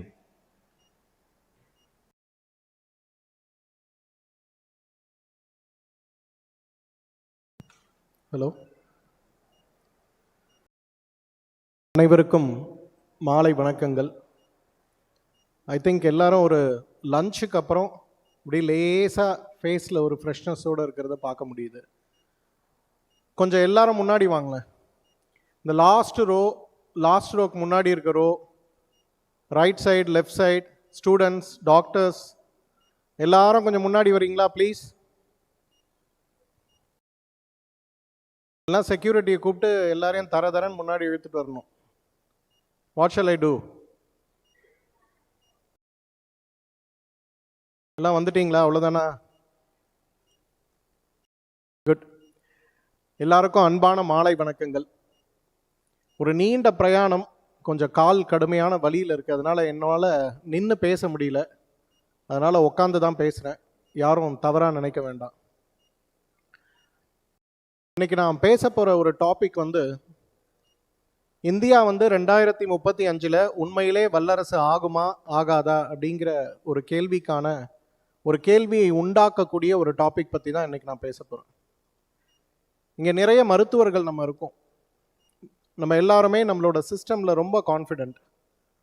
என்னால் வானத்தை villa விளைக்க முடியும், நிறைய மாற்றங்களை என்னால் கொண்டு வர முடியும் அப்படிங்கிற நம்பிக்கை நம்ம எல்லார்கிட்டையுமே உண்டு. இறைவன் அதற்கான ஒரு பலத்தையும் அனுபவத்தையும் திறமையையும் ஞானத்தையும் நமக்கு கொடுத்திருந்தாலும் கூட நம்ம எல்லாருக்கும் இருக்கக்கூடிய சிரமம் என்ன? நல்ல மருந்துகள், நல்ல மருத்துவன், நல்ல நோயாளி, நல்ல செவிலியர் இருந்தாலும் கூட சில நோய்களை குணப்படுத்தக்கூடிய கட்டுப்படுத்தக்கூடிய வாய்ப்புகளை நம்ம அடைய முடியறதில்லை. அப்படி நம்ம சவாலாக நினைக்கக்கூடிய ஒரு நோய் தான் சர்க்கரை நோய். ஒரு விழிப்புணர்வுக்காக தான் இந்த ஒரு டாக். இது வெறும் டாக்டர்ஸாக இருக்கவங்க எல்லாருக்குமே இது ரொம்ப சாதாரண ஒரு விஷயமா இருக்கும். எதற்காக இதை பற்றி பேசுகிறேன்னா, 2 நோபல் பரிசு பெற்ற அறிஞர்கள் சென்ற வருஷத்துக்கு வருஷம் பார்த்தீங்கன்னா பங்களாதேஷ்லேருந்து ஒருத்தருக்கு கிட்டத்தட்ட நோபல் மாதிரி பொருளாதாரத்துக்கான நோபல் பரிசு ஒன்று கொடுத்தாங்க. எதற்காக இந்த பரிசை அவங்க கொடுத்தாங்கன்னு பார்த்தீங்கன்னா, அவங்களுடைய ஆராய்ச்சி ஏன் வந்து மிடில் கிளாஸாகவே இருக்குது. 50 வருஷத்துக்கு முன்னாடி ஒரு குடும்பத்தில் ஒரே ஒரு பட்டதாரி தான் இருந்தார். ஆனால் இன்றைக்கு ஒரு சராசரி குடும்பத்துடைய வருமானம் 50 வருடத்துக்கு முன்னாடி இருந்ததை விட 100 மடங்கு 200 மடங்கு அதிகமானாலும் கூட ஏன் பொருளாதாரத்தில் எல்லாருமே பின்தங்கி இருக்காங்க அப்படிங்கிற ஒரு ஆராய்ச்சி. இந்த ஆராய்ச்சியோட முடிவு ரொம்ப அழகாக என்ன தெரியுமா சொன்னாங்க? நம்ம யாருமே நோயை பற்றி புரிஞ்சு கொள்வது கிடையாது. திரும்ப திரும்ப வெட்டில் பூச்சி மாதிரி நம்முடைய வருட வருமானத்தில் கிட்டத்தட்ட 30% வெறும் மருந்துகளுக்காக மருத்துவத்திற்காக மட்டும் செலவு செய்கிறோமே தவிர நம்ம உடம்புல இருக்கக்கூடிய நோயை புரிந்து கொண்டு அந்த நோயுடைய தீவிரத்தை குறைத்து இந்த நோயுடைய பக்க விளைவுகளை மாற்றி ஒரு ஆரோக்கிய பெருவாழ்வு எப்படி வாழணும் அப்படிங்கிற விஷயத்துக்கு நம்ம யாருமே முயற்சி செய்வது கிடையாது. அதனால் என்னதான் வருமானம், ஒரு குடும்பத்துடைய வருட வருமானம் ₹1,00,000 இன்றைக்கு 50 லட்சம் ரூபாயாக மாறி இருந்தாலும் கூட அந்த குடும்பத்தால் சுயமாக பொருளாதார சுதந்திரத்தை அடைய முடியாமல் இருப்பதற்கான காரணம் இந்த நோயை பற்றி புரிதலற்று இருப்பது அப்படிங்கிறது தான். அப்போ எந்த நோய் இன்றைக்கு நமக்கு சவாலாக இருக்குது? இன்றைக்கு 2035 உலகத்தில் மிகப்பெரிய வல்லரசுகளில் ஒரு முக்கியமான இடத்தை இந்தியா பிடிக்குதோ இல்லையோ, நிச்சயமாக சர்க்கரை நோயாளிகளும் சர்க்கரை நோயாளிகளால் ஏற்படக்கூடிய அரசுக்கு மருத்துவ ரீதியாக ஏற்படக்கூடிய செலவுகளும் சரி, பொருளாதார ரீதியாக ஒவ்வொருத்தருடைய அவர்களுடைய ஆரோக்கியம் சார்ந்த திறன் குறைஞ்சு போகிறதுனால ப்ரொடக்டிவிட்டி குறைய போகின்ற வகையிலும் சரி, மிகப்பெரிய சவாலாக நமக்கு இருக்க போகிறது எதுன்னு பார்த்தா சர்க்கரை நோய் தான். இந்த சர்க்கரை நோயை பற்றிய ஒரு விழிப்புணர்வு, நம்மெல்லாம் டாக்டர்ஸ் தான் இருந்தாலும் ஏதோ எனக்கு தெரிந்த வரையிலும் ஒரு 7 விஷயத்தை மட்டும் இங்கே பகிர்ந்து கொள்ளலாம் அப்படின்னு பார்க்குறேன். முதலாவது, இன்றைக்கு சர்க்கரை நோய் ஏன் வருது? யாராவது பதில் சொல்ல முடியுமா? தயவுசெய்து யாரும் ஸ்லோகா சொல்லாதீங்க ப்ளீஸ், அனுபவத்தை மட்டும் சொல்லுங்கள். சர்க்கரை நோய் ஏன் வருது? ஒருத்தர் கை எடுக்கிறார், அவருக்கு ஒரு மைக் கொடுக்கணுமே. ஐயாவுக்கு ஒரு மைக் கொடுக்க முடியுமா?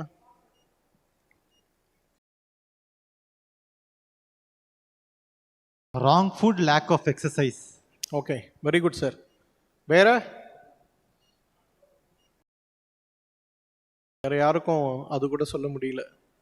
எல்லாரும் தெளிவாக இருக்கீங்களா? சரி, நான் சொல்கிறேன் சர்க்கரை நோய் ஏன் வருதுன்னு. 7 காரணங்கள் சொல்ல போகிறேன் மேடம்.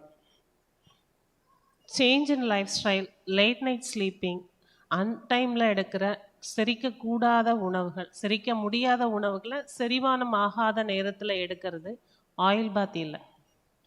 ரொம்ப நல்ல விஷயமா, தேங்க்யூ. பித்தம் கூடியதால் வந்தது தான் பிரமேக நோய். Very good, thank you. Thank you. So ரொம்ப அழகாக சொன்னாங்க. இதே விஷயத்த கொஞ்சம் என்னுடைய அனுபவத்தில் ஒரு 7 விதமாக பிரித்து நான் சொல்கிறேன். உணவு, நீர், காற்று, உடல் சுத்தி, மனோசுத்தி, ஆத்ம சுத்தி, அபியாசம், 7 பில்லர்ஸ் ஆஃப் லைஃப்னு சொல்லுவோம். எப்படி வந்து இந்த 7 பில்லர் ஆஃப் லைஃப்னு ஆயுர்வேதம் சொல்லக்கூடிய விஷயத்த எப்படி நம்ம பிரேக் பண்ணுறோம், எப்படி சர்க்கரை நோய் வருது அப்படிங்கிறதுக்காக தான் இந்த ஒரு மாலை நிகழ்ச்சி நான் வரணும் பேசணும்னு ஆசைப்பட்டேன். முதலாவது உணவு. நம்ம எல்லாரும் தவறான உணவுகளை பற்றி தான் பேசுகிறோமே தவிர, உணவு எப்படி சாப்பிட்ணும், எந்த நேரத்துக்கு சாப்பிட்ணும், உணவு சாப்பிடுவதால் நம்ம உடம்புக்கு ஏற்படக்கூடிய நல்ல கெட்ட விஷயங்கள் என்ன அப்படிங்கிறதை பற்றி பெரிய ஒரு விழிப்புணர்வு கிடையாது. சமீபத்தில் ஒரு தமிழ் ஆசிரியர், ஒரு 90 வயது இருக்கக்கூடிய தமிழ் ஆசிரியர், அவர் ஒரு வரலாறு ஆசிரியரும் கூட, என்னுடைய நீண்டகால நலம் விரும்பி 30 வருஷமாக அவர் எனக்கு தெரியும். அவர் கூட பேசிகிட்டு இருக்கும்போது அழகாக, நான் பொதுவாக ஃபேஸ்புக்கில் நிறைய கட்டுரைகள் எழுதுவேன். அதில் ஒரு கட்டுரை உணவை பற்றி எழுதியிருக்கும்போது அந்த உணவு பற்றிய கட்டுரைக்கு அவர் அழகாக கொடுத்துருந்தார், பாரம்பரியத்தை மறந்ததால் எவ்வாறு நமக்கு சர்க்கரை நோய் ஏற்பட்டதுன்னு. அதில் முக்கியமான விஷயம் என்னன்னு பார்த்தீங்கன்னா, நம்மெல்லாம் 3 வேளை உணவில் இன்றைக்கி இருக்கோம். நல்லா யோசிச்சு பாருங்கள், நம்ம எல்லாருக்கும் 3 வேளை உணவு அவசியமா? ஏன் உணவு நோய் உருவாக்குது? ஏன் ஒரு சாதாரண உணவு, எல்லாரும் சாப்பிட்ற உணவு நமக்கு ஏன் சர்க்கரை நோயை உருவாக்குது அப்படிங்கிற ஒரு விஷயம் வரும்போது, முதலாவது பார்ப்பது, தேவைக்கு அதிகமாக உணவு எடுக்கக்கூடிய ஒரு பழக்கம் நம்மில் நிறைய பேருக்கு உண்டு, தெரிஞ்சோ தெரியாமலோ. தேவைக்கு அதிகமாக உணவு அப்படிங்கிறது 3 இட்லி சாப்பிடக்கூடிய இடத்துல 4 சாப்பிடுவது கிடையாது. 3 வேளை உணவே இன்றைக்கு தேவையா அப்படிங்கிற ஒரு கேள்விக்குறி. இரண்டாவது, நேரத்துக்கு உணவு சாப்பிட்றோமா அப்படிங்கிறது ஒரு கேள்விக்குறி. இன்றைக்கு நம்மில் எத்தனை பேர் நேரத்திற்கு உணவு சாப்பிடுவோம்? காலையில் பிரேக்ஃபாஸ்ட் நிச்சயமாக டைமுக்கு இருக்கும், ஏன்னா வீட்டை விட்டு கிளம்புறதுக்கு முன்னாடி ஏதோ ஒன்று சாப்பிட்டு ஓடி போயிடுவோம். ஆனால் மதிய உணவு, இரவு உணவு நிச்சயமாக நம்ம கையில் கிடையாது. அப்போ ஒவ்வொரு நாளும் ஒவ்வொரு நேரத்தில் உணவு சாப்பிடுவது, குறிப்பாக நம்முடைய உணவு முறைகளில் வந்திருக்கக்கூடிய மாற்றம். ஒரு காலத்தில் ஒரு 30-40 வருஷத்துக்கு முன்னாடி நாங்கள்லாம் எங்களுடைய வில்லேஜில் இருந்து சென்னைக்கு வரும்போது மொத்தம் மவுண்ட் ரோட்லேயே 9:30 மணிக்கு மேலே ஹோட்டல்ஸ் இருக்காது. வந்தோன்னா மவுண்ட் ரோட்டில் வந்துட்டு இருக்கும்போது பார்த்தோன்னா கிண்டியில் ஒரு ஹோட்டல் இருக்கும், போரூரில் ஒரு ஹோட்டல் இருக்கும், அடுத்து நாங்கள் திருவள்ளூருக்குள்ளே போகும்போது ஒரு ஹோட்டல் இருக்கும். 3 ஹோட்டல் இருக்கும் மொத்த இந்த 50 கிலோமீட்டர் பாதையிலேயே. அப்போ 9:30 மணிக்கு மேலே உணவு சாப்பிடக்கூடிய கலாச்சாரமே இல்லாமல் இருந்த நம்முடைய ஊரில் இன்றைக்கு பார்த்தீங்கன்னா நடு இரவு இல்லை விடிகாலை வரை உணவு கிடைக்கக்கூடிய ரெஸ்டாரண்ட்ஸ் வந்துருச்சு. நான் ஒரு நாள் திருச்சியிலேருந்து சென்னை ட்ராவல் பண்ணிட்டு வரேன். நைட்டு ஒரு 3 மணிக்கு வரும்போது அந்த கிண்டி ரவுண்டானால கிட்டத்தட்ட ஒரு 200 கார்கள், ஒரு 1000 பேர் இருக்கக்கூடிய நிலையை பார்க்குறோம். இன்னைக்கு நேரத்திற்கு உணவு சாப்பிடாமல் நாம் இருப்பது கூட இன்றைக்கு இந்த நோய்க்கு ஒரு அடிப்படை அப்படிங்கிறது நம்ம யாரும் இன்னும் புரிஞ்சுக்கல. மூன்றாவது, நொறுங்க தின்றால் 100 வயதுன்னு சொல்லுவோம். இன்னைக்கு எத்தனை பேர் நாம் நொறுங்க சாப்பிட்றோம்? காலை உணவுக்கு ஒரு 15 நிமிடம், மதிய உணவுக்கு ஒரு 15 நிமிடம், இரவு உணவுக்கு ஒரு 15 நிமிடம்னு ஒரு நாளைக்கு 45 நிமிடம் கூட உணவுக்கு நேரம் செலுத்த கூட நம்ம யாருக்கும் ஒரு கவனம் இல்லாத சூழலில் நம்ம இருக்கும். இதை ஏன் உங்ககிட்ட எல்லாரும் சொல்கிறேன்னா, நீங்கள்லாம் அப்படி செய்யணும் முதல்ல, அடுத்து உங்களுக்கு வர பேஷண்ட்ஸ்க்கும் அதை சொல்லணும். 3 வேளை உணவுக்கு 15 நிமிடம் அல்லது ஒரு அரை மணி நேரம் சாப்பிடக்கூட நேரமற்ற ஒரு நிலையில் நம்ம இருக்கோம்னா அப்புறம் நம்ம உடம்பு எப்படி நல்லா இருக்கும்? என்ன உணவு சாப்பிட்றோங்கிறதுல நமக்கு விழிப்புணர்வு. பீஸா சாப்பிட்றோமா, பர்கர் சாப்பிட்றோமா, கோதுமை சாப்பிட்றோமா, அரிசி சாப்பிட்றோமா, நிறைய கேள்விகள். ஆனால் சாப்பிடக்கூடிய உணவு அமிர்தமாகவே இருந்தாலும் கூட நஞ்சாக மாறி உடலில் நோயை உருவாக்கக்கூடிய அளவுக்கு நம்முடைய பழக்க வழக்கங்கள் இருக்கும்போது எவ்வாறு ஒரு நல்ல உணவு நம்மை காப்பாற்றும்? இந்த கடைசி 10 வருஷத்தில் நம்ம பார்த்தோம்னா நிறைய உணவு சார்ந்த விழிப்புணர்வுகள் இருக்கிறத பார்க்குறோம். இருந்தாலும் நோய் தன்மை குறையாமல் இருப்பதற்கு காரணம் உணவின் மேல் நாம் கவனமற்று இருப்பது. இரவு உணவாக அசைவ உணவு சாப்பிடக்கூடாது அப்படின்னு சொல்கிறது பாரம்பரிய மருத்துவம். எல்லா மருத்துவ முறையும் சொல்லுவது இரவு நேரங்களில் நீங்கள் சாப்பிடக்கூடிய உணவு முடிந்த அளவுக்கு சுலபமாக செரிக்கக்கூடிய உணவாக வைத்துக் கொள்ளுங்கள்னு சொல்கிறது தான் பாரம்பரிய மருத்துவம். ஆனால் இன்று இரவு நேரங்களில் இன்றைக்கு நட்சத்திர ஹோட்டல்கள்லையும் நட்சத்திர ரெஸ்டாரண்ட்லையும் நம்ம பார்க்கும்போது எங்கேயுமே டேபிள் கிடைக்காத அளவுக்கு கூட்டம் அலைமோதுவதை பார்க்கிறோம். நான் 2 நாளைக்கு முன்னாடி கூட ஒரு பிறந்த நாளுக்காக ஒரு ஹோட்டல் போயிருந்தோம். போய் பார்த்தா அந்த என்டையர் பஃபேல வெளியில் ஒரு 30 பேர் உட்காந்துருக்காங்க. என்னன்னு கேட்டால், சார் வெயிட் பண்ணுங்கள், உங்களோட டேர்ன் வரும். எவ்வளோ நேரம் ஆகும் சார்? ஒரு 1 hour ஆகும் சார், ப்ளீஸ் வெயிட். அந்த இடத்துல ஒரு சாப்பாடோட விலை 5000 rupees ப்ளஸ் 18% டேக்ஸ். அப்போது என்ன சாப்பிட்றோன்றது கூட தெரியாமல், எந்த நேரத்தில் சாப்பிட்றோன்னு கூட தெரியாமல் நாம் இருக்கும்போது அப்போது நமக்கு நோய் வருமா வராதா? யோசிச்சு பாருங்கள். இன்றைக்கு நோய் வருவதற்கான காரணமாக சாப்பிடுகின்ற உணவை மட்டும் குறை சொல்லி கொண்டு இருக்கிறோமே தவிர சாப்பிடுகின்ற முறையையோ சாப்பிடுகின்ற ஒழுக்கத்தையோ நாம் யாருமே யோசித்து கூட பார்ப்பது கிடையாது. முதல்ல சர்க்கரை நோய் வருவதற்கான காரணம் உணவு தான். இன்றைக்கு உணவுங்கிறது ராங் ஃபுட்டு கிடையாது, டிசிப்ளின் இல்லாத ஒரு உணவு முறை பழக்கத்தில் நம்ம இருக்கிறது தான். அதை நாம் என்றைக்கு மாற்ற முயற்சி செய்கிறோமோ அப்போ தான் சர்க்கரை நோயை கட்டுப்படுத்தவோ குணப்படுத்தவோ முடியும். வீரியமான மருந்துகள், உடல் எடை குறைக்கக்கூடிய மருந்துகள், ஊசிகள்னு மருத்துவம் வெவ்வேறு விதமான சொல்யூஷன்ஸை நமக்கு கொடுத்துட்டாலும் கூட ஏன் மனிதனால் ஒரு நோயுடைய பக்க விளைவிலிருந்து வெளிவர முடிவதில்லைன்னா அடிப்படையான விஷயம் என்ன ஒரு ஒழுக்கத்தை உணவில் நாம் கொண்டு வர வேண்டும்ங்கிற புரிதலற்று நாம் இருப்பது தான். ஸோ முதல்ல இதை நம்ம மாற்றணும்.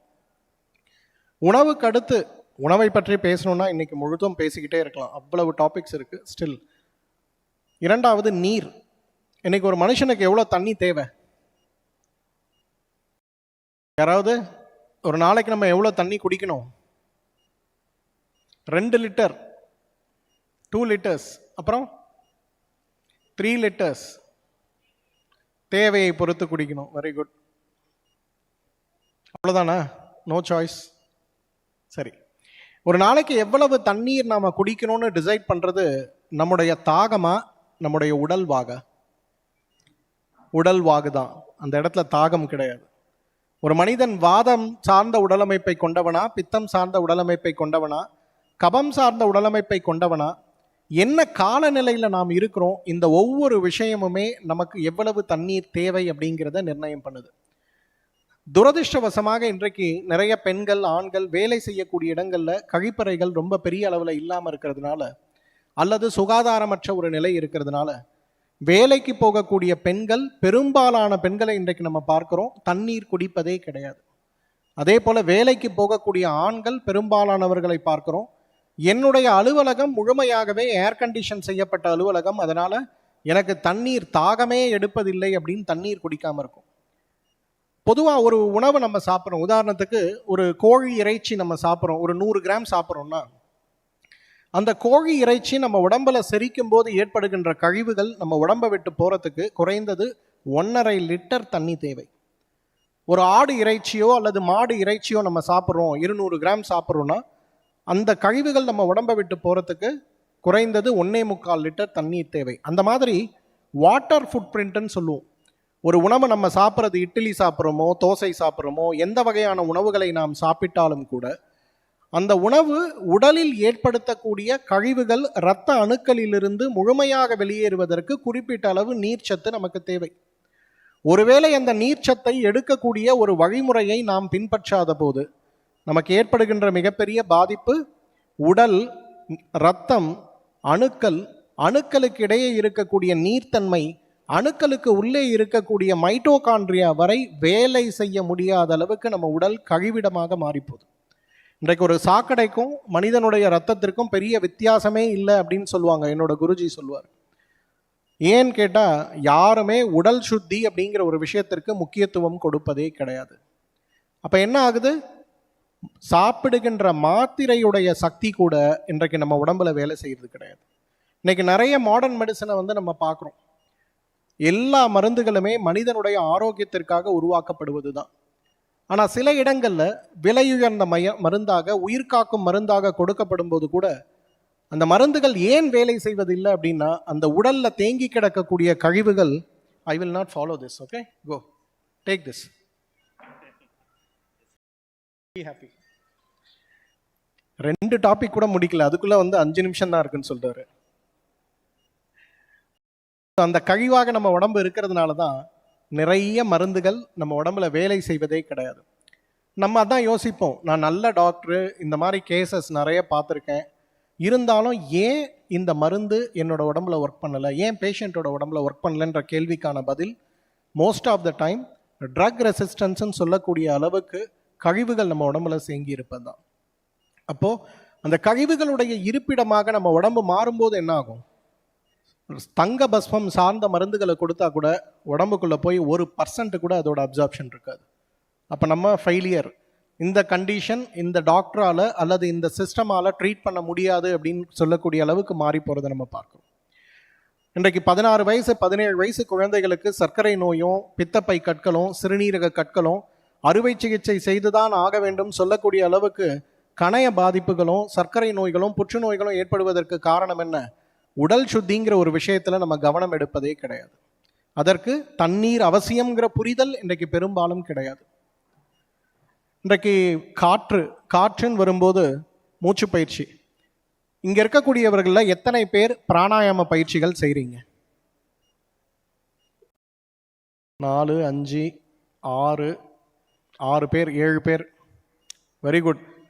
இதுவரையிலும் 8 பேர், வெரி குட். இதுவரையிலும் இந்த மாதிரி டிஸ்கஷன் வரும்போது 8 பேர் கை தூக்குறதெல்லாம் பெரிய நம்பர் தான் அன்னைக்கு. இன்னைக்கு மனிதன் ஆரோக்கியமாக இருக்க வேண்டும் அப்படின்னு வரும்போது பிராணாயாம பயிற்சிகள் ரொம்ப முக்கியம். கருட புராணத்தில் ஒரு மனிதனுடைய ஆயுளை பிரம்மன் எப்படி எழுதுவார் அப்படின்னு பார்த்தார்னா, இத்தனை கோடி மூச்சுக்கள் தான் எழுதுவாராம். இத்தனை மணி, இத்தனை ஆண்டு, இத்தனை வருடங்கள் எழுத மாட்டாராம். இத்தனை கோடி மூச்சுக்கள் உன்னுடைய ஆயுள்னு தான் பிரம்மன் எழுதுவாராம். அதனால தான் நம்ம முன்னோர்கள் பிராணாயாமத்தை கொண்டு நீண்ட காலம் வாழ்ந்தார்கள். இன்னைக்கு எப்படி ஒரு மனுஷன் 300 வருஷம் ஒரு முனிவர் இருந்தார், 1000 வருஷம் ஒரு சித்தர் இருந்தார் நம்ம சொல்லும்போது நம்மெல்லாம் சிரிப்போம், இதெல்லாம் எப்படி பாசிபிள் அப்படின்னு. ஆனால் இதிகாசங்களை பார்க்கும்போது, அகத்தியருடைய புராணங்களை எல்லாம் நம்ம பார்க்கும்போது அவங்க வாழ்ந்த வாழ்க்கையுடைய அளவெல்லாம் பார்த்தா பிரமிப்பாக இருக்குது. எப்படி வாழ முடிஞ்சது? பிராணாயாமம். அப்போ ஒரு மனிதன் உள்ளே எடுத்துக்கொள்ளக்கூடிய காற்று, வெளியில் செல்லக்கூடிய காற்று, ஒவ்வொரு அணுக்களுக்கு தேவையான இயங்குவதற்கு தேவையான காற்றுக்கள் சேர்ந்தது தான் இன்றைக்கு மூச்சுன்னு சொல்கிறோம். உடலிலிருந்து உண்ணுகின்ற உணவிலிருந்து நமக்கு கிடைக்கக்கூடிய சக்தி, விடுகின்ற மூச்சு பிராணத்திலிருந்து நமக்கு கிடைக்கக்கூடிய சக்தி, பிரபஞ்சத்திலிருந்து நமக்கு கிடைக்கக்கூடிய சக்தி, இந்த 3 சக்திகளும் நம்ம உடலுக்குள் இணைந்து உருவாக்கக்கூடிய சக்திக்கு தான் பிராணசக்தின்னு பேர். பிராணம்னா மூச்சு கிடையாது. பிராணசக்திங்கிறது உடல் உருவாக்கக்கூடிய ஒரு எனர்ஜி. இந்த எனர்ஜி சரியாக இருக்கணும்னா அந்த இடத்துல நிச்சயமாக பிராணம் சரியாக இருக்கணும். இன்றைக்கு நிறைய ஆராய்ச்சிகளை நம்ம பார்க்கும்போது அந்த ஆராய்ச்சிகளுடைய வெளிப்பாடுகள் பெரும்பாலும் நமக்கு சொல்வது என்ன தெரியுமா? நம்ம யாருமே 100% பிராணவாயுவை கிரகிப்பதும் கிடையாது, நுரையீரலுக்குள் கொண்டு போவதும் கிடையாது. ஆனால் யாராவது கொண்டு போனாங்கன்னா அவங்களுக்கு நோயற்ற வாழ்க்கை, இளமையான வாழ்க்கையோடு அவங்க மகிழ்ச்சியாக இருக்கிறத நம்ம பார்க்க முடியுது. இது 3வது. 4வது உடல் சுத்தி.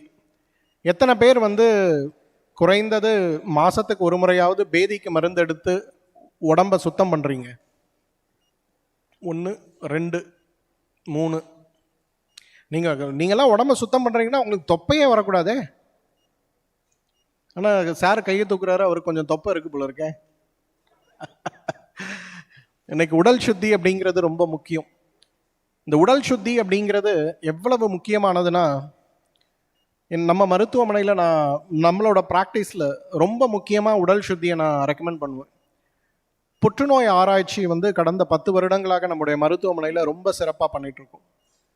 குறிப்பாக ஒரு ஆரம்ப நிலை புற்றுநோய் வரும்போது டியூமர் மார்க்கர்ஸ்ன்னு சொல்லக்கூடிய சில பரிசோதனைகள், CEA 125, 19.9 சொல்லக்கூடிய 7 வகையான பரிசோதனைகளை எடுத்து அதன் பிறகு 6 நாட்களுக்கு நெய் மருந்து கொடுத்து 7வது நாள் காலையில் பேதிக்கு மருந்து கொடுத்து உடலை சுத்தப்படுத்தக்கூடிய ஒரு டீடாக்ஸ் சிகிச்சையை நாங்கள் செய்வோம். எவ்வளவு அபரிதமாக இருக்கும் தெரியுமா? ஒரு CEA ஒரு 15, 17ன்னு வருவாங்க. CA 125, 19.9, 15.3, AFP நிறைய ரீடிங்ஸ் பார்ப்போம். அந்த எல்லா ரீடிங்ஸுமே வெறும் 7 நாளில் டீடாக்ஸில் பாதியாக குறையிறத நம்ம பார்க்க முடியும். அதே போல் ஒரு ப்ராப்பர் டீடாக்ஸ்க்கு பிறகு அவங்களோட பெட்டை நாங்கள் ரிப்பீட் பண்ணும்போது டியூமரோட சைஸ்லேயே ஒரு பெரிய சேஞ்ச் இருக்கிறத பார்க்க முடியும். ஒரு புற்றுநோயுடைய தாக்கத்தையே ஒரு 7 நாட்களில் குறைக்கக்கூடிய அளவுக்கு உடல் சுத்தி சக்தி வாய்ந்ததுன்னா ஒவ்வொரு மாதமும் முறையாக நம்ம செஞ்சோன்னா எப்படி இருக்கும்? நல்லா இருக்கும். ஆனால் அன்ஃபார்ச்சுனேட்லி நம்ம வீட்டில் பாட்டிகள் இருந்து செய்து வந்த அந்த ஒரு முறை கலாச்சாரம் இன்றைக்கு வெறும் பூச்சிக்கொல்லி மருந்தாக கொடுக்கக்கூடிய ஒரு மாத்திரையோடு நின்று போனதுனால இன்றைக்கு சர்க்கரை நோயோடு மட்டும் இல்லை, எல்லா நோயோடவும் நம்ம போராடுறோம். இதுதான் இன்னைக்கு பெரிய சேலஞ்ச். இன்னைக்கு உடல் சுத்தியற்று நம்ம இருக்கோம் அப்படிங்கிறத முதல்ல நம்ம எல்லாரும் ரெக்கக்னைஸ் பண்ணணும். வருஷத்துக்கு ஒரு முறையாவது ஒரு உடல் சுத்தி செய்வதற்கான முயற்சியை நம்ம செய்யணும். உடல் சுத்தி போலவே அடுத்து வருவது மனோசுத்தி. எத்தனை பேர் இதில் மனசுத்திக்காக ஏதாவது முயற்சி எடுக்கிறோம்? தியானம் யாராவது பண்ணுறீங்களா? இல்லைப்பா, இதுக்கு யாருமே கை தூக்கல. இந்த பக்கம் 4 பேர், வெரி குட். தியானம் பண்ணுறதுனால என்ன கிடைக்கும்? தியானம் பண்ணுறதுனால நமக்கு எதுவுமே கிடைக்காது, அதுதான் உண்மை. ஆனால் தியானம் பண்ணுறதுனால சில விஷயங்களை நம்ம இழந்து போவோம். என்ன இழந்து போவோம்? கோபம், பொறாமை, நெகட்டிவ் தாட்ஸ், எதிர்மறை எண்ணங்கள். இன்றைக்கு சைக்காலஜிக்கலி நம்ம உடம்புல இருக்கக்கூடிய ஹார்மோன்ஸையும் நம்ம உடம்புல இருக்கக்கூடிய வளர்சிதை மாற்றங்கள் மெட்டபாலிக் ரேட்டையும் பாதிக்கக்கூடிய எல்லா விஷயத்தையும் நாம் இழப்போம். அதுதான் தியானத்துடைய மிக முக்கியமான ஒரு தாத்பரியம். இன்றைக்கு தியானத்தை கொண்டு உலகத்தை வெல்ல முடியலாம் அப்படிங்கிறதுக்கு அதை விட சிறந்த ஒரு ஆயுதம் இருக்கானே சொல்ல முடியாது. அந்த அளவுக்கு தியானம் சிறப்பானது. இந்த தியானம் மட்டும் நம்ம இருக்கும்போது, காலையில் எழுந்திருக்கும் போது இன்னைக்கு இந்த பிரச்சனை வருமா, அந்த பிரச்சனை வருமா, இன்னைக்கு ஆஃபீஸில் மேனேஜர் என்ன சொல்ல போகிறாரு, வாத்தியார் என்ன சொல்ல போகிறாருன்னு குழந்தைகளும் மன வருத்தத்தோடு பயத்தோடு ஒரு மகிழ்ச்சியற்ற வாழ்க்கையில் வாழறதும் இன்றைக்கு சர்க்கரை நோய் ஏற்படுவதற்கு ஒரு மிகப்பெரிய காரணமாக இருக்கிறத பார்க்குறோம்.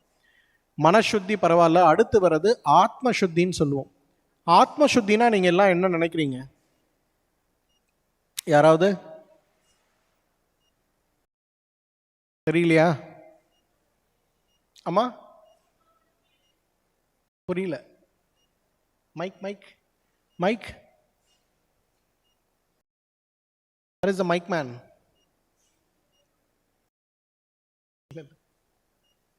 வராங்க டாக்டர்.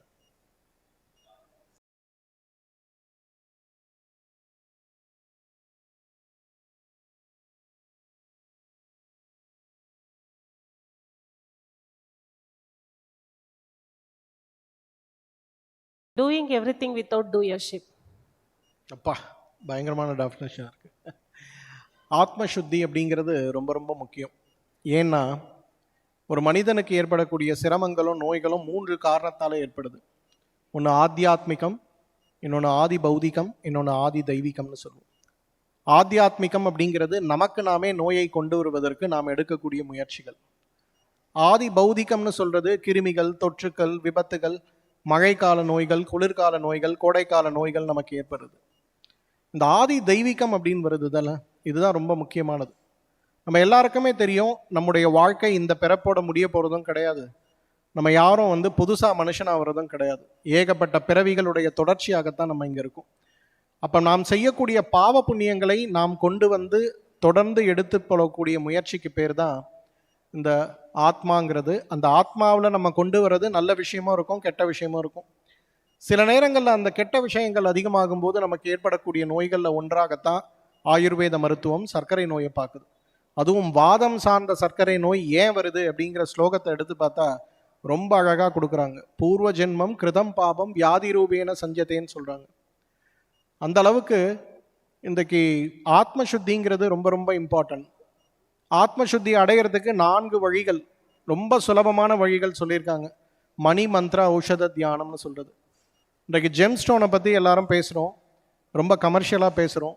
ஆனால் அதோட உண்மையான தாத்பரியம் என்னங்கிறத யாரும் புரிஞ்சுக்கிறது இல்லை.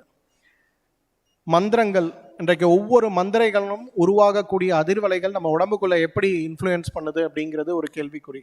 சயின்ஸ் இன்னைக்கு ரொம்ப டெவலப் ஆகுது. ஜப்பானில் ரொம்ப அழகான ஆராய்ச்சி. ஒவ்வொரு மனிதனுடைய இயல்புக்கு ஏற்றாற் போல சில வகையான அதிர்வலைகளுக்குள்ளே நம்ம உட்படுத்தப்படும் போது புற்றுநோய் எப்படி குணமாகுது, அறுவை சிகிச்சை கிடையாது, மருந்து கிடையாது, எதுவுமே கிடையாது. ஜஸ்ட் பை வேவ்ஸ் எப்படி குணப்படுத்துகிறாங்க அப்படிங்கிறது இன்றைக்கு பெரிய அளவில் சொல்லப்பட்டிருக்கிறத பார்க்குறோம். இதைத்தான் நம் முன்னோர்களும் சித்தர்களும் மந்திரங்களாக நமக்கு விட்டு போயிருக்கிறத பார்க்குறோம். அதே போல் ஔஷதம் எடுத்த உடனே நோய்க்கு மருந்தே கிடையாது. அதுவும் கர்ம ரீதியாக வரக்கூடிய நோய்களுக்கு, குறிப்பாக சர்க்கரை நோய், புற்றுநோயெல்லாம் கர்ம ரீதியாக வரக்கூடிய நோய்கள் தான். அப்போ அதுக்கு என்ன பண்ணணும்? 3வதாக தான் மருந்து. ஔஷதம்ங்கிறதே 3வது தான். 4வது தியானம். அப்போ ஆத்ம சுத்தின்னு வரும்போது அந்த இடத்துல ரொம்ப முக்கியமாக தேவைப்படுவது தியானம். இந்த தியானம் இன்னைக்கு யாரெல்லாம் நம்ம பண்ணாமல் இருக்கோமோ நம்ம எல்லாருக்குமே சர்க்கரை நோய் வருவதற்கான ஒரு ரிஸ்க் இருக்குது அப்படிங்கிறத நம்ம புரிஞ்சுக்கணும். நல்ல விஷயங்கள் என்ன, கெட்ட விஷயங்கள் என்ன, எதிர்மறை எண்ணங்கள் என்ன, நேர்மறை எண்ணங்கள் என்ன, தொண்டு செய்யக்கூடிய குணங்கள் என்ன, தான தர்மங்களுடைய தாத்பரியம் என்னங்கிறத பெரும்பாலும் இன்றைக்கு அறியாத ஒரு சமூகமாகத்தான் நம்ம இருக்கோம். இன்னைக்கு தானம், தர்மம், கோவில், பூஜை, புனஸ்காரங்கள், இறை வழிபாடு, மந்திரங்கள் கேட்பது, மந்திரங்கள் சொல்வது, இது எல்லாமே உண்மையிலே ஆத்மார்த்தமாக நமக்கு தேவையானதாங்கிறத புரிந்து கொண்டு செய்யாத ஒரு நிலையும் இருக்கிறதுனால தான் இன்றைக்கு கோவில்களும் குளங்களும் இறை வழிபாட்டு தலங்களும் இருந்தாலும் கூட நோயோடு நாம் போராடி கொண்டிருக்கிறோம். கடைசியாக வருவது அபியாசம். அபியாசம்னா ப்ராக்டிஸ். ப்ராக்டிஸ்னா என்ன? ஆயுர்வேதம் ரொம்ப அழகாக 3 விஷயத்த சொல்லுது. தினச்சரியை, ராத்திரி சரியை, அதே போல ரித்துச்சரியை. கோடை காலத்தில் செய்ய வேண்டிய தாத்பரியங்கள், குளிர்காலத்தில் செய்ய வேண்டிய விஷயங்கள், மழை காலத்தில் என்ன சாப்பிடலாம் சாப்பிடக்கூடாது. இதுக்கு ரொம்ப அழகாக நான் ஒரு உதாரணத்தை எப்போவுமே கோடிட்டு காட்டுவேன். ஸ்ரீராம நவமி கோடை காலத்தில் வருது. ஸ்ரீராம நவமிக்கு கொடுக்கக்கூடிய பிரசாதம் வெறும் மோரும் பானகமும் தான். அதே சாமிக்கு தான் கிருஷ்ண ஜெயந்தி வருது. நல்ல ஒரு குளிர்காலம், மழை ஆரம்பிக்கக்கூடிய காலத்தில் வருது. அவருக்கு நமக்கு பிடிச்ச எல்லா லட்டு, அதிரசம், தட்டைன்னு வச்சு பலகாரங்களோட நல்லா ஜம்முன்னு கொண்டாடுறோம். ஏன் ராமருக்கு நம்ம பானகமும் மோரம் மட்டும் கொடுக்குறோம்? ஏன்னா கோடை காலத்தில் பக்ஷணங்களை செரிக்கக்கூடிய உணவு நம்மளால் எதுவுமே சாப்பிட முடியாது. நம்ம செரிமான மண்டலம் ரொம்ப வீக்காக இருக்கும். அந்த நேரத்தில் தாகத்தை சாந்தம் செய்வதற்காக, அந்த இடத்துல ஏற்படுகின்ற வறட்சியை குறைப்பதற்காக மோரும் பானகமும். அதே கிருஷ்ண ஜெயந்தி வரும்போது பசி நல்லா எடுக்கக்கூடிய ஒரு காலம், கொழுப்பு உணவுகளை ஜீரணம் செய்யக்கூடிய காலம். அதனால தான் அந்த காலத்தில் நமக்கு கொடுக்கப்படுவது என்ன? எல்லா வகையான இனிப்புகளும் எண்ணெய் பலகாரங்களும் நம்ம சாப்பிட்றோம். அந்த அளவுக்கு இன்றைக்கு ரித்துச்சரியை, தினச்சரியை, காலையில் எத்தனை மணிக்கு எழுந்துக்கணும், அபியங்கம் ஆச்சரியத் நித்தியம் சொல்கிறோம். இன்றைக்கெல்லாம் எண்ணெய் தேய்ச்சி குளிக்கிறது கூட யாரும் செய்கிறது கிடையாது. இது எல்லாமே இன்றைக்கு சர்க்கரை நோய்க்கு ஒரு காரணம். ஏன் சர்க்கரை நோயை நம்மால் குணப்படுத்த முடியவில்லை? ஏன் சர்க்கரை நோயை குணப்படுத்த முடியாத ஒரு நோயுடைய வகைப்பாட்டியெல்லாம் இன்றைக்கு நம்மெல்லாம் பார்க்குறோன்னா, இந்த 7 pillars ஆஃப் லைஃப்னு சொல்லக்கூடிய இந்த 7 விஷயத்தை ஒவ்வொரு நோயாளிக்கும் நாம் சொல்லி கொடுக்காத வரை நாம் கொடுக்கக்கூடிய எந்த மருந்துகளும் அவர்களுக்கு உபயோகப்படாது. முதல்ல மருத்துவர்கள் நம்ம புரிஞ்சுக்கணும். ஒரு மூட்டு வலியோட ஒருத்தர் வரும்போது அவருக்கு கொடுக்கக்கூடிய மருந்துகளாக குகுலு வகை சார்ந்த மருந்துகளை கொடுக்குறோம். சிலருக்கு வலி குறையுது, ஆனால் பலருக்கு வலி குறைவது கிடையாது. ஏன் குறையிறது கிடையாது? மருத்துவர்களுடைய சிகிச்சை வெறும் மருந்தோடு நின்று விடாமல் அடிப்படையாக இருக்கக்கூடிய இந்த உணவு, நீர், காற்று, உடல் சுத்தி, மனோசுத்தி, ஆத்ம சுத்தி, அபியாசம்னு சொல்லக்கூடிய இந்த 7 விஷயத்தையும் ஒன்றாக இணைத்து ஒருமைப்படுத்தி, அது கூட நீங்கள் வெறும் டேப்ல இருந்து தண்ணி பிடிச்சி கொடுங்க. அந்த நோயாளிக்கு நோய் குணமாகலைன்னா என்னை கேளுங்க. இன்றைக்கு நம்ம எல்லாருடைய ரெஸ்பான்சிபிலிட்டியும் மருந்து கொடுப்பதோடு நின்று விடக்கூடாது அப்படிங்கிறது தான் ஒரு சின்ன விஷயம். இதை விட முக்கியம், இன்றைக்கு சர்க்கரை நோயை பற்றிய ஒரு விழிப்புணர்வு அப்படிங்கிறது நம்ம எல்லாருக்கும் தேவை. As doctors, as upcoming doctors, as students, நீங்கள் எல்லாரும் புரிஞ்சுக்கணும், இன்றைக்கு நோயை குணப்படுத்துவதில் மருந்துடைய பங்கு 30% தான். வாழ்வியல் முறைகளும் இன்றைக்கு இந்த 7 pillars ஆஃப் லைஃப்பும் தான் இன்றைக்கு மிகப்பெரிய அளவில் நோயை குணப்படுத்தக்கூடிய வழிகாட்டிகள் அப்படிங்கிறத புரிஞ்சுக்கணும். ஐ திங்க் இதுக்கு மேலே டைம் எடுத்தால் அந்த பசங்கள்லாம் ரொம்ப கோவப்படுவாங்க. ஸோ கேள்விகள், yes, we will move into question session. 2 கை, மைக் ப்ளீஸ். மைக்.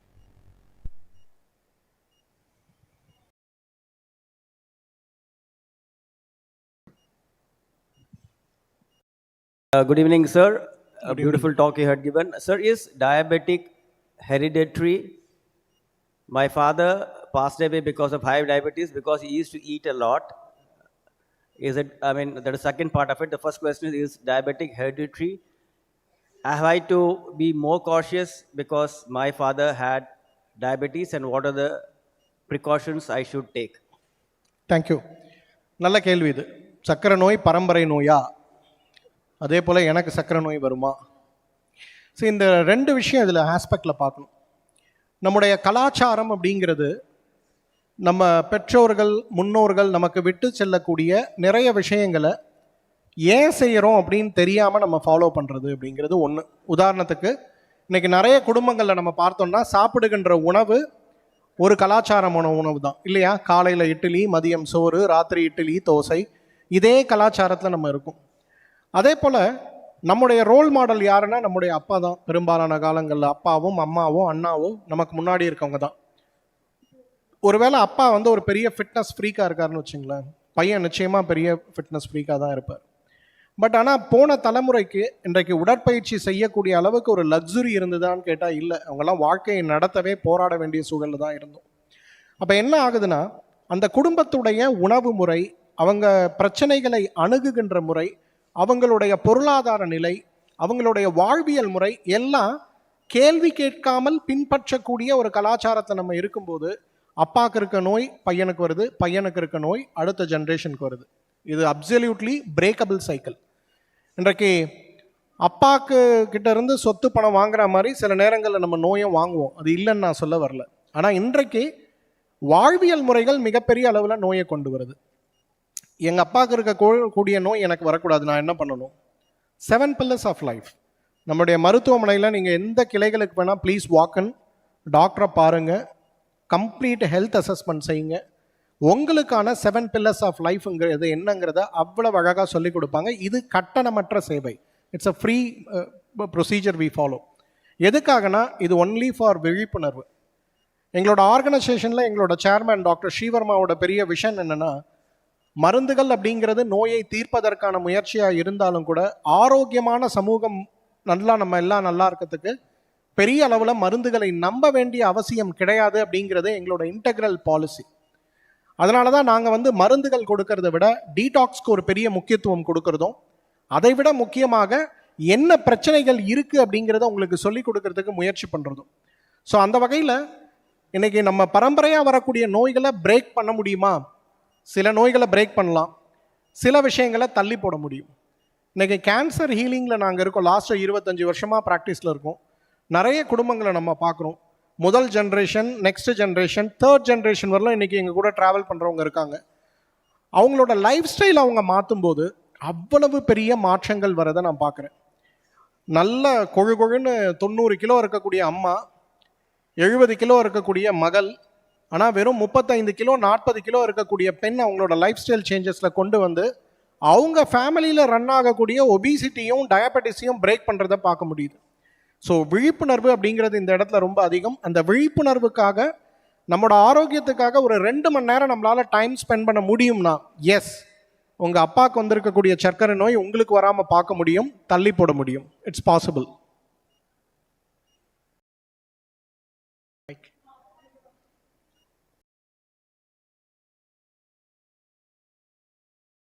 Hello.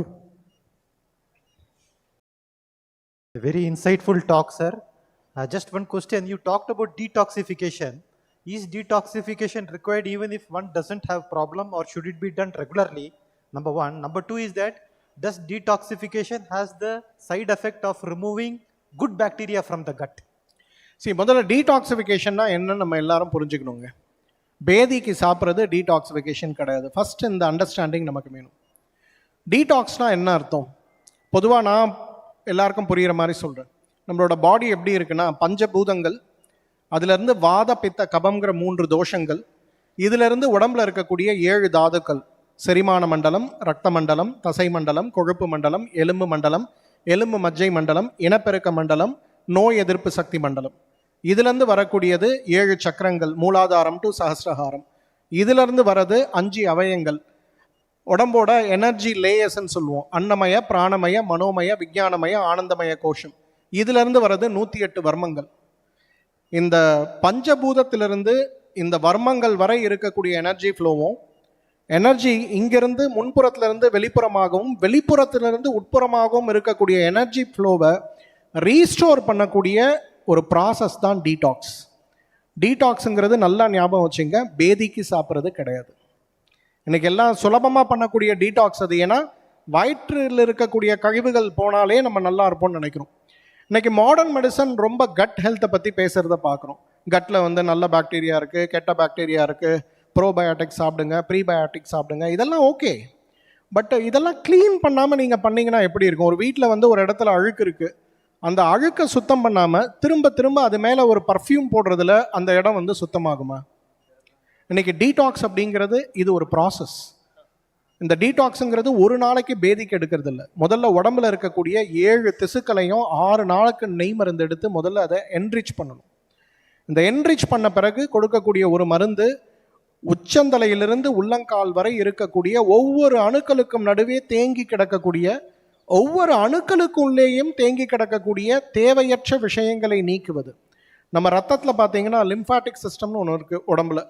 இது நல்ல ரத்தம் கெட்ட ரத்தம் போகக்கூடிய பாதையோட நடுவில் இருந்து கெட்ட ரத்தத்திலிருந்து கழிவுகளையும் நல்ல ரத்தத்திலிருந்து கழிவுகளையும் வெளியேற்றும். நல்ல ரத்தம்னா உடனே நல்ல ஆக்சிஜனேட்டட் பிளட் மட்டும் இல்லை, முழுமையாக ஃபார்ம் ஆகாத செல்ஸ் அதில் இருக்கும், இறந்து போன செல்ஸ் அதில் இருக்கும், அதே போல் ஃபங்க்ஷனே பண்ணான டார்மெக் செல்ஸ் நிறைய இருக்கும் அதில். இது எல்லாத்தையும் ரிமூவ் பண்ணக்கூடிய ப்ராசஸ் தான் டீடாக்ஸ். டீடாக்ஸ்க்கு சைட் எஃபெக்ட் கிடையாதா? நிறைய சைட் எஃபெக்ட்ஸ் உண்டு. அதனால தான் detox always has to be under supervision. ஒரு மருத்துவருடைய ஆலோசனை இல்லாமல் தேவையில்லாத நேரங்களில் டீடாக்ஸ் எடுக்கக்கூடாது. ஆயுர்வேதம் ஒவ்வொரு ரிதுச்சரியையிலும் என்ன மாதிரியான டீடாக்ஸ் எடுத்தால் நம்ம உடம்புல இருக்க வாத பித்த கபதோஷத்தை சமநிலைப்படுத்தலாம் அப்படிங்கிறத சொல்லியிருக்கு. Okay, we can complete it. 6 o'clock சொன்னாங்க doctor. Fine. Oh okay okay okay okay fine fine okay okay good. So நேரமின்மை, எல்லா இடத்துலையும் நேரமின்மை. ஸோ வேறு ஏதாவது ஒரு கேள்வி? Last question. Yes, one last question. There is a perception that நாட்டு சக்கரை, that is the நார்மல் சுகருக்கு பதிலாக இப்போ நம்ம அந்த நாட்டு சக்கரை யூஸ் பண்ணால் டயபெட்டிஸ் சான்சஸ் குறைச்சல், இட் இஸ் சேஃப். இது கரெக்ட் ஃபிலாசபியா? அது ரெண்டு ஆஸ்பெக்ட்டுங்க. நம்பர் 1, வெள்ளை சர்க்கரையை விட நாட்டு சர்க்கரையோட கேலரி குறைவு, அதில் ஒன்றும் சந்தேகமே கிடையாது. ஆனால் வெள்ளை சர்க்கரை ஒரு கரண்டி போட்டு உங்களுக்கு கிடைக்கக்கூடிய இனிப்பு நாட்டு சர்க்கரை 3 கரண்டி போட்டால் தான் கிடைக்கும். அப்போ நீங்கள் ஒரு கரண்டி 10 கேலரி உங்களுக்கு கொடுக்குதுன்னா, நீங்கள் ஒரு கரண்டி நாட்டு சர்க்கரை போடுறதுக்கு பதிலாக நீங்கள் ஒரு கரண்டி வெள்ளை சர்க்கரை போடுறதுக்கு பதிலாக 3 கரண்டி நாட்டு சர்க்கரை போடுவீங்க. அப்போ 10 கேலரி சேர்க்க வேண்டிய இடத்துல 24 கேலரி சேர்க்குறோம். அதனால் நாட்டு சர்க்கரையை அளவாக பயன்படுத்தினா சர்க்கரையை கட்டுப்படுத்துறதுக்கு வாய்ப்பு இருக்குது. ஆனால் அங்கே சுவைக்கு நீங்கள் பயன்படுத்தினீங்கன்னா தேவையில்லாமல் நாட்டு சர்க்கரையோட அளவு அதிகமாகி சர்க்கரை அதிகமாகும். பட் என்ன கேட்டால் சர்க்கரை நோயின் முடிவாச்சு, அப்புறம் எதுக்கு இனிப்பை தேடிட்டு? இனிப்பு இல்லாமல் இருக்கிறது தான் நல்லது. இத்துடன் உரையை முடித்து கொள்கிறேன். வேறு ஏதாவது உங்களுக்கு சந்தேகம் இருக்குன்னா நம்மளோட ஸ்டால் கீழே இருக்குது. டாக்டர் ராஜேஷ், என்னோட டீமோட டாக்டர்ஸ் எல்லாருமே இருக்காங்க. எல்லாரையும் மீட் பண்ணுங்கள். ஹெல்த் அசஸ்மெண்ட் பண்ணுறதுக்கு முடியுமான்னு, டைம் ஸ்பெண்ட் பண்ண முடியுமான்னு பாருங்கள். Thank you.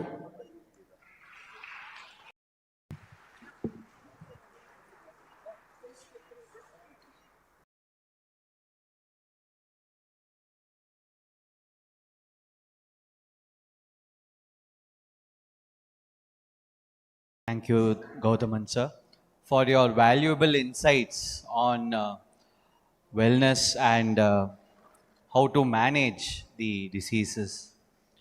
I call upon Dr. Vijay Pal, chairperson of this Ayush Conclave 2026. I also take the opportunity to call upon Dr. Jayashree Desika Charlu onto the dais to felicitate the chairpersons of this session. Yes. I also call upon Shri Verma ji to join us in the felicitation.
meant for meditation. A simple practice can transform your life. We millions of people, we follow heartfulness. It's a non-religious spiritual organization.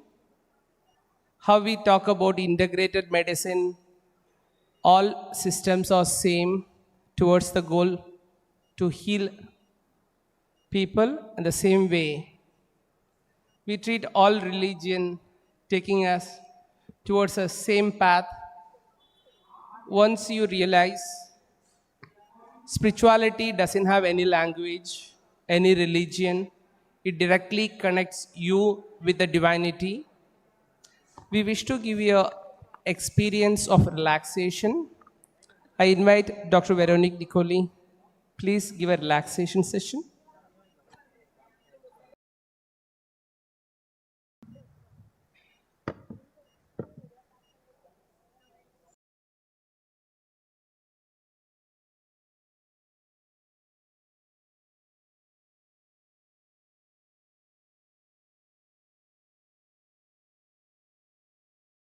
As we come to the end of the day, we'll guide you through a relaxation.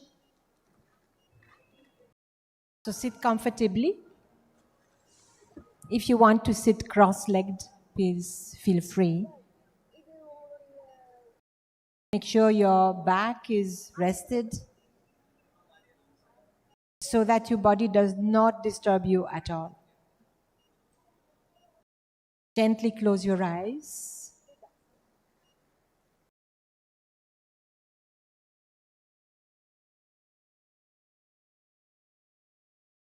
We'll start with the toes. Bring your attention to your toes. Wiggle your toes and gently relax them.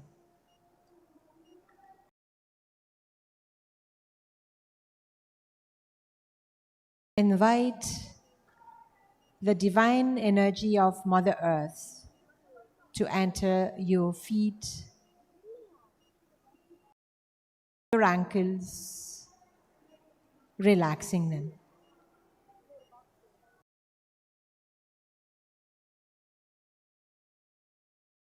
Allow the energy of Mother Earth to move up your ankles, calf muscles and knees.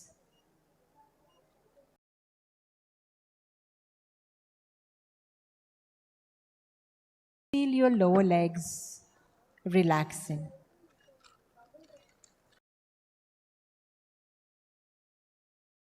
Energy of Mother Earth goes up your thigh muscles, completely relaxing both your legs.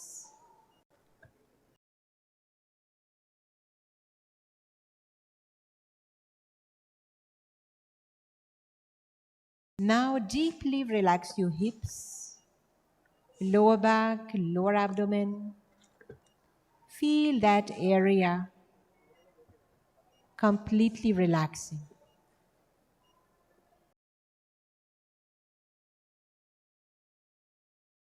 Let the energy of Mother Earth come up your spine, lower back, middle back, upper back, till the neck.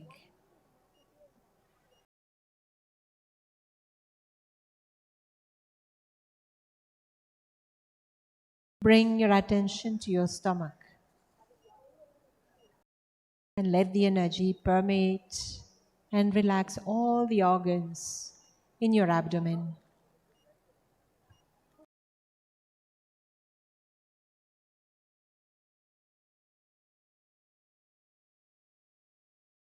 Feel the energy completely relaxing your chest.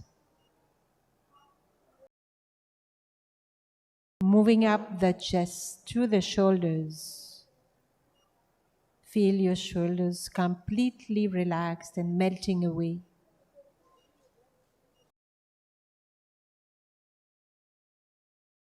Allow the energy to move down the arms, elbows, forearms, hands and fingers.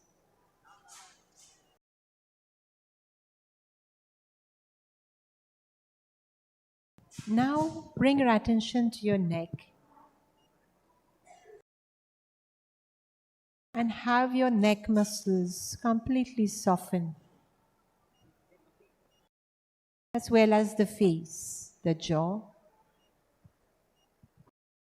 chin, lips, the tongue, cheeks, nose, eyelids, forehead, temples, the back of the ears, back of the head, till the top of your head. Scan your body and feel that from the top of your head till your toes. Your body is completely relaxed.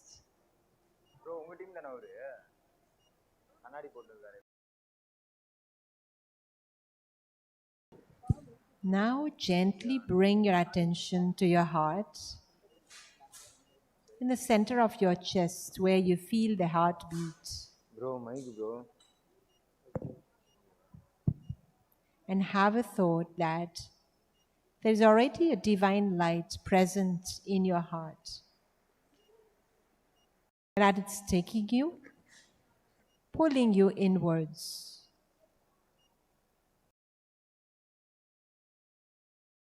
Thoughts arise, just ignore them. Allow them to leave you and gently bring your attention back to the heart.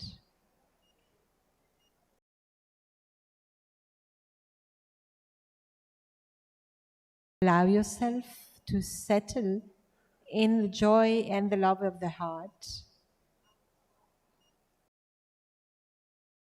And stay there for a few minutes, allowing meditation to happen. Stay there until you hear that's all.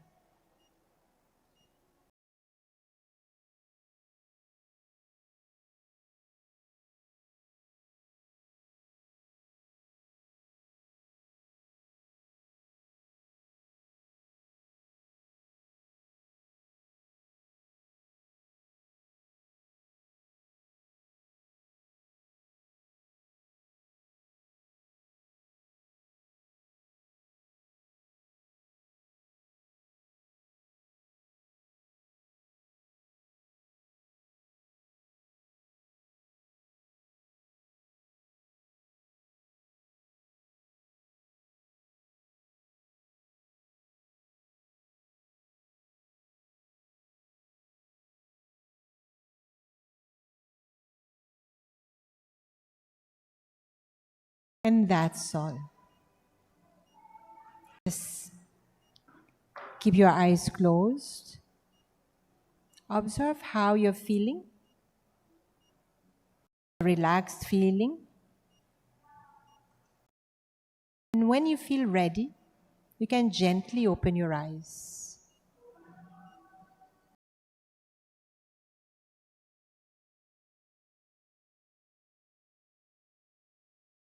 Thank you all. Have a blissful evening. Today's scientific session we complete.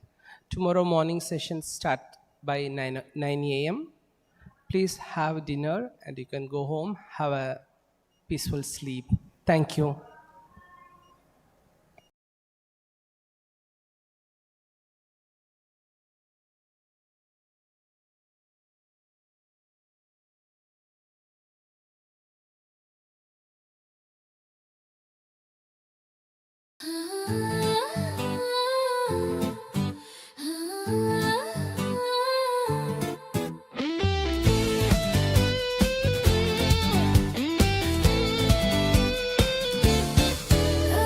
Rise up, feel the fire, feel the call of time.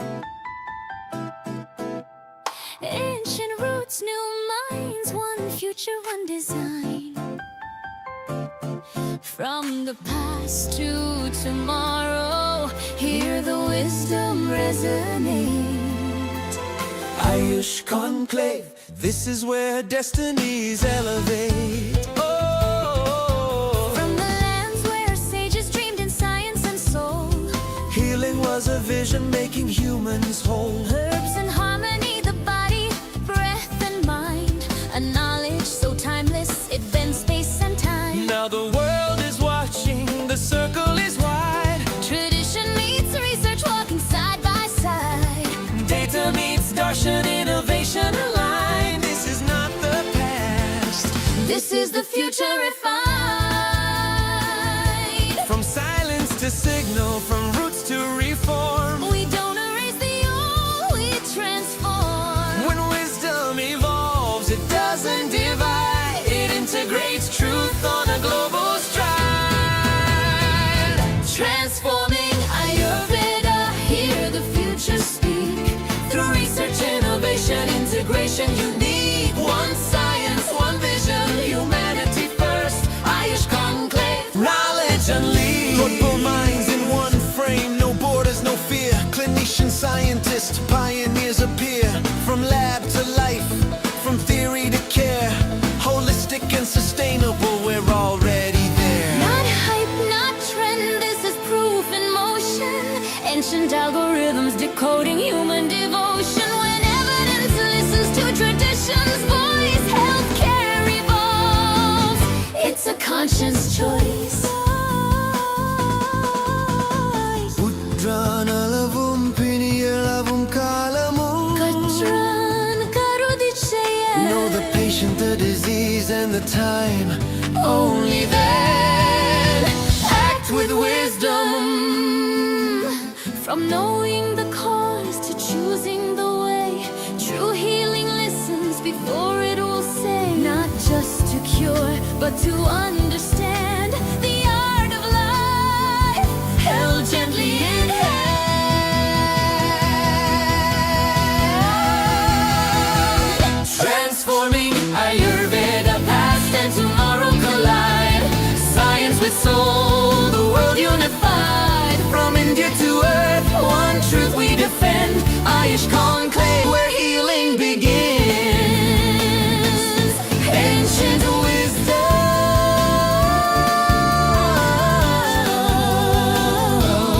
modern mind, integrated future. Ayush Conclave. നലമേ നലം തരുമേ ദിനം ദിനമേ മനമേ മലർന്നിടുമേ ഗുണം പെരുമേ நம்பிக்கைகள் பூத்திருக்கு நல்வாழ்க்கை காத்திருக்கு இனிமேல் என்றும் சுகம் சுகமே நலமே நலம் தருமே தினம் தினமே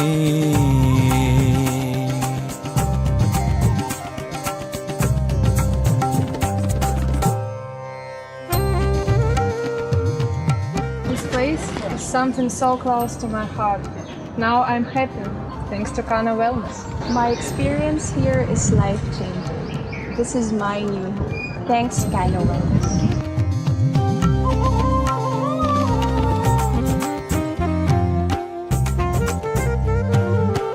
I found a place where I can connect to myself. Thanks to Kana Wellness. I was trying to find peace in myself. Now I'm happy, thanks to Kanha Wellness.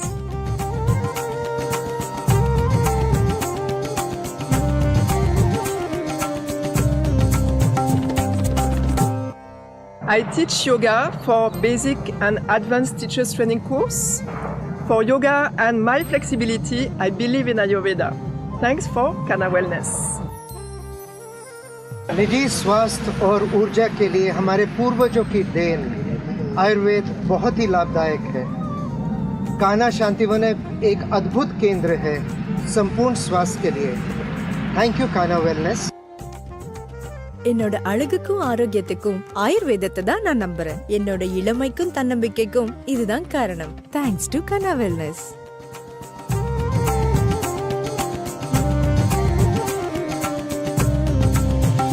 Kana Wellness, Prasanna Atmendriya Manaha, in association with Sri Varma, Kerala Ayurveda and Horticulture at Kana Sandivanam, Hyderabad, Telangana. ஆயுர்வேதம் ஒரு பொக்கிஷம், நம் ஆயுள் நீட்டக்கும் அற்புதம்.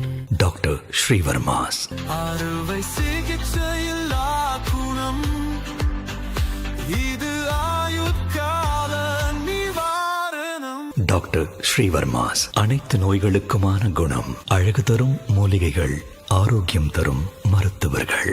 Doctor Srivarma's ஆரோக்கியமும் ஆன்மீகமும். तन की सेहत बनेगी यतन कर ले, मन भी चमन बनेगा जतन कर ले.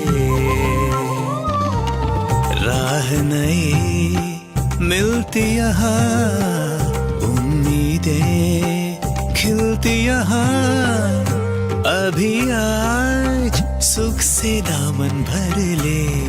तन की सेहत बनेगी यतन कर ले.